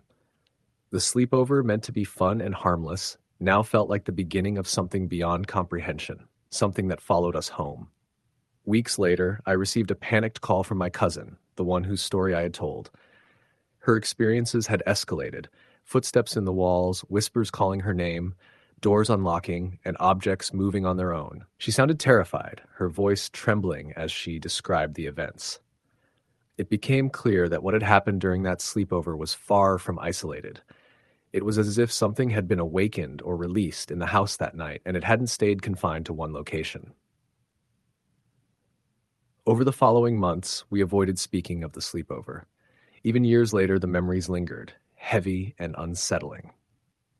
I would catch myself glancing at shadows in the corners of rooms, listening for sounds that weren't there, feeling eyes on me when I was alone. Lila's house was eventually sold, new owners moved in, and the neighborhood returned to its peaceful facade. But I knew what we had experienced that night was not normal. It had left a mark, a shadow in our minds that refused to dissipate. I returned to the area years later, driving past the house. It looked normal, quiet, untouched. But the memory of that night was vivid. Max growling at the staircase, the whispering, the tall shadow in the doorway, the oppressive air that made it hard to breathe. Even now, when I'm alone, I sometimes hear the soft, deliberate footsteps just outside the door, moving closer, patient and watching. The fear never fully leaves, and I know it never will. Story, the end. It was a Friday night in early October, the kind of evening when the air carries a sharp bite, a mixture of decaying leaves and the first hints of frost, and the sky fades into a deep, bruised orange as the sun sets. I was invited to a sleepover at my friend Hannah's house. Hannah lived on the outskirts of town, where the houses thinned out and the streetlights barely reached the cracked pavement. It wasn't a big sleepover, just a few kids from school, but everyone was excited because Hannah's house was old, slightly run down, and had a certain charm that made it perfect for stories and games that bordered on the eerie. When I arrived, Hannah greeted me at the front door with her usual wide grin, but something in her eyes seemed off, almost hesitant. Behind her, the living room was buzzing with the others. Her brother Ryan, who was 17 and a little intimidating, her best friend Claire, my friend Olivia, and a couple of kids I barely knew, Ethan and Taylor. The living room had a large, worn couch and a couple of beanbags scattered around, a TV set up for movies, and a hallway leading into the deeper parts of the house that always felt colder, darker, like the shadows clung to the corners more tightly there. We started the night with games and snacks, typical sleepover fare, chips, soda, and a few candy bars we had managed to sneak from Hannah's pantry. The wind howled outside, rattling the windows slightly, and every creak of the floorboards seemed amplified, making me jump more than once. At first, we laughed and joked about how haunted the house was, how the last family who lived there claimed to see shadows moving at night. It was easy to laugh until the shadows seemed to respond, shifting ever so slightly whenever our eyes caught them out of the corner of our vision. After a while, the conversation turned to scary stories. It started lightheartedly. Ryan told a story about a neighbor who disappeared in the woods behind his old house. Claire told about a haunted doll that supposedly moved around her friend's house. Then Hannah said, "Let's tell true stories, things that really happened to us." Her voice was quiet but carried a weight that made everyone stop. There was a moment of silence as we realized we were no longer playing games, that the night was going somewhere more serious. Ethan went first. He told us about the time he was home alone and heard someone walking around upstairs, only to find the hall empty when he investigated. Then Taylor shared a story about a dark figure standing at the edge of her backyard, watching her for hours before disappearing. Each story made the room feel colder, the shadows in the corners denser, like the walls themselves were listening. When it was my turn, I decided to tell the story of the old Miller house at the end of my street, abandoned for decades, with broken windows and a porch that sagged as if it were bowing to some unseen weight. I told them about walking past it in the afternoon, hearing scratching noises from inside, glimpsing a shadowy figure at the window. Everyone went quiet afterward. Hannah stared at me for a long moment, and even Ryan, who rarely showed fear, looked uneasy. Then Hannah suggested we play a game she had read about online called The Watcher in the Mirror. The idea was to see if a presence would show itself when you stared into a mirror in the dark. I didn't want to, but the others were curious, and peer pressure made me go along. We moved to the hallway at the back of the house where a tall, full-length mirror stood. The hallway was narrow, the walls peeling, and the air felt heavy. Olivia went first, stepping close to the mirror, Spadek, her reflection pale under the dim light. She whispered a question. "Are you here?" The mirror stayed still. Then suddenly in the corner, I saw a movement, a shadow that wasn't her own. Olivia gasped and jumped back, eyes wide. Ryan, trying to act cool, stepped forward next. I noticed the reflection behind him warp slightly, the shadow stretching unnaturally before vanishing when he turned around. The room had grown colder. I could see our breath in the faint light, and the shadows in the corners now seemed alive, moving subtly, like they were watching. The house creaked, faintly at first, then louder, like something was pacing the floor above us. I could hear it clearly, the dragging of feet, the occasional thump as if someone or something was moving slowly, deliberately. It was my turn. I stepped forward, trying to steady my breathing. "Are you here?" I whispered. For a moment, nothing. Then the reflection changed. The shadow behind me was tall, hunched slightly, and moved in a way that didn't correspond to any human motion. I stumbled back, my hand brushing the wall, my flashlight wavered in my grasp. Hannah tried to calm me, but her own face was pale, her voice trembling. Suddenly we heard scratching, not from the mirror, but from the attic above us. It was slow at first, then more insistent, moving across the floorboards. I realized the attic door, normally locked, had creaked open slightly. The scratching was accompanied by a soft, dragging sound, like something heavy being pulled across the floor. The temperature dropped further, the kind of cold that makes your bones ache. Claire whispered that she could hear breathing, low and raspy from above.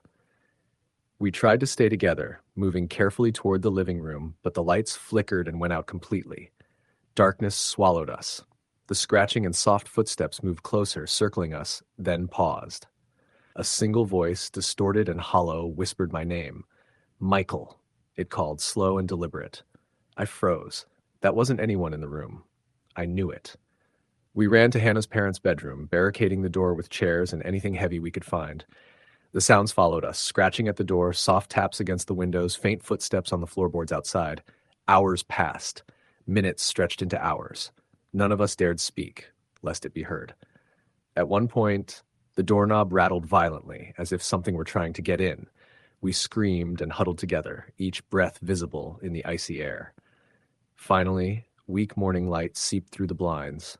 The house had gone quiet. Cautiously, we unblocked the door and looked around. The basement door was ajar, though we had locked it the night before. Long scratches marked the wood, deep and uneven, like claws had raked across it.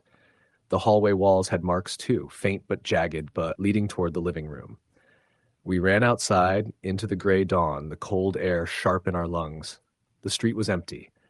The woods beyond Hannah's backyard seemed to retreat, but I felt it, watching. We never went back to that house for another sleepover. The basement remained closed, the attic locked, and the mirror in the hallway covered. We never spoke of that night at school. Years later, I drive past that neighborhood sometimes. Hannah's house still stands, old and quiet, surrounded by trees that sway in the wind like they're alive. Sometimes I swear I see a shadow moving past a window, just beyond the glass, and sometimes when the street is empty, I can hear scratching, soft, deliberate, patient, waiting. Some houses are not empty, some shadows are real, and some nights, curiosity is the thing that calls you in. Story, the end. It was a warm Friday night in early October when I got the call from my friend Megan. She had just moved into a big old Victorian house on the outskirts of our small town in Pennsylvania and was eager to host her first sleepover. I was 16 at the time, along with Megan, my best friend Laura, and two other classmates, Jake and Emily. Megan's little brother, Tommy, who was 10, begged to come too, and Megan's parents were going out for the weekend, while leaving the house entirely to us. The house was the kind of place that made your skin tingle in a way you couldn't explain. Its windows were tall and narrow, and the wood siding was weathered, creaking under the evening wind. As we unpacked our sleeping bags in the living room, the shadows from the old chandeliers stretched across the walls, flickering slightly in the dim light. The smell of aged wood mixed with the faint scent of mildew from the basement. We joked nervously about the house being haunted, but I noticed an odd unease settle over all of us. We started the evening normally with snacks, movies, and games. The living room was cozy, but the deeper we went into the house, the more the old Victorian felt alive, like it was watching us. By 10, Megan suggested we explore the basement. "There's a lot of old stuff down there," she said, her voice pitched with excitement. "It's like stepping back in time." The basement stairs were narrow and steep, with a railing that rattled whenever we touched it. Dust hung thick in the air, and the smell of damp wood grew stronger as we descended. The basement was large, but cluttered, filled with old furniture, broken toys, and boxes of items that looked like they hadn't been touched in decades. Megan led the way, flashlight in hand, pointing out an old trunk in the corner. "What's in there?" Laura whispered, her voice tense. "Let's find out," Megan said with a grin. We struggled to lift the heavy lid, and when we did, a wave of musty air hit us. Inside were old clothes, torn dolls, and a stack of faded photographs. One of the photos caught my eye, a family portrait where every face was scratched out. I shivered and turned away, but not before noticing that the shadows in the corner seemed to flicker unnaturally, almost as if they were alive. We tried to shake off the feeling, laughing and joking, but as the night went on, the basement started to feel wrong. The lights flickered more aggressively, and shadows stretched along the walls in ways that didn't match the angles of the furniture. Megan, ever curious, suggested we play a game called Shadow Watcher. The rules were simple. Turn off the lights and stare into a mirror, and if you see a shadow behind you that isn't yours, you scream. Laura went first. She sat cross-legged in front of the mirror, like holding a small flashlight under her chin. For a while, nothing happened. Then she screamed, jerking back suddenly. "I saw it," she whispered, her voice trembling. "See what?" I asked, leaning forward. "Behind me. Someone was there." "A shadow," she said, staring at the mirror. Emily went next, and moments later she screamed too. Even Tommy, who had been trying to be brave, ran to the far corner, crying. When it was Jake's turn, he became pale, muttering that he could see a tall figure behind him. Finally, it was my turn. I sat down, heart racing, staring into the mirror. At first, I saw only my reflection, pale and tense. Then I noticed a shadow moving behind me, tall and faceless. My blood ran cold. The shadow raised a hand slowly, pointing at me. I screamed and fell backward, tripping over a box. The shadow vanished immediately, and the room's temperature dropped drastically. We all scrambled toward the basement stairs, but the door slammed shut violently. We pulled and kicked, trying to escape, but it wouldn't budge. The whispers started then, low at first, circling the room and repeating our names. The shadows in the corners grew longer and darker, moving independently of any light source. Panic overtook us. Tommy tripped and scraped his knee, crying out. Jake tried to block the shadow, yelling at it to leave us alone, but it didn't respond. It glided closer, deliberate and silent, except for the whispers, which now formed soft chants. The trunk in the corner rattled violently, and objects inside spilled out onto the floor as if pushed by invisible hands. Then it stopped. The whispers faded, the shadows receded, and the lights flickered back on. We collapsed to the floor, gasping and trembling. None of us spoke for long minutes, too afraid to break the silence. When Megan's parents returned in the morning, we left without saying a word, silently agreeing never to speak of the night again. Months later, I learned that the house had a history. Built in the late 1800s, it had been the site of multiple accidents and deaths. Locals spoke of shadows moving independently, whispers in empty rooms, and mirrors that reflected more than reality. Some claimed that mirrors in that house could trap curiosity and attention. drawing entities from some other realm. Even now, years later, I cannot shake the feeling of being watched. Mirrors make me uneasy. Shadows in corners move strangely, too fluid to be normal. Occasionally, I hear whispers calling my name from the edge of perception. I've moved houses multiple times, but the feeling never leaves. The sleepover that should have been fun became the moment I realized some things are not meant to be understood. Shadows, reflections, and entities that exist in the spaces between reality and perception wait patiently. They know curiosity opens doors, and one glance in the wrong direction can allow them to step closer. I've learned to live cautiously. I avoid sleepovers in unfamiliar places. Mirrors are no longer objects of reflection, but of wariness. I never enter dark corners without a light source. But I know, deep down, that the entity from that night never left. It waits, always watching, patient, knowing that one day if I look too long, it will step fully into my reality. Sometimes, late at night, when the house is silent and the shadows are deep, I catch a glimpse of it just at the edge of my vision. Tall, faceless, standing silently, smiling.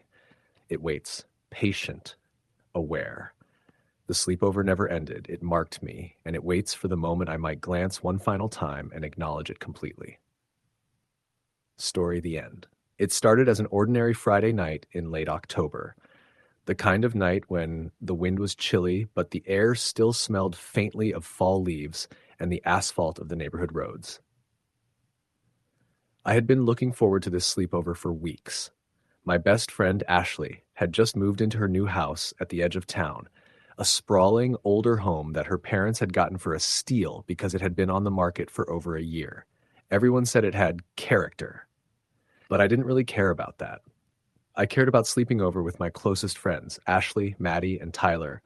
We had snacks, movies, and all the plans that came with being 15, thinking nothing could ruin the night.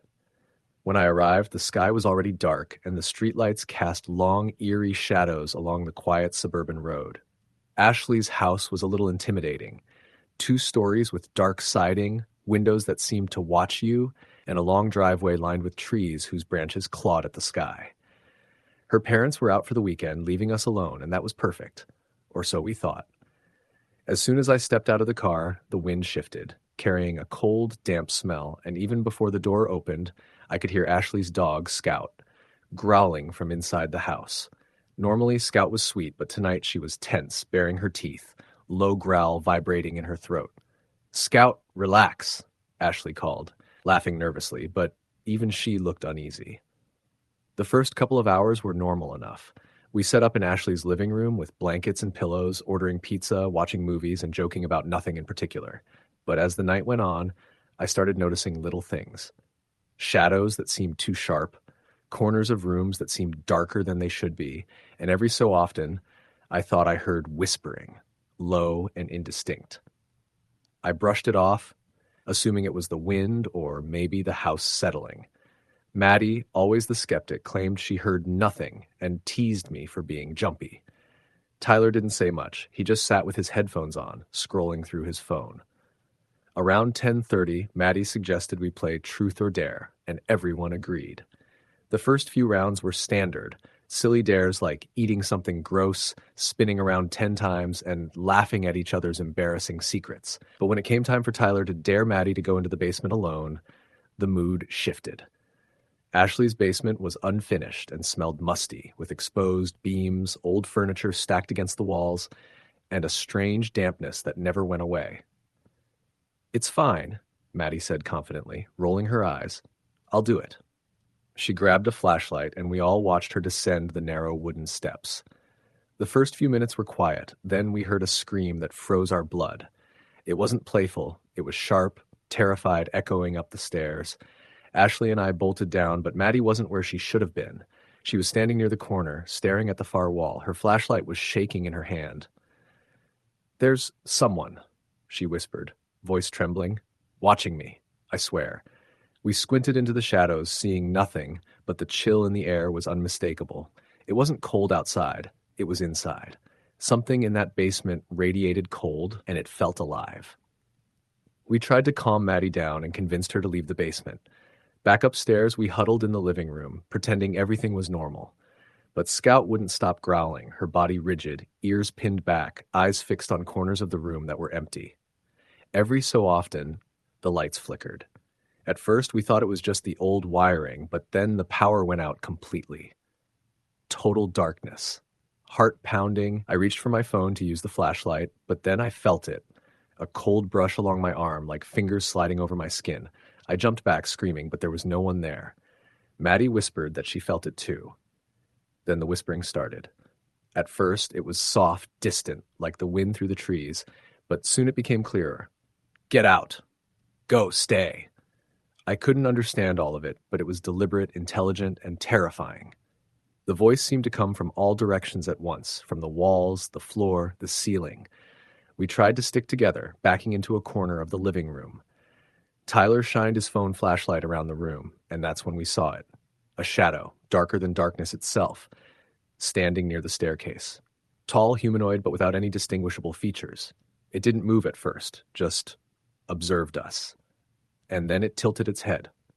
We screamed, huddled together, but the shadow didn't disappear. Instead, it moved closer, gliding, silent, through the room.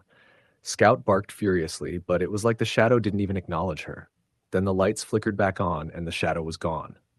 The house felt different, oppressive, like it was watching, breathing, alive.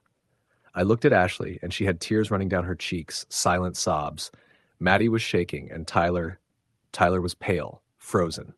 We decided we had to leave, but as soon as we got to the front door, it wouldn't open. Locked. Not the kind of lock you can fix with a key, the kind that felt impossible to break. Windows were stuck to, sealed tight. Panic set in, choking, suffocating. That's when the whispering returned, louder, more insistent, repeating our names. Ashley, Tyler, Maddie, Alex.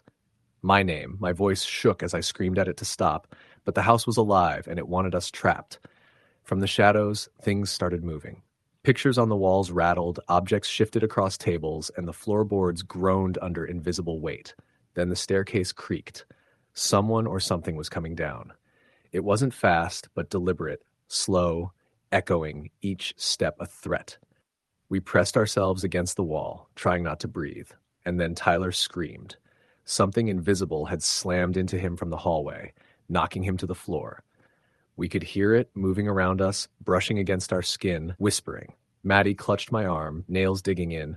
Ashley was screaming, but no sound came out, like the air itself was swallowing it. And then it stopped. Just like that. The staircase went silent. The objects stopped moving. Scout whimpered quietly. The house was still, eerily so, as if nothing had happened. But we weren't safe yet. Heart racing, I approached the front door, twisting the handle slowly.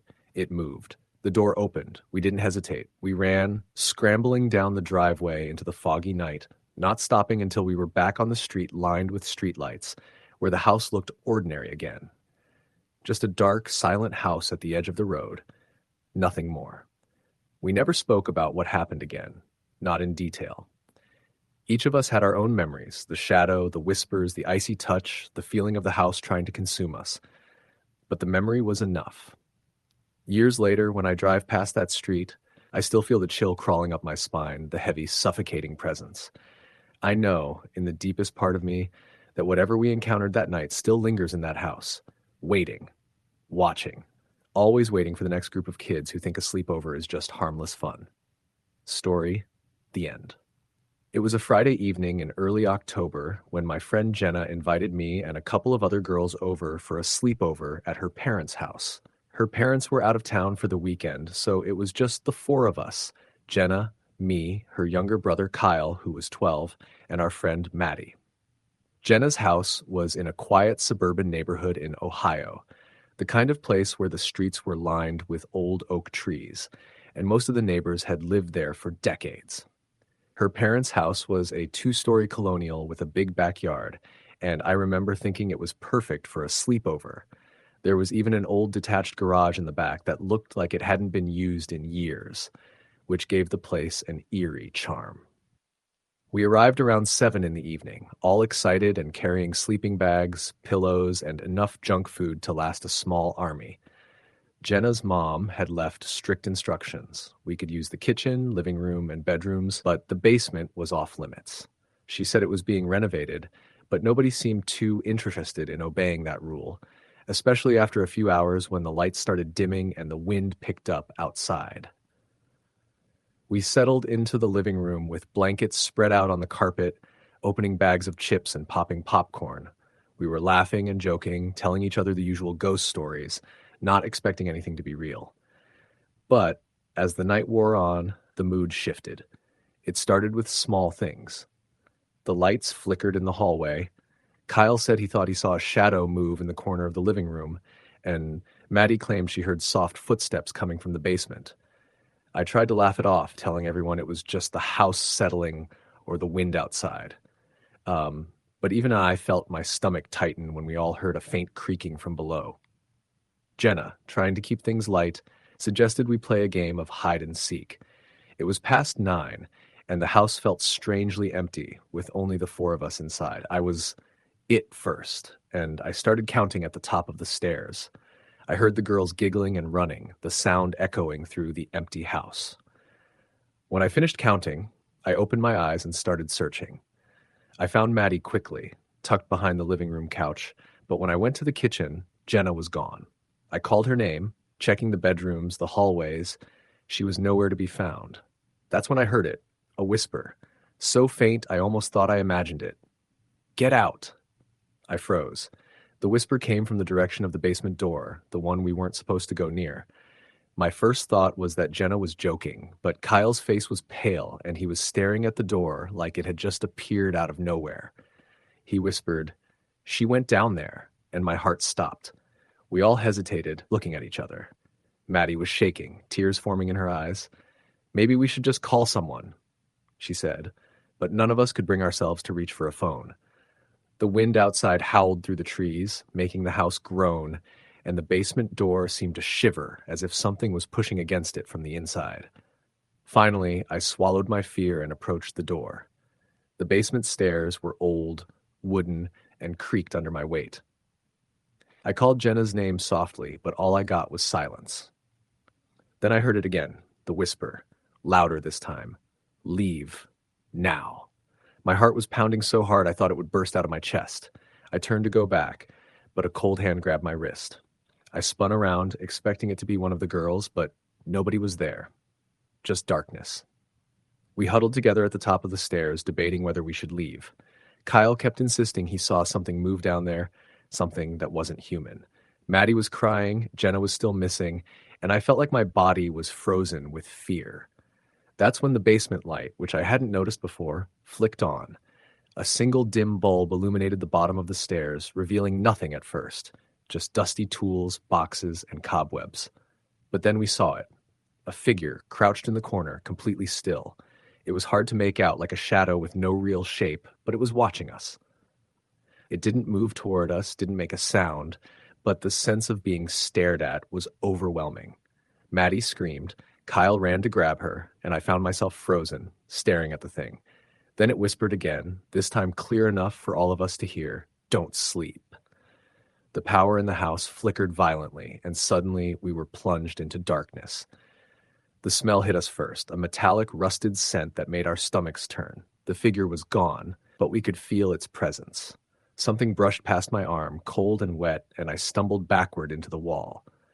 Kyle was crying, Maddie was screaming, and I remember screaming too, but it was different, more like a warning than fear. We ran out of the basement and into the living room, trying to gather our things. That's when we noticed the front door was wide open, even though we were sure we had locked it when we came in. The wind outside was howling so hard it felt like the house itself was screaming. We didn't stop to question it. We grabbed what we could and ran to the neighbor's house. The neighbor, Mr. Thompson, was an older man who had lived next door for decades. We banged on his door, sobbing and hysterical.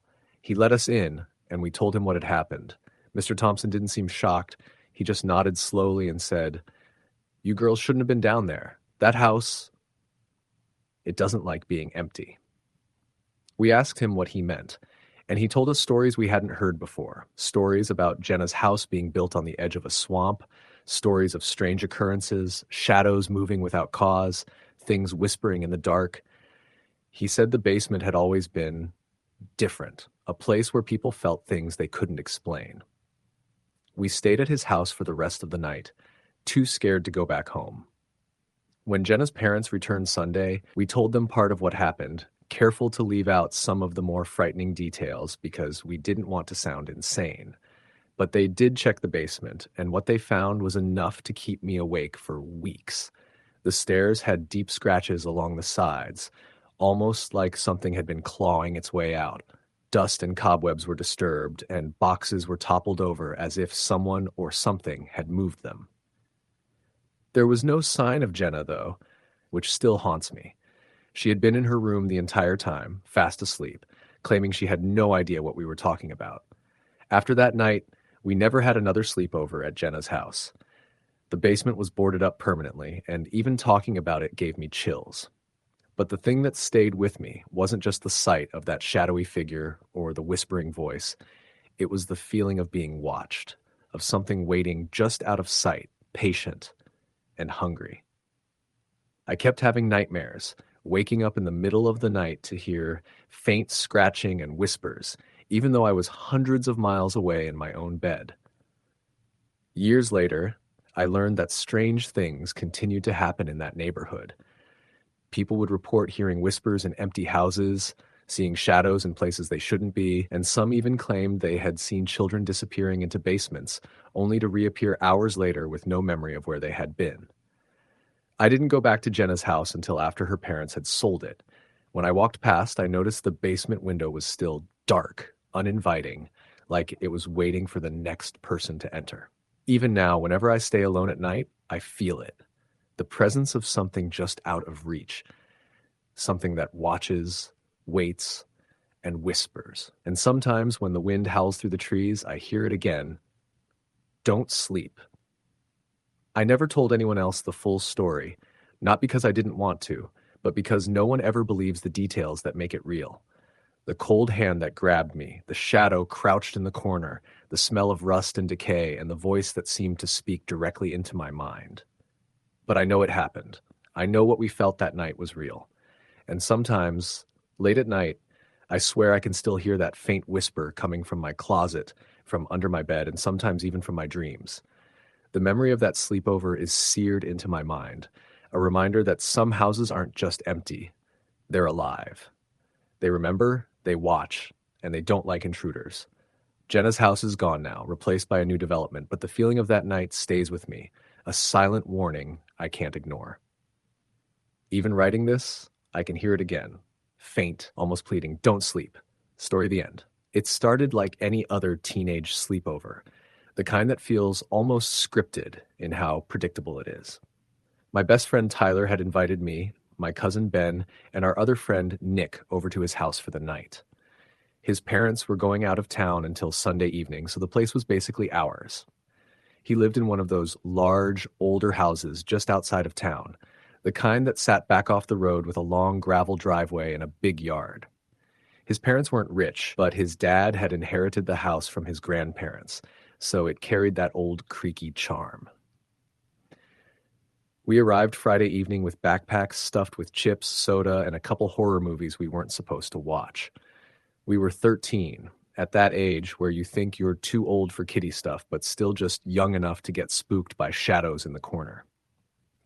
Tyler's basement was our spot for the night, finished, carpeted, and stocked with an old couch, a pool table, and a big TV his dad had put down there. Things started out fun. We played video games, wrestled around, ate junk food until our stomachs hurt.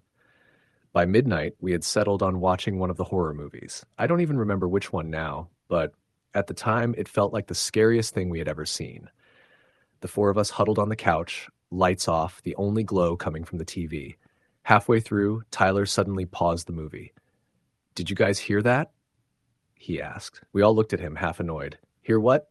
Ben asked. "Like footsteps upstairs." Nick rolled his eyes. "Your house is old, man. Houses creak." But I listened carefully. At first, I thought Tyler was just trying to mess with us, but then I really did hear it, a faint, slow sound, almost like someone walking across the floorboards above us. Step, step, step. It wasn't constant, more like spaced out. "See?" Tyler whispered. We sat there frozen, straining our ears. Then, silence. Just the movie paused on the screen. "Your parents are gone, right?" Ben asked. "Yeah." Tyler said quickly. They left earlier. Nobody's home.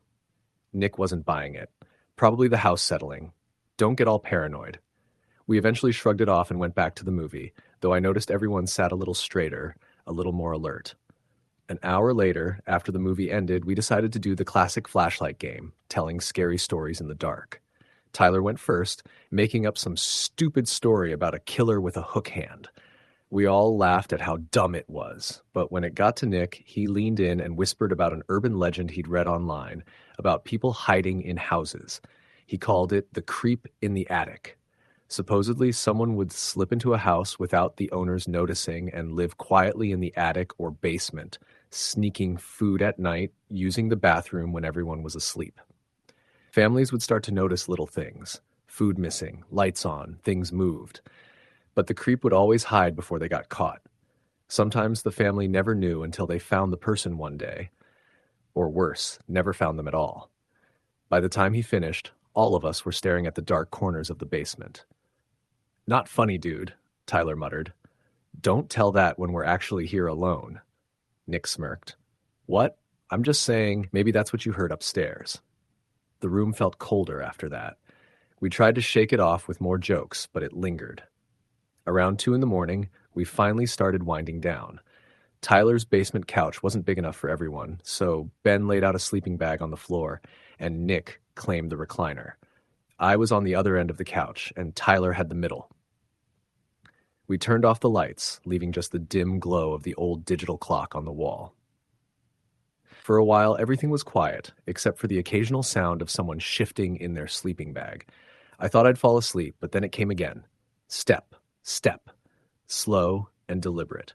I opened my eyes and looked at the ceiling. The sound was directly above us. I wasn't the only one who noticed. Tyler suddenly sat up on the couch, wide-eyed. "You hear it too?" he whispered. Ben stirred in his bag. "What's going on?" "Shh, shh," I hissed. All 4 of us lay there, holding our breath. The footsteps continued, faint but steady, moving from one side of the room above us to the other. Then they stopped. Nick whispered, "Okay, that's not the house settling. Should we go check?" Ben asked nervously. Tyler shook his head. "No way. If it's a burglar or something, we'll just stay down here and lock the door." But there was no lock on the basement door, just a flimsy wooden door that led up to the kitchen. We argued in whispers for a few minutes until Tyler finally grabbed a pool cue and said, "I'm going to look." We all told him not to, but he was the host and felt like it was his job. Slowly, he crept up the stairs, each step groaning under his weight. We waited, hearts pounding.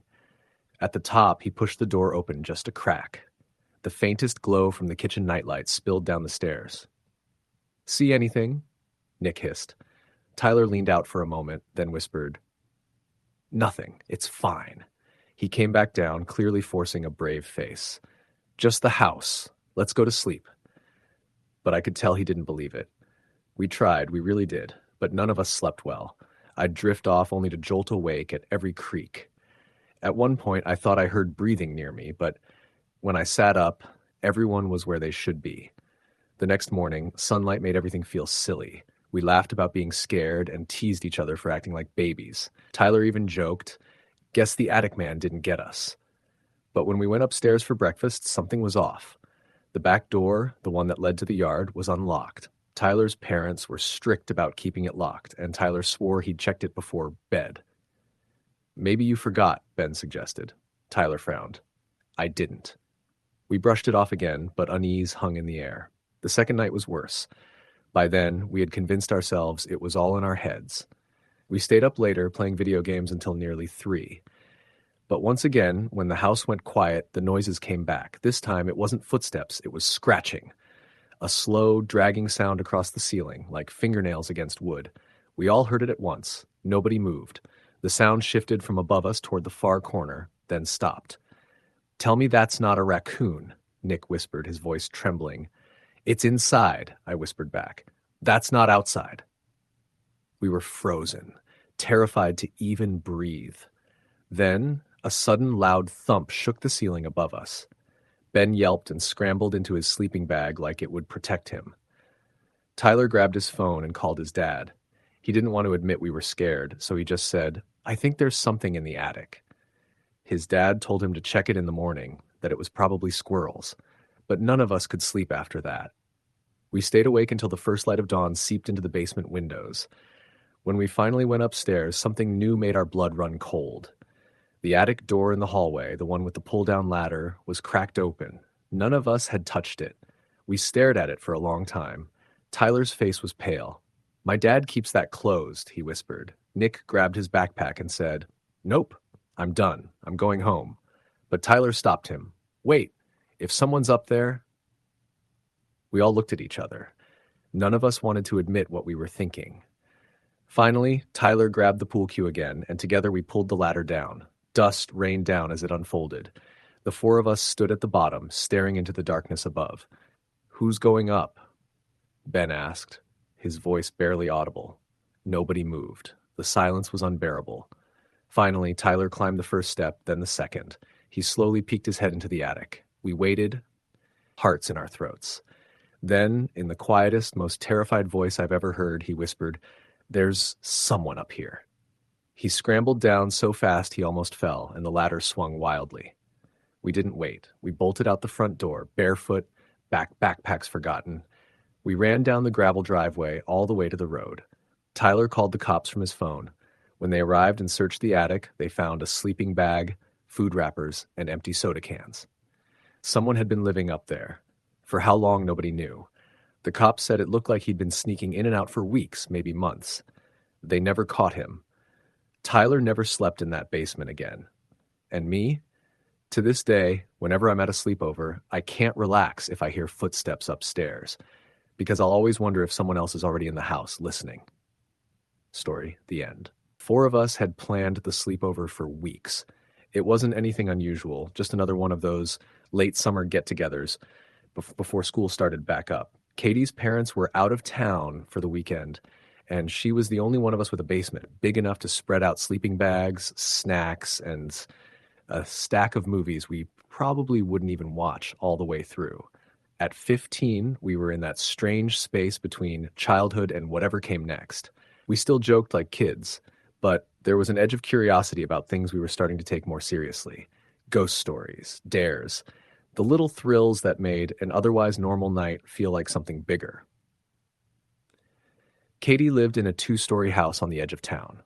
It wasn't old, built maybe in the late 80s, but it had that creaky, slightly off feeling you notice more at night than during the day. The basement wasn't finished like some of the nicer homes in our area. It had concrete floors, half-painted drywall, and a couple of exposed beams that made the shadows play tricks when the lights were low. The 4 of us, me, Katie, Jenna, and Alexis, didn't care. It gave the place a secret club vibe, and we liked that we could laugh and scream without worrying too much about waking anybody up. We got there Friday evening, lugging overnight bags, pillows, and junk food. The sun was still setting when Katie's mom left us with strict instructions about locking the doors, not staying up too late, and absolutely not trying to sneak out. We promised we'd behave, but the second her car pulled away, we were already pulling out soda cans and a deck of cards. For the first few hours, it was harmless fun. Junk food, gossip about people from school, music from someone's phone speaker. At some point, Jenna suggested telling scary stories. That was the point when the night tilted away from just another sleepover into something I still think about years later. Jenna always had a way of making things sound scarier than they should. She leaned forward, the dim string of basement lights flickering above us, and asked, "Have you guys ever heard about the man in the woods behind this neighborhood?" Katie frowned. "There aren't woods. It's just the drainage field and that empty lot." "No," Jenna insisted. "Past that?" My cousin used to live a couple streets over. She swore there was this guy who would walk around out there at night. Like, not a homeless guy, not a neighbor, just this man who didn't belong. She said he would stand at the tree line and just watch the houses, and sometimes people would find footprints in their backyards, bare feet. We laughed at first, trying to call her out, but she told it with such conviction that we fell into silence for a while. I remember feeling a twinge of unease, like the basement had gotten colder all of a sudden. Katie shook her head, brushing it off. "That's dumb. People make up stories about every neighborhood. It's just some creep trying to scare kids." "Yeah. Well," Jenna said, raising an eyebrow, That's what people said about that kid who went missing 2 summers ago, remember? That shut us up again. We all remembered. He wasn't from our neighborhood, yeah, but close enough that it had made everyone extra cautious for a while. After that, the mood got heavier. The jokes didn't land as hard. Even when we switched to a movie, we couldn't shake the feeling. Every creak of the house above us, every hum from the old air conditioner seemed sharper than usual. By midnight, the movie was forgotten, and we were sprawled across the basement, half whispering, half dozing. That was when Alexis, who had been quiet most of the night, sat up suddenly. "Did you hear that?" she asked. We froze. "Hear what?" Katie said. "That tapping on the window." Now, Katie's basement had one of those narrow ground-level windows, just a rectangle of glass near the ceiling that peeked out into the side yard. None of us wanted to look at it, but Katie grabbed a flashlight and shined it toward the glass. Nothing but the reflection of our own shadows. "You're imagining things," Katie said, but she kept her voice low. "No," Alexis whispered. "I swear I heard it." That was enough to keep us awake longer than we wanted. We started nervously joking about how funny it would be if some guy really was out there, crouched just beneath the window. But the laughter didn't feel real. It had that brittle edge, like we were all just waiting for something else to happen. Around 1 a.m, Katie went upstairs to get more drinks. The three of us stayed huddled together, listening to the house creak above. That was when I heard it too. Soft, distinct, like fingernails tapping lightly on glass. All of us looked up at the same time, eyes fixed on the window. Nothing. Just the faint reflection of our own scared faces. "See?" Alexis whispered. "I told you." Katie came back a minute later, and we blurted everything out at once. She rolled her eyes, but I could see her hand trembling when she set down the soda cans. "Fine," she said. "Let's check outside." We didn't want to. God, we didn't want to. But there was no way we were going to let Katie go out alone. So we followed her upstairs, out the sliding back door, and into the cool night. The grass was damp, the air thick with crickets. The side yard where the basement windows were was darker than the rest, shadowed by the tall fence. We crept around the corner, all holding our breath. Katie's flashlight beam cut across the ground over the siding of the house, whereas up to the little basement window. That's when I saw them. Smudges. Not clear footprints, but enough to make my stomach drop. Marks on the glass like someone's fingers had pressed against it. Jenna gasped, and Alexis grabbed my arm so hard her nails dug into my skin. Katie swore under her breath. "It's probably just us earlier," she said quickly. "When we went outside earlier, maybe?" "No one touched the window," I said. My voice came out tighter than I expected. We stood there too long, the flashlight beam trembling as Katie's hand shook. Finally, she muttered, "Let's just go back inside." None of us argued. Back in the basement, we tried to shake it off, but the air felt heavier, like something was pressing down on us. The tapping didn't come back right away, but we couldn't stop glancing at the window every few seconds. Around 2:30, Jenna finally whispered, "What if he's out there right now, just waiting?" "Shut up," Katie snapped, but her voice cracked. We all laid back down, trying to pretend we were tired enough to sleep. I must have dozed off because the next thing I remember was waking up to silence. The kind of silence that feels wrong, like the whole world is holding its breath. Then came the sound. Slow, deliberate, the creak of the basement stairs. At first, I thought maybe Katie's parents had come home early. But then I remembered they were gone for the whole weekend. I held my breath, staring at the others. Alexis's eyes were wide open, glittering in the dark. Jenna was sitting up slowly, her face pale. Katie had gone completely still. The creaking stopped halfway down the stairs. None of us moved. Then a different sound, soft scraping like fingertips running along the wooden railing. I don't know how long we sat there, frozen. It could have been seconds or minutes. Finally, Katie grabbed her phone with shaking hands and dialed her mom. No answer. She tried her dad. Nothing. The scraping stopped. For a moment, the silence was even worse than the noise. And then, from the shadows at the bottom of the stairs, came the faintest whisper. Too soft to make out words, but unmistakably a voice. That broke us. We scrambled for the upstairs door, stumbling over sleeping bags and half-empty soda cans. Katie fumbled with the lock, finally yanking it open, and we all bolted into the kitchen. We spent the rest of the night upstairs, every light on, huddled together on the couch. None of us slept. Every creak of the house made us jump. Every shadow made our hearts pound. When the sun finally rose, the house felt normal again. Too normal, like nothing had happened. But when Katie's mom came home later that day, we told her everything. She didn't believe us. Not really. She said we'd scared ourselves with stories, that maybe one of us had gone half asleep and wandered to the stairs without realizing. But I know what I heard. I know what we all heard. The worst part? When Katie's dad checked the basement later, he found something on the wall by the stairs. Faint, but clear enough. Fingerprints, long, smeared, like someone had dragged their hand along the wall as they climbed back up. We never had another sleepover at Katie's house after that.